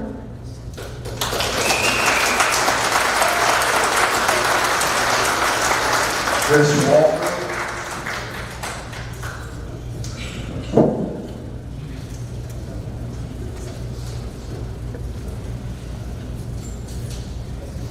Good evening, my name is Chris Walker. I live at 502 Tomahawk Drive here in Harrisburg, Kentucky. Like I said, my name is Chris. Some of you know me as Nugget, some of you know me as Chris Walker for Judge. Many of you all went to school with your children or went to church with you or did theater. Tonight, I come to you just as a neighbor, as a friend, and as a constituent. My whole career has been in civil services and public service. And I want to talk to you a little bit about what happens when prices inflate to a level where people can't sustain. My whole career, I've helped people try to establish food banks, housing, things of that nature. And when those things don't become accessible to people or they can't afford them anymore, that's when discourse becomes. When we look at our community now, we're already in an area of complete decline. Just last year, we gave out over 2,668 parcels to families here in Mercer County who couldn't afford food for their families as is. Imagine what happens when those families who don't have emergency funds to sustain have to go out and find food, have to go out and try to find extra work just so they can make it out. So I urge you, please look at the data that's presented before you. Over 7,000 individuals now are seeking assistance right here in Mercer County. Harrisburg, Salvisa, Bergen, even Cornishville. We have people who sleep in other people's homes because they cannot afford it. I ask you, what comes next? Are we going to allow a data center to come in, inflate our prices, and allow our residents to suffer at the hand of a big corporation? We aren't a little spreadsheet for data corporations to come in and expand. It's time that we start looking at our community. We start looking at our friends. We start looking at our families. And we really ask questions. What comes next? I'm all for expansion, but the right way and the Mercer County way. It takes more than just allowing corporations who's going to promise you a big bow and say, hey, here you go, here's a big number. It takes us actually doing sit down with the public, just like you do. And I commend you tonight for what you've done, but this is just the start. So I thank you for your time. I thank you for what's coming next. And I urge you, please, please reconsider allowing this as in our hands. Thank you.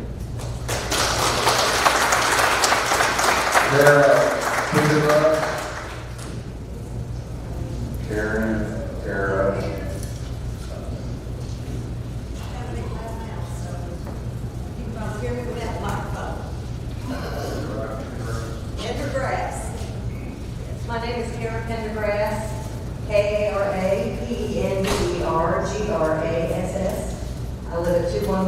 wear my shorts in Harrisburg, Kentucky. And I don't have much to say because most people already said what I said. However, I do have a couple things. I live on the lake. I have only lived on the lake for 3 years. But I have owned and paid taxes down here for 25 years. Because when we drove through, we saw a beautiful little area. We found a little house, basically a garage. And we fixed it up to raise our girls on the lake because water is nice. So I have some concerns about the water and the needs for a data center for the water, because you know it's going to come from the lake. And the amount of water, if they don't use some sort of recirculating system for this data center, is going to put a strain on our water system. And I don't know about all the rest of you, but just over the last 4 months, the Lake Village Water has come through and patched, which they paid contractors to do, 6 water lines down my road and down Euclid Lake and where the prison is. And when I ask them why they keep coming back and patching, it's because we don't have enough money for the infrastructure to take care of it. So think about your house, you know, your water line. They got the little rubber things you can put on there and patch it. That's what they're doing. So we need to definitely have a moratorium. We need to make sure that they're going to pay infrastructure costs for all of the resources that are going to be pulled in. And the gentleman who talked about the Michigan report, I brought it for you all, so you would have a copy. And that's all I have to say.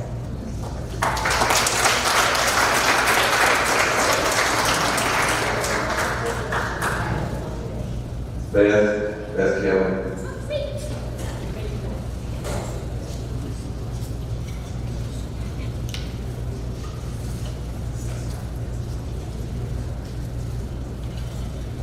Hello, my name is Beth Kelly, and I'm here personally for myself, okay, so I want to make that clear. I'm only here for myself.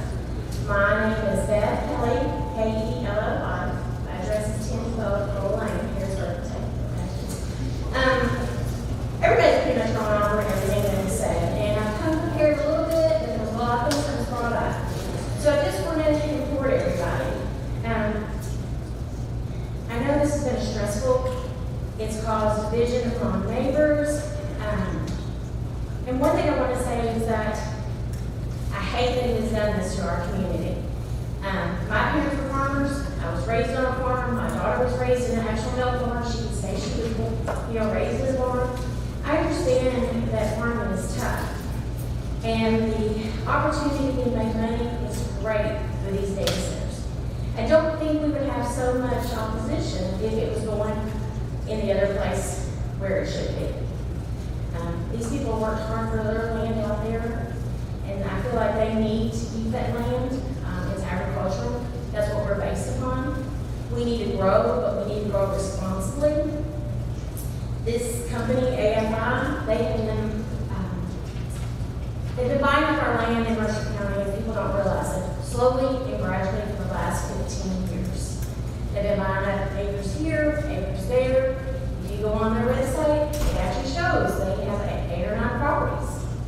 Now, as a farmer, you know that there's no way you can pay the prices that they have paid for that and farm it and make a profit on it.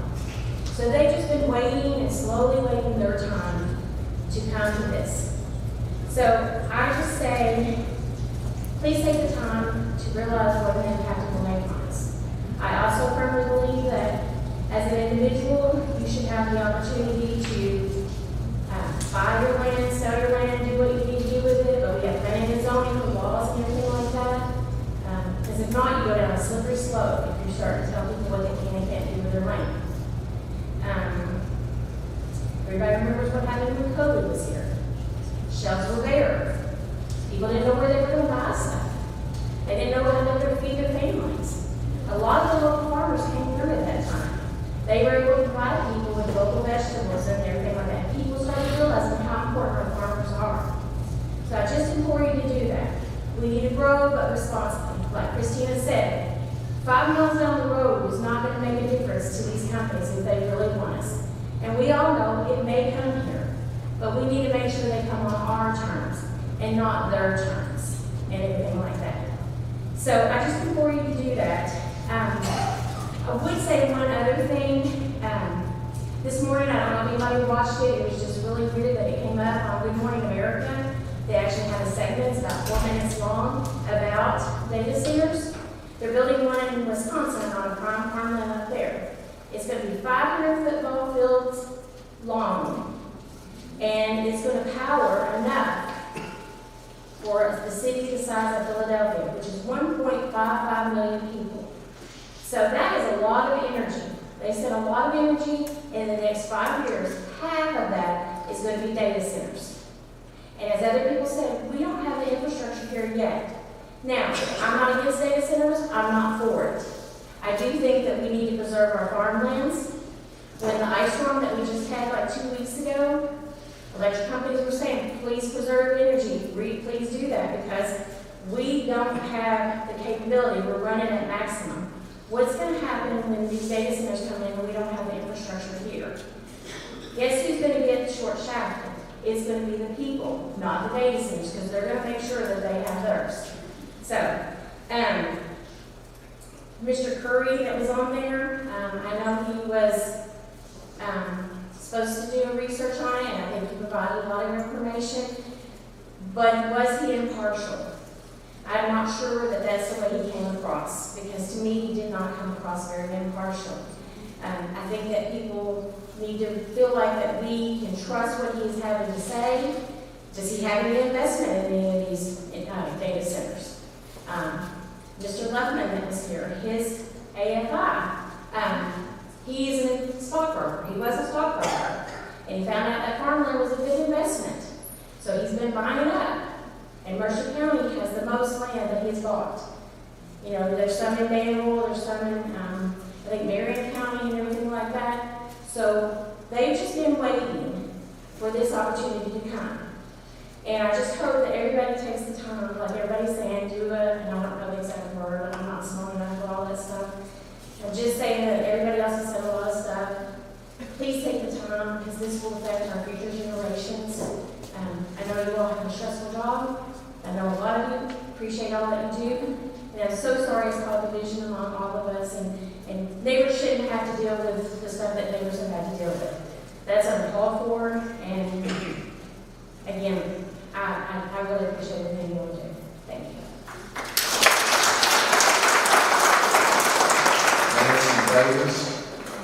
Nancy Davis.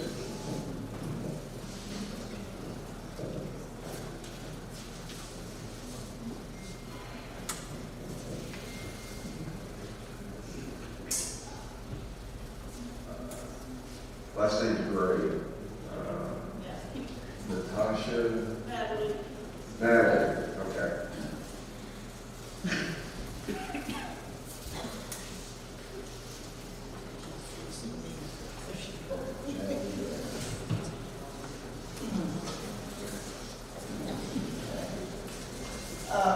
I wanted to talk today with you all about the reasons data centers are not compatible in rural Mercer County.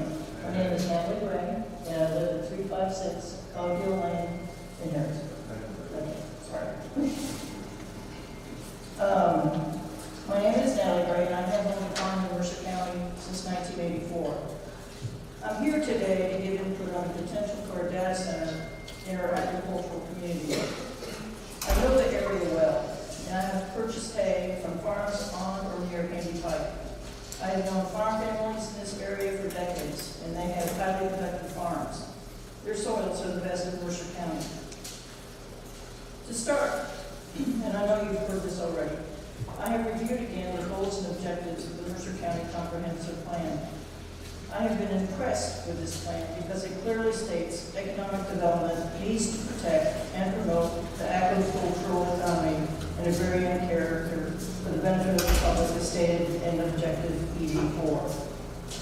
It also states under the land use goal to achieve the best possible relationship, to provide for an increasingly safe, healthy, and convenient environment in which to live and work for the residents of Harrisburg and Mercer County.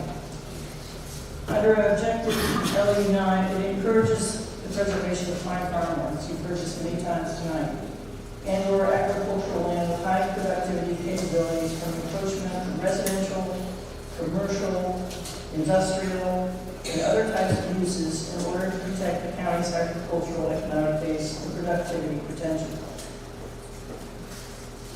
I think most of the people at this meeting agree with these goals and objectives.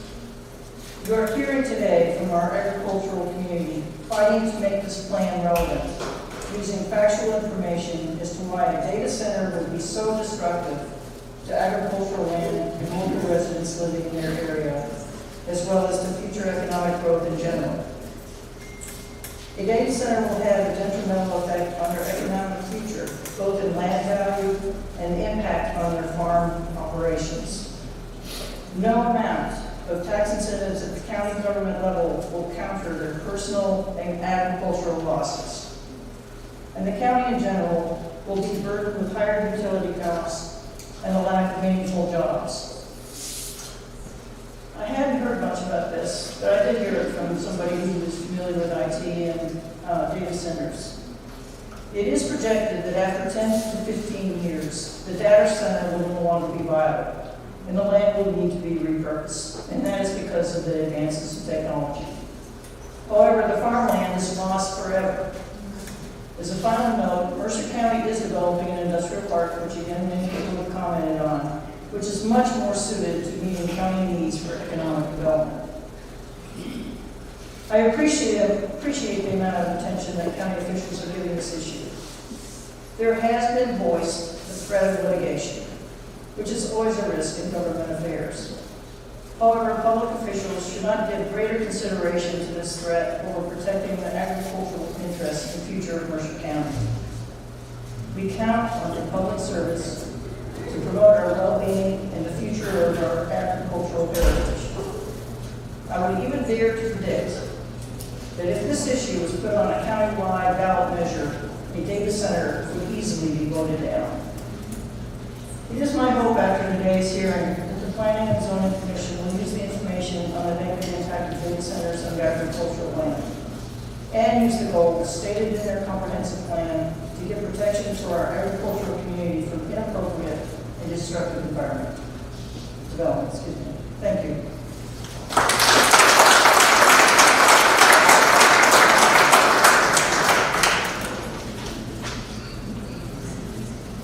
Betsy Fleischer.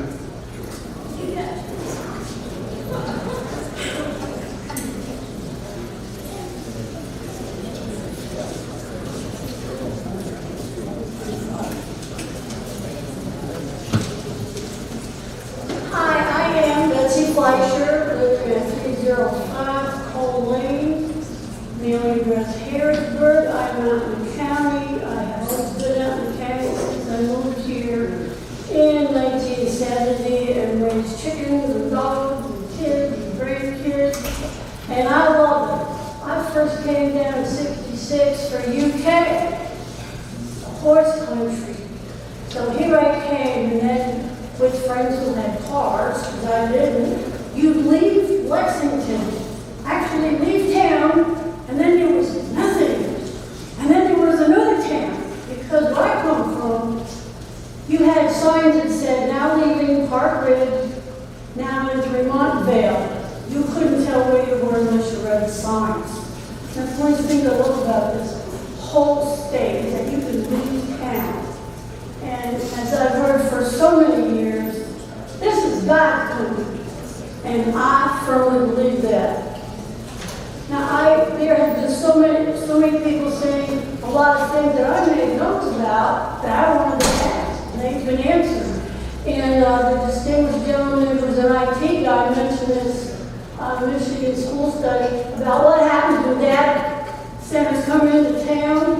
And I really encourage, exhort you, beg you to read it, because it is very informative. And one of the quotes about under data center tax breaks, only those to corporations, one of the executives responsible for Microsoft's North American data centers stated in 2024, quote, I can't think of a site selection or placement decision that was decided on a set of tax incentives, quote. And I heard and read the superintendent from Bergen, his letter, which brought me up some questions. They were saying they're going to have all this revenue. One of my first questions was, is that just for the Bergen School District? Or is that include Mercer School District, where I was a teacher for like 25 years?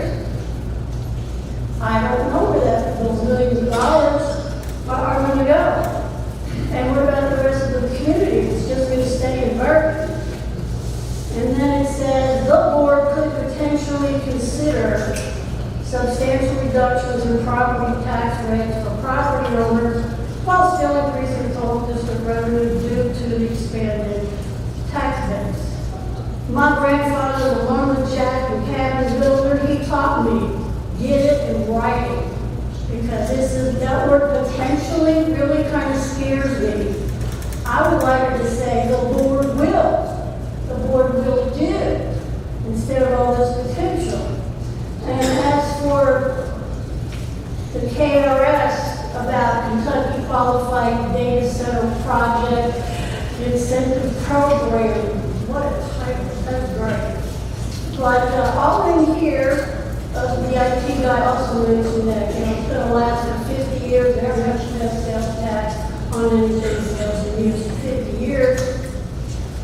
And several people mentioned that computer technology, it explodes. Every 5 years you gotta get a new computer. Every 1 year you gotta get a phone. Whatever, it goes fast. So if we build this super duper center here, someone mentioned, well, what are we going to do about 10 years when it's like obsolete? What do we do? And one of my first questions I thought of was, okay, you have a plan. This is agriculture, this is small business, this is A3, A1, whatever. And the data centers right is meant there on an agricultural zone, which is laced with aquifers and caves. That's like building your house upon the sand. You already know that the ground's going to be unstable and the aquifers and all that under there. Why would you even consider putting that industrial thing in an agricultural zone? That to me was like, where's the logic in there? We have an industrial park. I'm glad we have one. And then we can put it over there. Because you already planned it. You do not.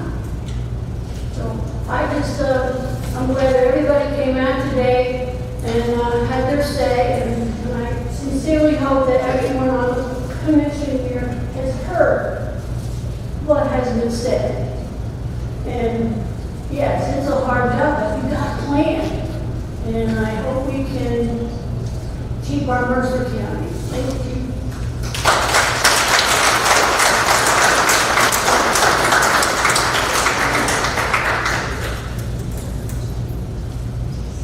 That comes to the end of the public comment. That's the last person that signed up. Our executive administrator received an email from Ryan Vandenbuer. Doesn't give an address, just says he's a Mercer County taxpayer and resident, but we'll add that to the official record tonight. It's in the packet set with all the signatures. You want a copy of it? Yeah, who said it? Part of the official record. You take it. But if you don't want it, that's just, you want to see it. Yeah. I'm going to read it. If anyone wants to get that in the minutes. All right. Adding it to the record. That is the new business. Item 4 is chair business. We have the chair business.